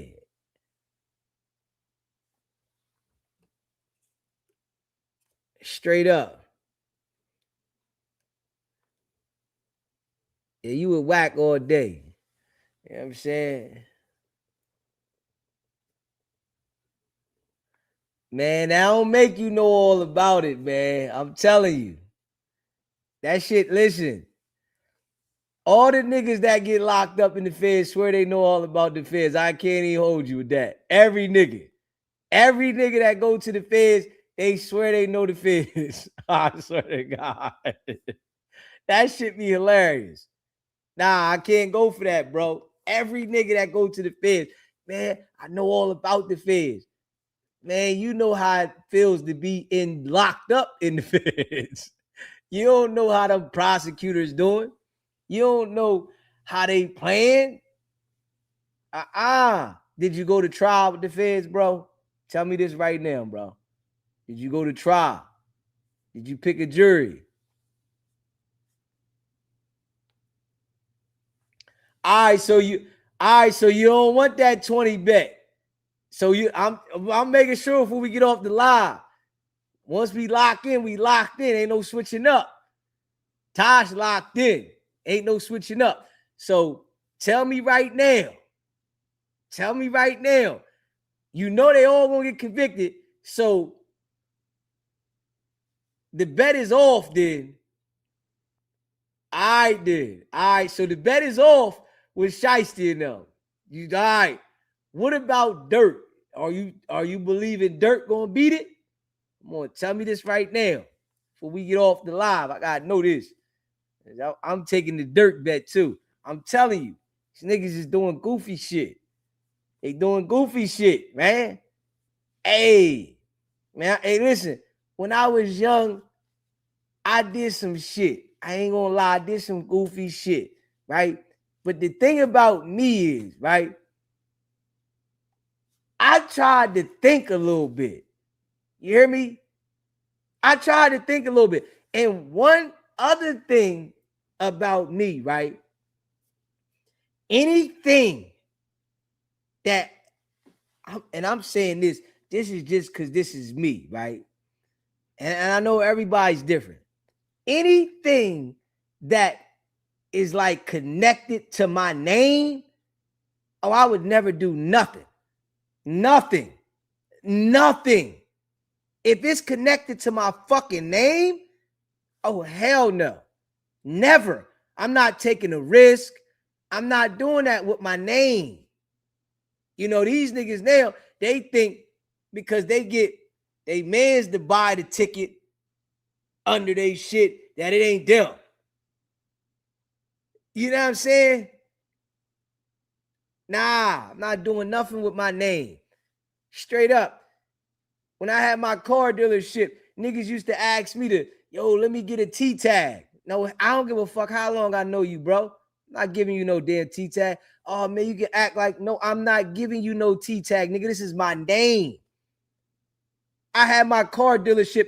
I would never do any undermining shit for nobody I knew. Niggas would come up there all the time. Yo, bro, let me do this and da-da-da. No, nigga, this shit's connected to my fucking name. Nigga, if I'm in the street or doing in the street, so nigga, you not doing nothing connected to my name. Nothing. How the fuck am I going to beat the case? How? There's no way for me to beat the case if I do anything connected to my name. Never. You know, you got niggas that be like, oh man, I'm going to just do this and I'm going to do that. Hell no. Nigga, I didn't fuck with the PPP shit. Niggas out here doing the PPP loans left and right. They like, man, you could just switch a number and switch to my name? Nigga, you crazy, nigga. Are they gonna get you? Some niggas might have got away. I just would have been the one that got caught. Yeah. So I ain't doing that. You know, with some nigga, man, nah, you all right, man. I'm telling you, all you gotta do is this right here. And it my name? Oh, hell no. My name? Niggas, you fucking crazy? My name? Okay, yeah. See, with Dirk's situation, them niggas is doing shit that's connected to their name, acting like they gonna be able to say it was for this. Hold up, bro. Come on, man. Y'all talking to the government, bro. You gonna just think you gonna tell the government anything, bro? You think you gonna just make up something and say, yo, I did my name for this? No, the government is gonna put 2 and 2 together and say why your name was connected to this. And then when they put it in front of some people that got some damn common sense, boom, straight up. Just keeping it a buck. Gucci Man is RD. Yeah, Gucci is the RD. What do you mean? Shit. Gucci is RD. That nigga made a statement. Shit. He made a statement. You know? You know what I'm saying? Nigga made a statement, motherfucker. Shit. He said, fuck it. But I feel like, you know, dude ain't in the streets. All right. So it ain't no bet with you then, Taddy. I'm glad we talked about this now. I knew you was just talking shit in the chat. I felt that. I said, this nigga just talking shit in the chat. Yeah, but me and Tosh, we got our bet. Me and Tosh, we on Tosh. Yeah, I mean, we on Tosh. Yeah. Nah, see, I'm going to try to tell you, right? We can't compare, you know, see, like you can't compare Gucci's situation to Wack. They two different situations. Wack is intentionally lining niggas up. Like this nigga is intentionally, he'll call you up and get you in a situation like, yo, homie, we gonna do this. And then when you do it, he go, do. Yo, this nigga just did this. That's a difference. That's a difference. So you can't compare that. I'm telling you, right? I was at Glen Mills. Right? I was at Glen Mills for a whole year. I did a year at Glen Mills, locked up, right? In the program, you know, if you seen somebody running, you could jump on them and put hands on them. Like literally. You can literally, like I'm talking about, if you seen somebody running from the program, you get, boom, you can go to war on a nigga, right? Knock their socks loose because they tried to escape from the program. So I'm going to tell you what niggas was doing, right? They would convince certain niggas, yo, we ready to run, right? They'd get a goofy, right? Goofy like, all right, we ready to run, right? Ready to run out the door. Soon as the nigga run, green light, they hit the green light. Once you call green light, everybody can jump on this nigga, right? Now, they going ham on the nigga. Green light. That's what the fuck Wack is doing. He's telling you to do certain shit to get you there. Gucci man went to a business meeting to do business and niggas robbed him. That's a different scenario when it wasn't no street shit. Yeah. I'm looking, that's different. Yeah. That's different. You know what I'm saying? I'm just saying that's two different situations. That's different. I can't compare them two things, man. You know what I'm saying? So with Gucci, I feel like, you know, Gucci was doing business. This is just how I feel. You know, some people might feel a different way. You know, they might look, oh, with an old guap. You know what I'm saying? And I'm just saying, nigga, I was in the street at one time too. Nigga, I'm not doing no street shit. I'm just saying straight up. Yeah, I was in the street heavy. And when I was in the streets, I played by the street rules. Nigga, I'm not in the street, but I'm a civilian. Nigga, you ain't, nobody gonna tell me that just because I was born in the street that I can't leave the street. Now, I ain't working like that. Nigga, I'm a civilian. I want to be longevity doing shit. I don't want to be doing shit temporarily. Nigga, I took risk out in the street. I think when you taking risk in the street, that's a young man's sport. That's a young man's sport. It is. You know, I could do a bit as a young man. I'm running around the streets. I can do a bit. And shit, I don't want to do no bit right now. Fuck all that. So I gracefully got out the streets. Now I don't want to go to jail. Now, if I had to go to jail, I got to go to jail. You know what I'm saying? But I ain't committing crimes with nobody. I don't want nobody around me. So there won't be no room for me to have to be in those situations because nobody going to be around me. You're not going to be around me. You know what I'm saying? Not at all. Nobody's going to be in my presence. You know, when I go out and I go bowling, I'm around civilians. You know what I'm saying? I'm around civilians. So it ain't like I'm bowling, I'm in the street with some street people. I'm around civilians that go to work every day. You know what I mean? And they bowl because they like to bowl. You know what I mean? You said easy, but you was not causing harm. I'm guessing way different from Gucci. Well, you know, hey, and that is a difference. You know, Gucci was doing crazy shit at one time. And yeah, I wasn't causing harm. Yeah, you know what I'm saying? I was only protecting myself. You know what I mean? I never was I'm the get money type of nigga when I was out in the street. So if you was like to fuck with me that way, then I gotta defend myself from that way. But I wasn't going out trying to cause harm to people. Nah. So, you know, if people want to say it like that, you know, because, you know, he did rob people and do shit like that. So, yeah, you can look at it a little different and say, you know, he got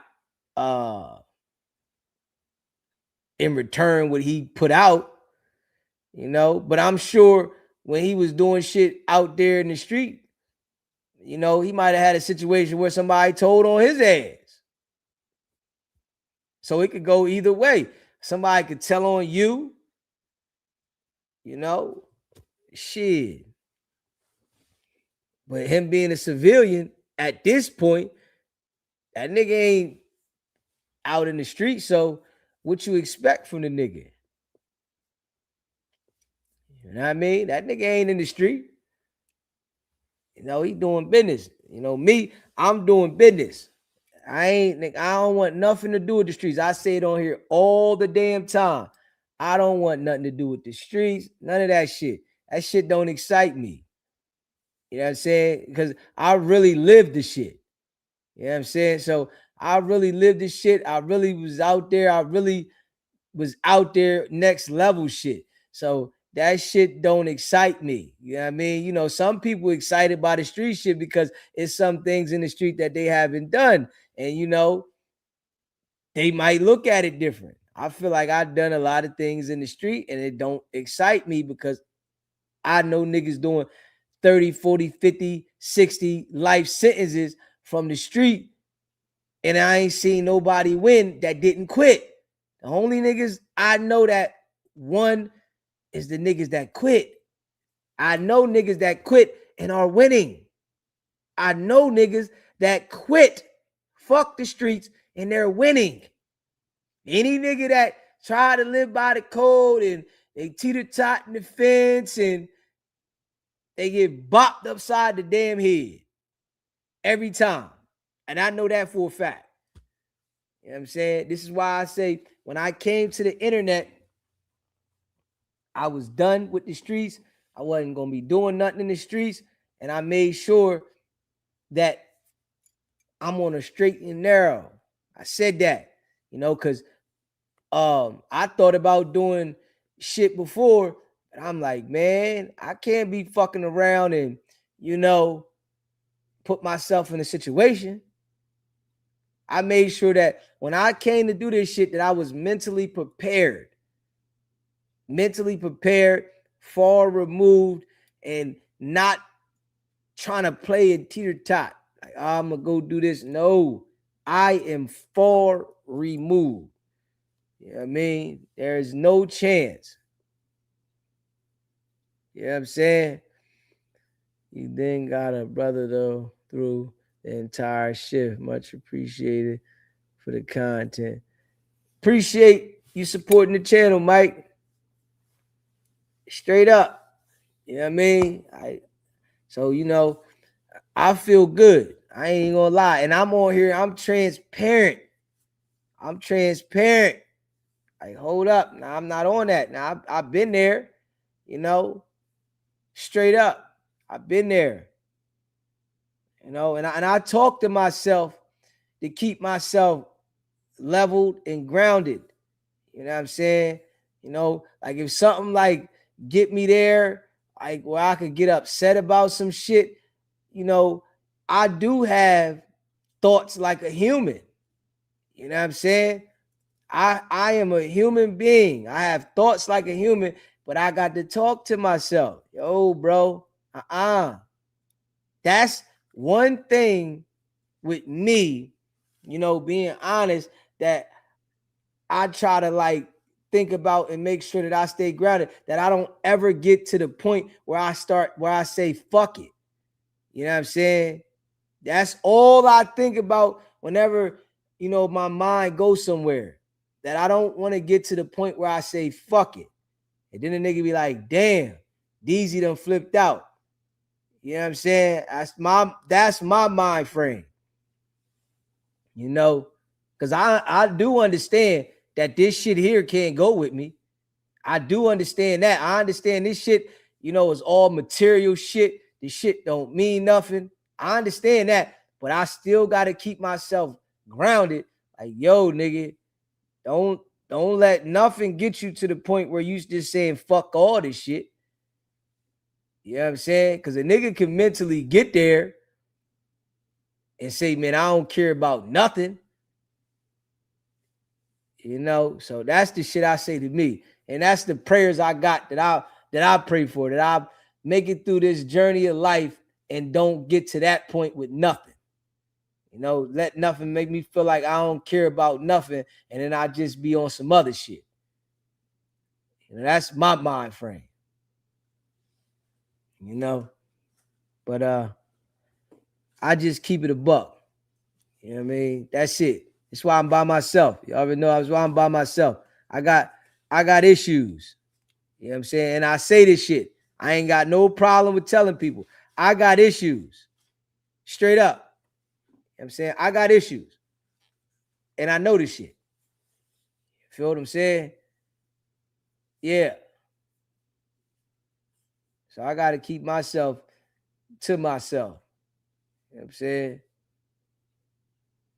Yeah, motherfuckers be talking shit. Motherfucker ain't gonna do what I'm gonna do. You know what I mean? So I gotta keep myself grounded.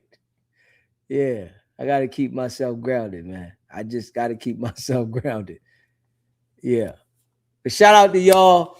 Smash the like button, hit the subscribe button, man. Go check out the merch, sbgbtv.com. If you want us to promote anything for you, email me, sbgbtv@gmail.com. Y'all know, man, I appreciate all y'all that be rocking with the channel. Smash the like button, hit the subscribe button.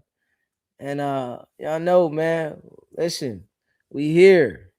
You know, we here. Stay locked in, man. If you're a member of the channel and you still rolling, you know what I mean? Because we've been on here for a long time. Y'all see, hey, listen, y'all that rock with me, y'all gonna see. Because I know this gonna take a little bit of time. I know that, right? I know this gonna take a little bit of time. I know this, right? But it's gonna be years to come. Y'all, man, I remember fucking with DZ when he was doing them lives. Yeah, right. Shit. I remember when he first started. Yeah, right. Y'all go remember. And you know, I really think because I go so hard, it's why niggas don't want to mention me, because I go too hard. You know, and I don't give a fuck. You know, they know it's like it's not good for somebody to say something because it's gonna promote me.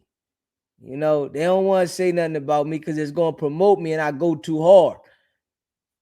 You feel what I'm saying? I'm here too much. So if a nigga say something about me, I'm here. You saying something about me ain't gonna stop me from being here. It's just gonna make people see me. And them niggas, it's why don't nobody want to say nothing about me. And you know, when you think about this shit, right? You know, you get the little peewees, nobody with no motherfucking up here, they don't want to say nothing about me. Nobody with no following. They like, man, I don't want to promote that nigga. Fuck that. That nigga go too hard. Yeah. D Twins, Blue Chicken.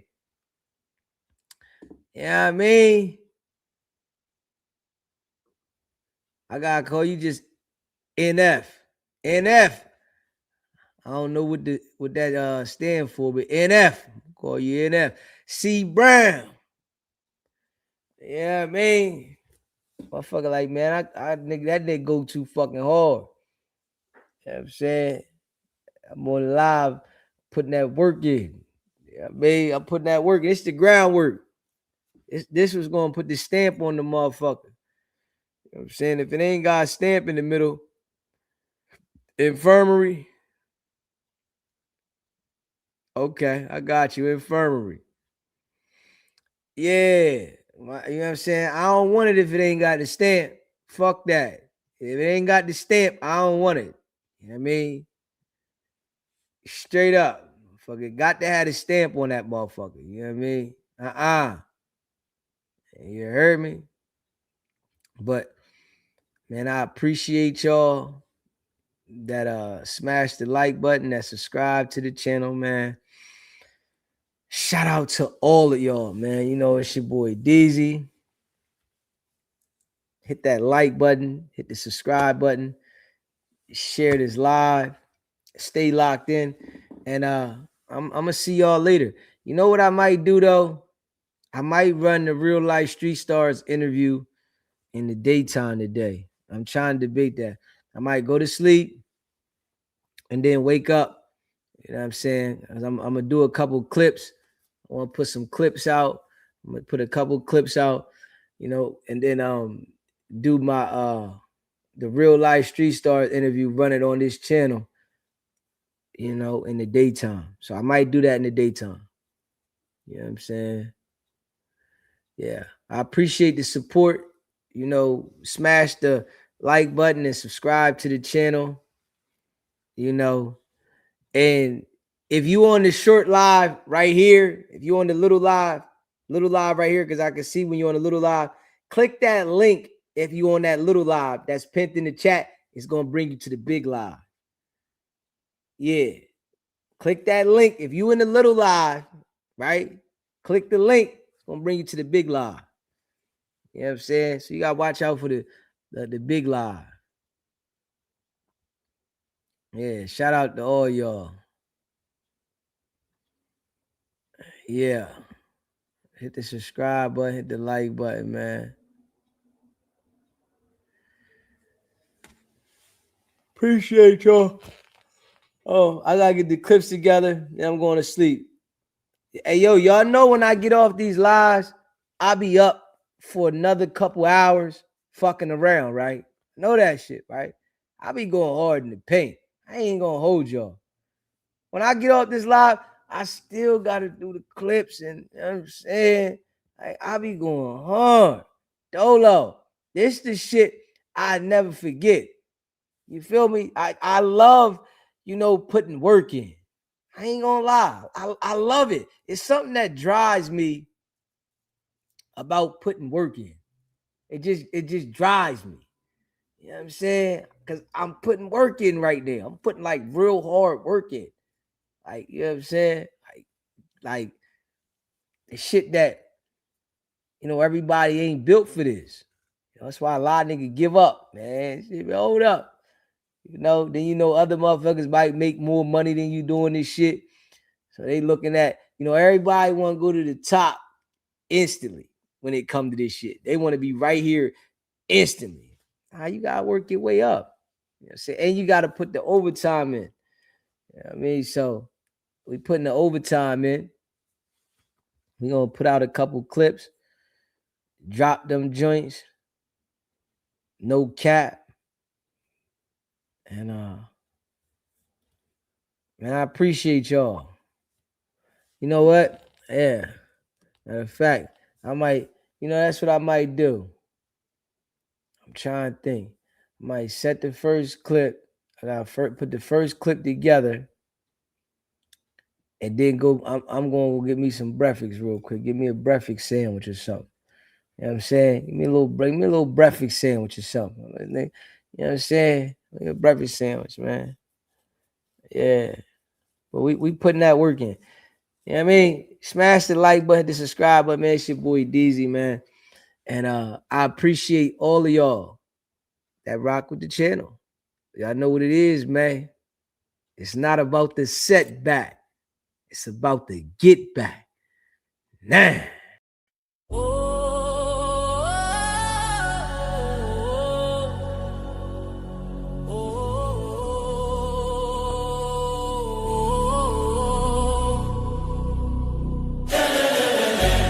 Came out the mud, now we map out the stuff.